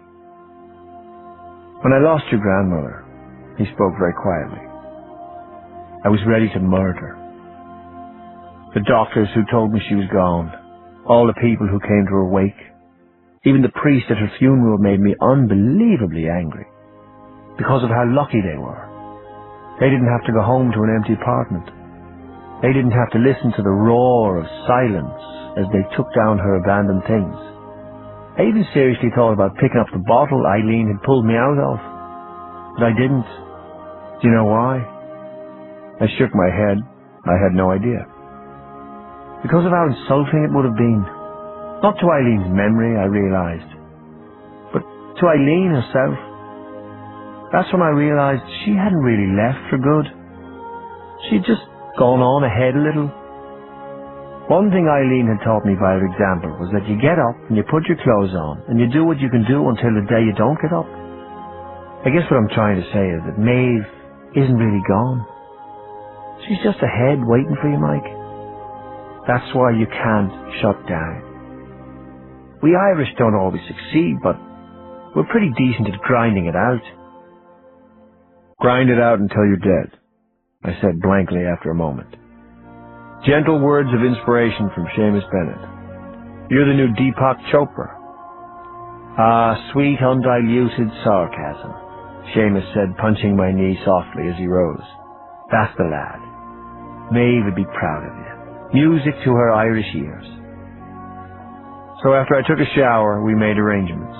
Or, I should say, Seamus and Mary Catherine did. They called the church, and then the funeral home, and I just nodded or shook my drooping head. Grind it out until you're dead. Chapter 103. It was stone wall to stone wall with friends and relatives inside Holy Name Church 2 days later for Maeve's funeral. At the wake the night before, and now here at the church, my wife had managed to draw a crowd that rivaled the one at St. Patrick's for the First Lady, despite the fact that there wasn't a news van or celebrity in sight. In the sea of sad faces, I made out her former co-workers, past patients, even most of our snooty neighbors. Not only did most of my homicide squad show, but most of the NYPD, it seemed, was there, giving their support for a brother in blue. At the wake, so many people had shared touching vignettes I'd never heard before about Maeve. Story after story about how she had comforted their kid or wife or parent as they were wheeled into surgery or giving birth or dying. The compassion she showed at the hardest of moments. The strength she'd provided when people were most alone. There are times when New York can be the loneliest place on earth. But as I watched Seamus in his robes come down from the altar and encircle Maeve's casket with incense, and heard the sincere weeping of the people behind me, I could feel a sense of community that I would put up against the smallest of small towns. After the gospel, Seamus did the eulogy. One of my favorite memories of Maeve comes from, of all places, Ground Zero, he said from the pulpit. We were both volunteering on the Spirit of New York, moored off Battery Park City, helping to give out hot meals to the rescue people. It was during the fourth game of the 2001 World Series, and I was on the open top deck of the boat, comforting a distraught battalion chief who had lost one of his men, when we heard this ear-splitting howl from below deck. We thought someone had been shot or fallen overboard, but when we arrived below in the dining room, all we could see was Maeve, wearing headphones, jumping up and down so hard she was nearly rocking the boat. "Tino Martinez tied it up!" She was screaming. "He tied it up!" Someone got a TV and set it up on the buffet table. Now, I've listened to people say that they've never heard Yankee Stadium louder than when Derek Jeter hit that walk-off home run in the 10th to win it, but they weren't any louder than the group of us crowded around that beat-up set. When I think of Maeve, I would always see her in the middle of those tired men with her fists pumped in the air. Her energy and hope and life transforming that black place and time into something unique. Something, I think, on the verge of holy. Seamus's cheeks clenched then. He, along with the rest of the church, was losing it. I won't lie to you. I can't say why God would take her now. But if the fact that she was sent here among us doesn't point toward a loving God, then I can't help you. If we bring away anything from today, it should be the lesson that Maeve herself showed with every full spent day of her life. Hold back nothing. Leave nothing in the tank. All through the church, everyone, including myself, was crying shamelessly. Chrissy beside me brushed my overcoat out of the way and wiped her tears on my knee. The sun came out for the burial at Gates of Heaven Cemetery up in Westchester. The kids filed past Maeve's casket with roses. I almost lost it again behind my sunglasses when Shauna kissed her flower before she put it down with the rest. And again when the high, bittersweet skirls of an NYPD piper's Danny boy blew off the headstones and frozen ground. But I didn't. I asked myself what Maeve would do, and I swallowed my tears and hugged my kids and promised myself and my wife that I would somehow get us through. Chapter 104. I'd offered to stay home from work with the kids, who were off on Christmas break, but Seamus and Mary Catherine wouldn't hear of it. "Sorry, fella," Seamus told me. "These kids need to be spoiled like no one has ever been spoiled before. And with the mood you're in, you're going to have to leave that job to me and Mary C. Besides, you need to get outside yourself there, Mick. Throw yourself into something positive. Stop sitting around and go and collar those pathetic mopes who jacked the cathedral." "Collar the mopes?" I said with a faint grin. Jacked? So I watched NYPD Blue now and then, Seamus said with a fantastic roll of his eyes. Is it a sin? So the Monday morning after the funeral, I arrived back at my desk inside Manhattan North Homicide in East Harlem. Harry Gresham, my boss, and the rest of my squaddies were irritatingly supportive and polite. Who would have ever thought you'd miss being the butt of practical jokes? Soon enough, I thought, knocking the dust off my mouse. I put in calls to Paul Martelli and Ned Mason, and I learned that nothing really new or promising had been discovered. Every square inch of the church's granite, marble, and stained glass had been searched and dusted for latent prints, but there had been nothing. These criminals had been extremely tidy. There had been some excitement when a hijacker's body was found in the Archbishop's crypt under the altar, Martelli told me, but it ended when it was discovered that the man's hands and head, along with any chance at identifying him, had been removed by his cold-blooded partners. No traces of explosives had been discovered in the church either, so it seemed that Jack's threat about blowing everyone to smithereens had just been a bluff. Another hand he had won. I found a post-it on my computer to call Lonnie Jacob, the NYPD CSU investigator working the car dealership where the sedan had crashed. Around noon, I lifted the phone and dialed the fingerprint lab at One Police Plaza. "Mike," Lonnie said after he answered, "I was just about to call you. I just did it." "Did what?" I said. "It wasn't easy, but by sodium hydroxiding our John Doe's hands, I was able to dry them out and peel off the top layer of his charred skin. The second dermal layer is harder to ID because there's kind of doubling of the ridges, but at least we have something. I already spoke to my contact down in latent prints at the FBI. Should I fire it down to D.C. to cross-reference?" I told him yes, and he told me he'd call me back with the results. These criminals had gone nutso about covering their tracks, which could only mean they were definitely trying to hide something. Chapter 105. The following day, the word got back to us that when the police commissioner heard the meager results of our investigation at St. Patrick's, he had a simple response. Do it again, do it better. First, the emergency service unit guys returned to the cathedral and repeated exactly what they had done to stabilize the crime scene. They even checked for booby traps and hazmats again.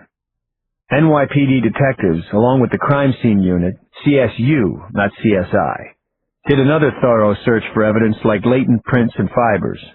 Everything was swabbed down a second time for DNA. A check was made to see if any religious relics had been defiled. Anything that might provide a psychological or behavioral clue.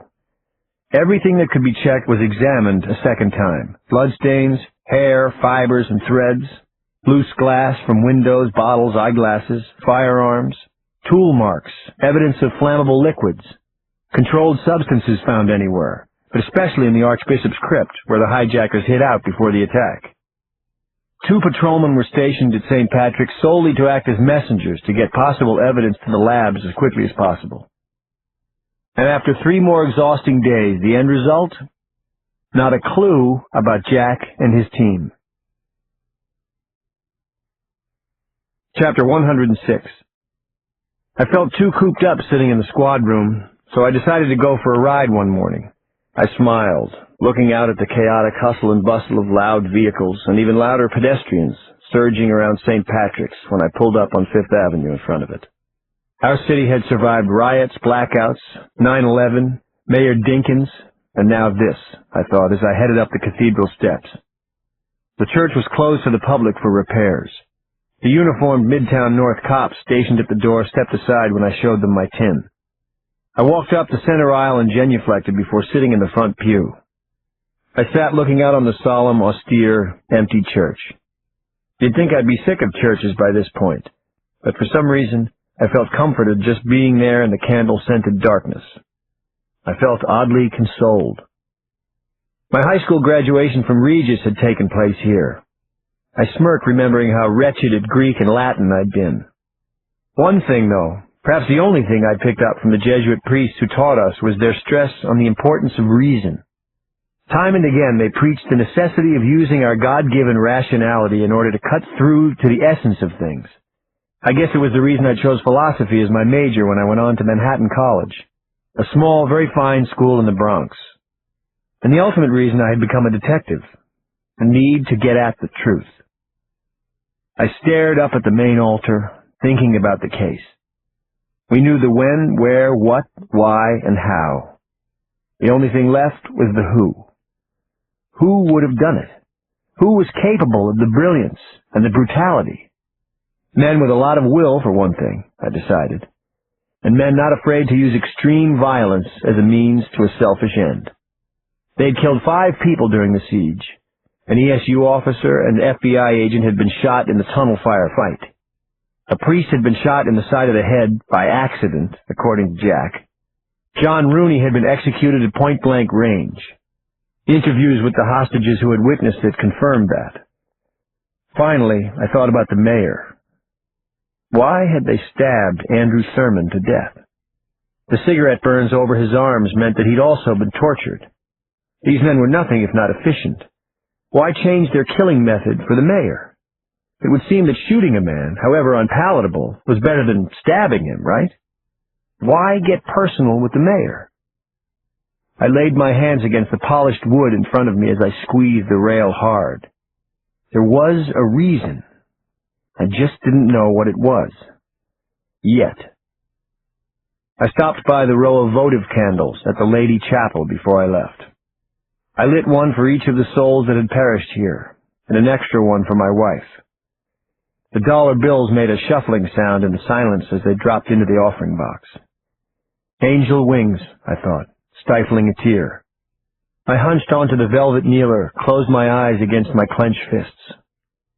Dear Maeve, I prayed, I love you. I miss you terribly. I was still waiting to hear from Lonnie about the prince, and when I returned to my desk, he still hadn't called. I poured myself a coffee and stared out my window at East Harlem as I waited. In an empty lot right across from the precinct, kids had set some already discarded Christmas trees on fire, their charred trunks like a pile of black bones. There was still a lot of investigating left to do. We knew the makes of the guns left behind by the kidnappers, and maybe that would turn into something. We'd found shells and spent cartridges, and a half-dozen guns that shot rubber bullets. That was an interesting twist for me. They'd thought to bring crowd control weapons. We still needed to figure out exactly how they'd stored oxygen tanks in the river, not that it really mattered. I was hip-deep in hostage interview reports when the phone on my desk rang 2 hours later. Sorry, Mike, Lonnie told me with disappointment. Nothing doing. No hits on the prince. The dead guy doesn't have a criminal record. As I laid the phone back into its cradle, looking at the tiny black holes in the earpiece, I thought I caught Jack's cocky laugh. Chapter 107. The phone was ringing on my desk when I came in the next morning. I heard a familiar voice when I picked up, and certainly not one I was expecting. This is Kathy Calvin from the Times. May I speak to Detective Bennett? I debated between telling the hatchet-wielding scribe no habla inglés or just hanging up. It concerns the hijacking, she said. This is Bennett. I'm really tired of playing games, Calvin. I finally answered gruffly. Especially with you. Mike, the reporter said brightly, please let me apologize for that piece I did. You know how crazy it was. My editor was breathing fire down my neck and... Oh, what am I saying? No excuses. I screwed up, and I'm sorry, and I owe you one. I do. Make that 10, okay? I heard about the loss of your wife. My sincerest condolences to you and your children. I paused, wondering if the Times reporter was just playing up to me. She certainly sounded sincere, but I was wary, and I ought to be. She'd made me and my department look like fools. But then again, having a Times reporter owe me a favor could certainly come in handy. Accept my apology, Mike. Calvin tried again. I feel like a jerk. Well, at least you're self-aware, I said. I knew we were going to be friends eventually, Calvin said quickly. The reason I called was I'm doing interviews with the celebrity victims. Well, I should say failing miserably because I can't get past most of their lawyers and agents. But I did speak to the civil rights activist, Reverend Solstice. And you know what he told me? The race-baiting quasi-politician Solstice was famous for basically one thing I knew. Hating cops. I'm holding my breath. I said. He said he thinks the hijackers were cops, Calvin went on. I just wanted to call and let you hear. Also to tell you that I refuse to print such bullshit. Okay? See? I'm not all bad. Okay, I said. I appreciate the call. After I hung up, I leaned back in my chair thinking about Solstice's accusations. Though he was known to court controversy, the man was savvy enough to realize he needed something, however outrageous, to back it up and get some attention. So what did Solstice know? Was it anything important? Was he involved somehow? I called back Calvin and got the Reverend's number. Solstice answered on the first ring. Hello, Reverend. This is Detective Michael Bennett of the NYPD. I'm investigating the cathedral hijacking.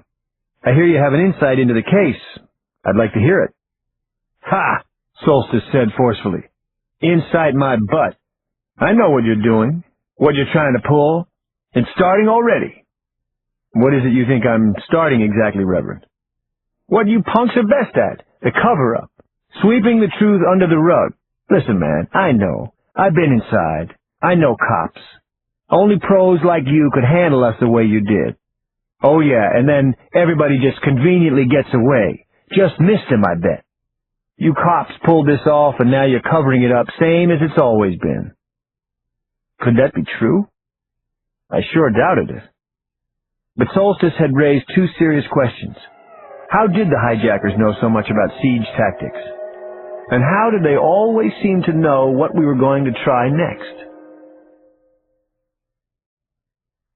Chapter 108. There are actually 10 prisons on Rikers Island in the Bronx, housing as many as 17,000 inmates. Rikers is almost a small town with its schools, clinics, athletic fields, chapels and mosques, grocers, barber shops, a bus depot, even a car wash. As I arrived there early the next morning, I was hopeful again. I'd had an idea during the night, and now I had the opportunity to execute it. At little past 8, I walked by the amnesty box, where prison visitors are allowed to deposit drugs or weapons without fear. I had neither, so I proceeded inside and was escorted to a small meeting room inside Rikers' Central Punitive Segregation Unit, also known as the Bing. About a quarter of the inmates at Rikers are poor people who can't afford to post bails of $500 or less, but I was more interested in the hard cases. For the next 4 hours, I sat in the room and met dozens of inmates. I played them a tape of excerpts with Jack's voice from the negotiations.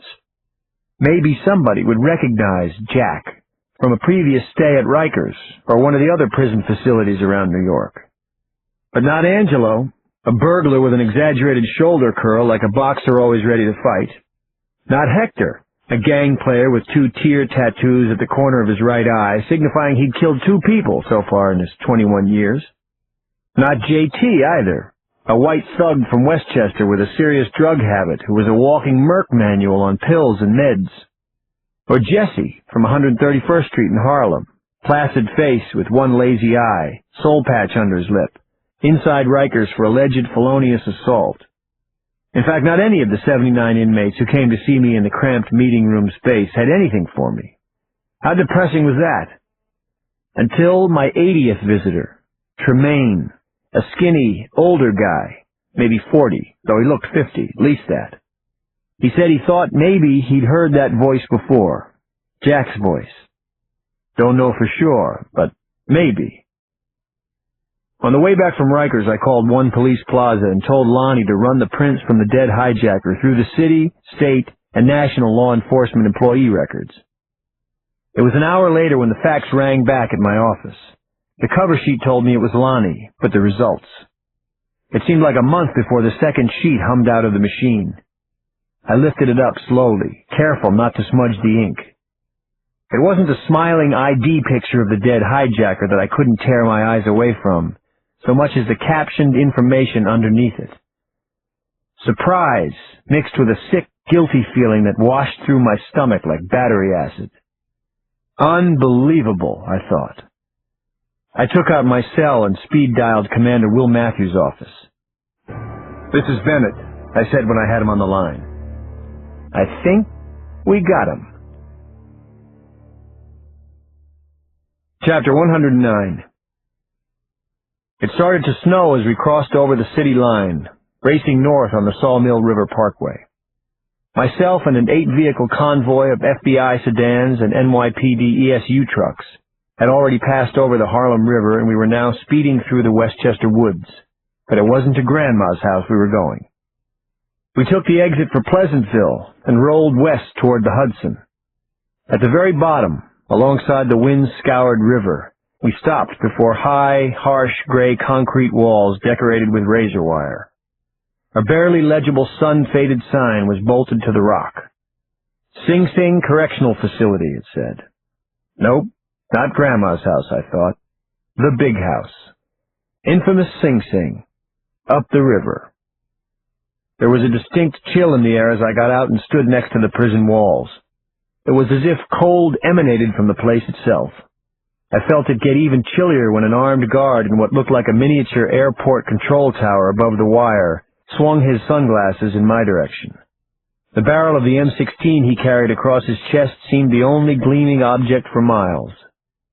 All this time we were running around trying to send the hijackers to the slammer, I thought, staring across the gravel parking lot at the maximum security facility. And wouldn't you know it, they were already here.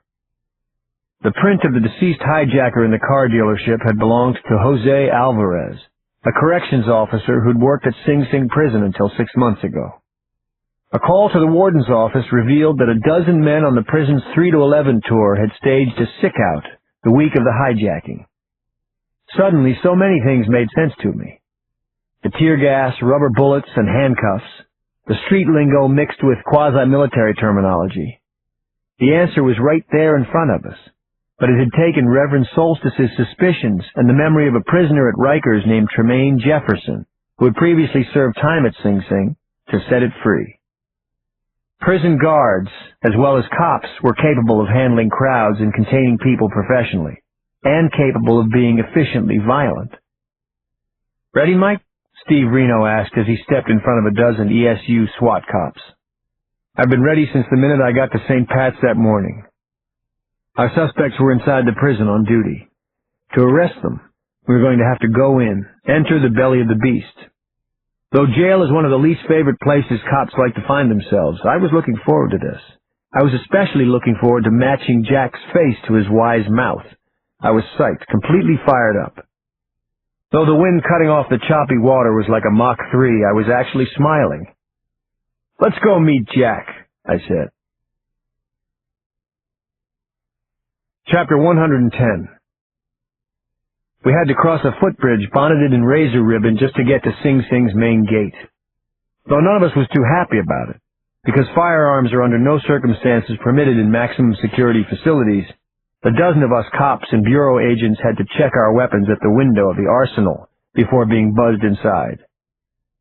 "The men who staged the stick-out have already been summoned into the lineup room," Warden Clark said as we arrived in the drab hallway outside his office. An urgent-sounding squall ripped from Warden Clark's radio as we were coming down a flight of stairs on our way to the muster room. The warden listened closely. "What is it?" I said. "A block," the warden said. "Something's happening. A lot of screaming and yelling anyway. Probably nothing. Our guests are always complaining about the service." "Are you sure all the men from the shift are there?" I said as we arrived at the mesh-windowed door of the muster room. The warden looked intently through the wired glass at the nervous-looking uniformed corrections officers. "I think so." "Wait." "No," the warden said. "Sergeant Rhodes and Sergeant Williams, the 2 shift foremen, they're not here yet. Where the hell are they?" The shift foremen, I thought. Sure sounded like ringleaders to me. I thought about the message the warden had just gotten on his radio. "Let me guess," I said. "The shift foremen are stationed to A block?" Clark nodded.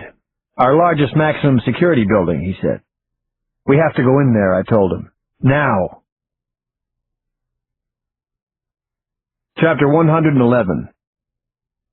Like the investigation itself, everything seemed to be moving uphill in Sing Sing. Trailing behind Warden Clark and a half-dozen of his most trusted corrections officers, I climbed countless concrete stairs and several graded, paint-chipped corridors before we came to a steel door leading to a barred gate. The gate buzzed open harshly, and there was a metallic snap like the hammer of a gun on an empty chamber. Then the door swung wide. I could feel the sound of the prison knock against my chest as we passed through the enormous chamber of the multi-tiered cell block. Radios, inmates yelling, the constant hard and booming echo upon echo of steel on steel. It sounded like some form of torture coming up from a bottomless metal well. The prisoners in the closest cells rose immediately, screaming obscenities from behind double-thick bars as we passed.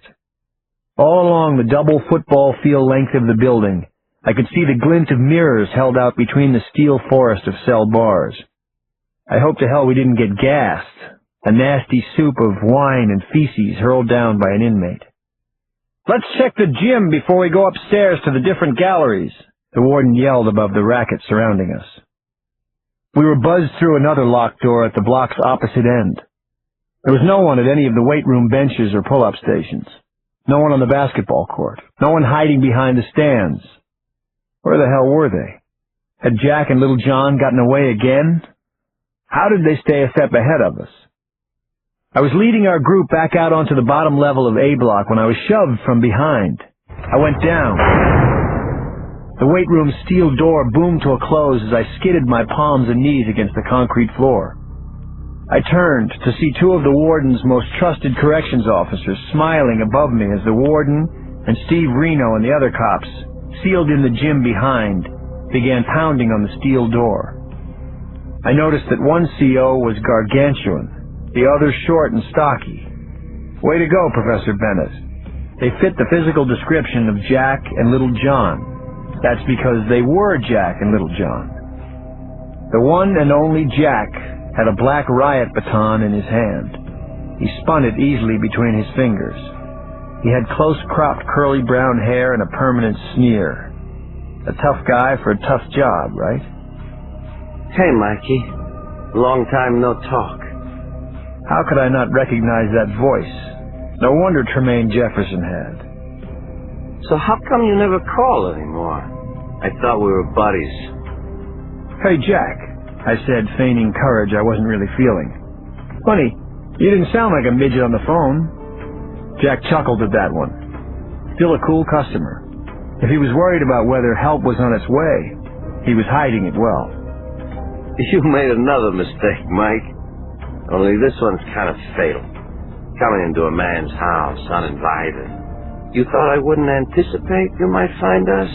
Shit, even a broken clock is right twice a day. You think that fat bastard Clark is in charge here? This is my prison. My turf. My people. It's over, Jack. I really don't think so, Mike.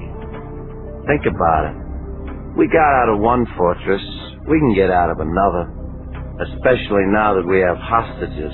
Hell, Mike, maybe I'll even let you negotiate your own release. How does that sound? Sounds great, I said, taking a half step back. My heel struck the flat, hard steel of the door. There was nowhere to run. The heavy radio I'd been given by the warden was the only thing remotely resembling a weapon.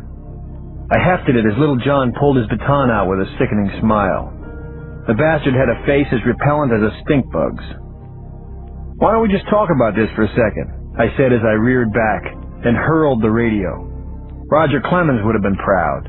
The radio and Little John's nose exploded simultaneously. He screamed. Then he and Jack lit into me and I was lifted right off the floor. Upsy-daisy, Mike. Jack yelled in my face. Then they both threw me down on my face. Chapter 112. I thought the prisoners had been loud before, but it turned out they were only warming up. As I attempted to wrestle on the cement with Jack and Little John, the communal screams off the concrete shell of the cell block sounded like a jumbo jet taking off inside a hangar. Then stuff started to rain down from the top tiers, various liquids, wet sheets, magazines, a wad of burning toilet paper. Had I just been gassed? When Jack got in a lick with the riot baton on the back of my head, I went down on one knee. My consciousness was coming in and out like bad radio reception. I was pinned and blacking out as Little John rolled onto my chest. I screamed and pushed off the floor with all my might. I thought about my kids. I couldn't leave them now. I couldn't allow them to have no one. I wouldn't let it happen. I was almost on my knees when Little John rolled off me and started booting me in the ribs. I dropped back down, my breath gone. Then his steel toe kissed my solar plexus. I wondered idly if Jack, pulling back the baton above me, might be the last sight I'd ever see on the earth. That's when something completely unexpected happened. An arm snaked through the bars behind Jack. It was so huge, it barely squeezed through, and so covered in tattoos, it looked like its owner wore a paisley sleeve. A massive hand wrapped itself around the back of Jack's uniform shirt collar. It sounded like a gong when Jack's head was slammed back into the bars again and again. "How you like it, C.O.?" the convict inquired as he slammed and re-slammed Jack's skull into the bars of his cell. "How you like it, you vicious prick? How you like that one?" When Little John got off me to help out Jack, I managed, wheezing, to gain my feet. The riot baton Jack had dropped was on the concrete. I stooped, lifted it, brought it to my shoulder. It had been a while since I'd had a nightstick in my hand, walking my first beat in the Hunts Point section of the South Bronx. On those cold, long nights, I kept myself awake practicing with it, swinging it over and over until it whistled in cold air. The nightstick whistled now, and I guess it was like riding a bike because Little John's left knee shattered like balsa wood with my first two-handed swing. I had to backpedal immediately as the big man howled and hopped around surprisingly fast on one foot and came toward me. There was rage in his wide, bulging eyes, spit spraying out of his twisted, screaming mouth. I swung from my toes at his jaw. He ducked, but too little, too late. I broke the baton across his temple. He hit the concrete a half-second before the splintered wood. The inmates were cheering something wicked as I stumbled around the big guard's bleeding, unconscious hulk. Their rage-filled voices met in a violent mantra as I stepped toward the inmate who was choking Jack with both monstrous hands. Jack's face was turning blue. I picked up the other dropped baton, got myself ready for this. "Kill! Kill! Kill! Kill!" the inmates screamed in unison. I have to admit the suggestion was tempting. I swung the baton hard, but I didn't hit Jack. I hit the tattooed hand that was very close to throttling the life out of him. The inmate yowled and let go of Jack, who slumped unconscious to the floor. "Hey, like you're welcome, bro," said the muscular convict behind the bars in a hurt voice. He was nursing his injured hand. "Sorry, Charlie," I said as I started dragging Jack around the barrage of projectiles toward the sealed gym door. "I can't arrest him if he's dead. But I can give him one good kick in the teeth, for old time's sake, Jacko, because we're such buddies." And that's what I did. One kick. And the inmates went wild. Chapter 113. Of course, it couldn't be quite that easy. They found the two actual shift foremen, Rhodes and Williams, handcuffed in one of the cells on A Block. It turned out that Jack and Little John, whose real names were Rocco Milton and Kenny Robard, being close to the warden as shift supervisors, had heard we were coming. They'd convinced the warden that they'd had nothing to do with the siege of St. Pat's, even though they'd taken part in the stick-out. Then they'd ambushed the two innocent foremen, who'd been in on the stick-out but not the hijacking, and hidden them inside the cell block to shift suspicion, and to get us to go out into the population so they could make a play. Milton and Robard had many contacts in the inmate population, the warden told us, so who knew what their next move would have been? A riot, more hostages, a mass prison break. I Miranda'd Rocco Jack Milton in the parking lot of Sing Sing. For both business and pleasure, I made sure to do it right in front of Steve Reno and his men before opening the rear door of my cruiser and shoving him in. Reno left in a paddy wagon filled with the rest of the suspected hijackers. Kenny Little John Robard was on his way to the hospital with a fractured skull. I couldn't help hoping the EMTs took the long way. I stood outside for a moment, figuring out how to play things. Then I retrieved something in the trunk of my cruiser before I climbed behind the wheel to drive Jack to New York City. Funny as it sounds, a lot of suspects are dying to tell you what they've done. And the more full of themselves, the more they want to give you the dirty details. I had a feeling Jack was pretty fond of himself. I stayed silent for the first part of our trip back to Manhattan and let his annoyance build. Comfy back there? Was about all I asked. Temperature okay? Did you know that in the summer of '95, 4 guards were taken hostage out on Rikers? Did you know that, Bennett? I glanced at him through the mesh behind me. Is that right? I said. Only 2 of us made it out. You and Little John? On the money as usual, Mike. You ever think about trying out for Jeopardy? Suffice it to say that nobody gave a crap about a few corrections officers, especially the mayor. So that's why you killed him? Why you stabbed him? Burned him with cigarettes? Jack scratched his chin ponderously. Between you and me, I wouldn't have it any other way, I said, smiling back at him. you better believe it. The animals who'd gotten their hands on us blinded one of my buddies with a butter knife and put out cigarettes on our arms. Wouldn't you know it? His Honor decided he was above negotiating with the inmates on that one. Guess some men are created a little more equal than others. You know, it's funny. I didn't see the mayor by my dead buddy's widow at the funeral either. Guess you have to be a smoke eater or a flatfoot like you to get that kind of special treatment. I nodded neutrally. I wanted Jack to keep talking, something he liked to do anyway. When my post-traumatic stress disability claim was denied by the city for the 3rd time, I decided to hell with it. I'm done. I was going to pull off something large or die trying. The St. Pat's idea came to me when I moonlighted as security at the state funeral for the previous cardinal. I thought it was going to be so impenetrable with the legendary Secret Service and all. But I found out what a joke it was. Like the rest of the security assholes, those guys were soft. All show. What about the other jackers? Your co-workers, I said. How'd you convince them to go along? Convince them? I don't know about you New York's finest, but being a guard, choose you up. We're inside the belly of the beast, too, and we didn't do nothing to get there. Put shit pay on top of that, divorce and suicide rates in the stratosphere, and hassle from the bosses. And you got a gourmet recipe for disaster. Ever get feces thrown in your face? Not good for a man's general well-being. Sounds heartbreaking, I said. But executing the First Lady, the mayor, a priest, and John Rooney because you were stressed out? That might be a hard sell to a judge. Jack didn't seem to have heard me. He was staring off at the side of the road. The setting sun through the leafless trees made a barcode of shadow and light on the curving asphalt.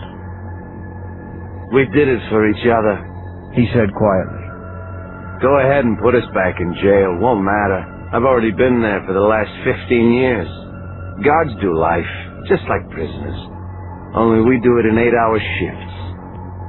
If doing life is what you're worried about, then I've got good news, I told the cop killer as I clicked off the tape recorder I had running in the pocket of my windbreaker. I'll do everything in my power to see you get the death penalty, Jack. Chapter 114.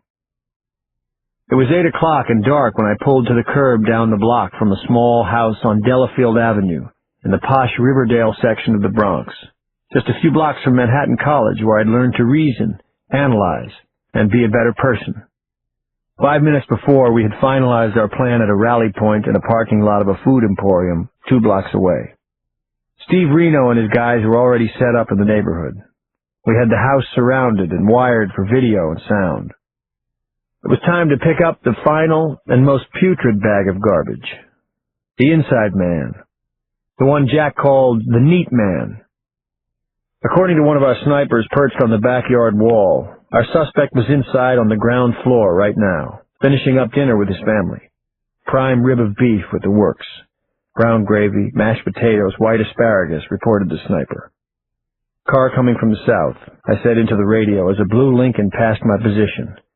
I saw the airport taxi placard in its side window as it slowed before our target's house. Looks like our boy's ride is here, I said. Where is he now in the house? Just went upstairs, said the sniper. What's he doing up there? I said. Washing his hands, the sniper said after a pause. Okay, he's finished. Coming downstairs. Heads up, Steve, I said into my Motorola. On me. I'm going in. I climbed out of my car. This was going to be good, I hoped. Get another fare, I told the taxi hack with a flash of my badge as I stepped in front of the neat, narrow brick steps to the house. His flight just got canceled. I rang the doorbell and crouched to the side behind a meticulously clipped hedge. There was a small glazed window beside the door, and down the hall I could see a woman and 3 kids cleaning up the dining room table with practiced efficiency. I guess they hadn't been invited to Costa Rica with dear old Dad.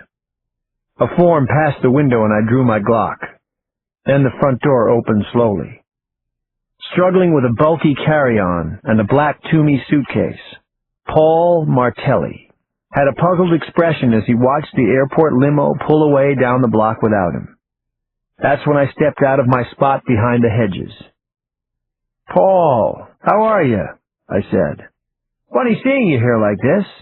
I was just talking to a friend of yours, Jack. He sends his regards." I watched a terrible flicker on the FBI negotiator's eyes. A tremor seemed to suddenly affect his right hand holding the suitcase, the one nearest to a still-holstered 9mm. I showed him the Glock I was already holding beside my leg. The 3 sniper laser dots suddenly danced on his chest like a squadron of angry red bees. "That would be some very poor decision-making there, Paul," I told him, going for that 9. "But I'd like to see you try. Give it a shot. Neat man." Chapter 115. I want a lawyer, Paul Martelli said when he was handcuffed to the leg of my squad room desk about a half an hour later in Manhattan. The cool, calm demeanor I remembered from outside St. Pat's seemed to have taken a long bathroom break. The man's hands were shaking, and circles of sweat had formed beneath the sleeves of his crisp blue dress shirt. There was an army of feds out in the hall, waiting to get their crack at him, but not until I was done. There was one thing I needed him to clear up for me. Jack had already told me most of it, how he and Martelli had become fast friends after the Rikers Island hostage situation, how they found that they shared an undying contempt for the system, how they felt their pathetic pay was beneath them. Martelli had been the inside man during the siege. He was the mastermind working behind the scenes, pushing our buttons. Literally having written the book on the subject, he knew what our reactions would be. Plus, he could influence what we did. I don't have to explain to you how the game works, do I, Paul? Cooperation is the only thing that can save any of you losers, I said. Right now the music's still playing, but I'll give you a little tip. The seats are almost full. Martelli sat there blinking and sweating. I could almost see the thoughts shifting through his head. His right knee began to jump suddenly. "I'll tell you whatever you need to know on one condition." "What's that?" I said. "This place is filthy, dirty. I need a moist towelette. I'm nervous, Mike." "How was the First Lady killed?" I said after I tossed him a lemon-scented one from under the takeout menus inside my desk drawer. Martelli didn't speak again until he was finished meticulously scrubbing his face and hands. He seemed to have calmed down considerably, too. "Alvarez did it." "Jose Alvarez," I said. "The hijacker who was killed at the dealership during the escape?" "Actually, his cousin Julio. We had a pretty tall order," he went on, staring at the back of my computer monitor. "In order to get a state funeral going, we needed to kill somebody high profile and make it look like an accident. For months, I pored over potential targets. When I read about the First Lady's allergy and her and the former president's annual holiday meal at La Reine, I figured we had it solved. We all put our heads together. Then we made our pact.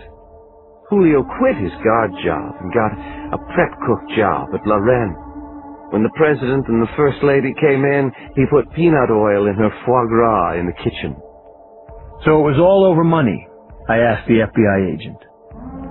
"We can't all be Boy Scouts like you, Mr. Mom." The negotiator looked me in the eyes for the first time. "Of course it was about money. Ring up those rich and famous assholes we kidnapped, they'll tell you straight up, if they take your call, that is. Money is what makes this dirty world go round, Mike. I looked away from Martelli in disgust. A young FBI agent with a wife and 2 small kids had been killed during the standoff, and it was obvious Martelli couldn't care less. But I could see panic start in Martelli's eyes as I motioned at the door and the feds walked in for him. You wouldn't happen to have another wet nap for the road there, Mike? I opened the desk drawer for a millisecond, then slammed it shut. Wouldn't you know it? I said. I'm fresh out.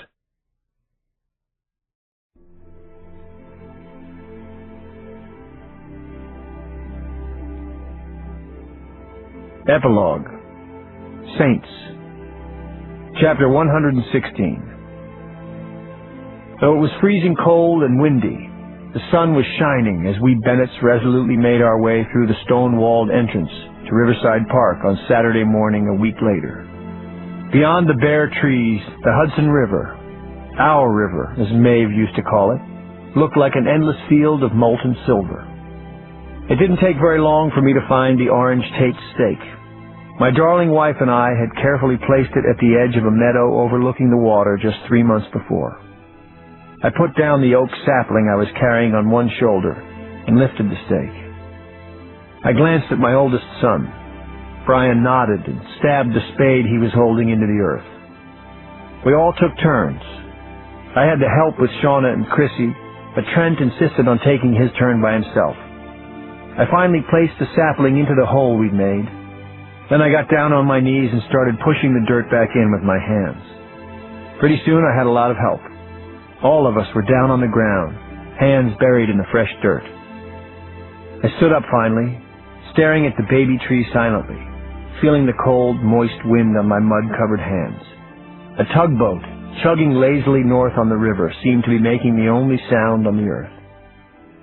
I remembered watching the sun go down on a late picnic we'd had in summer the year before. Before the cancer, the last time things were really right. The kids catching fireflies as I rested my chin on Maeve's shoulder, the sky turning aqua and gold. I could feel her now as I stood there without her, the weight of Maeve against me, the way an amputee feels a lost limb, the phantom pain in the heart. Mommy's present to us, Chrissy said finally, patting the slender tree trunk gently. Right, Daddy? That's right, Chrissy, I said, scooping up the baby and putting her on my shoulders. Ever since you were little, this was Mommy's favorite place in the world to take you guys. She told me that any time you wanted to think about her or talk to her, she wanted you to be able to come here or just look out your window at this spot and think of her.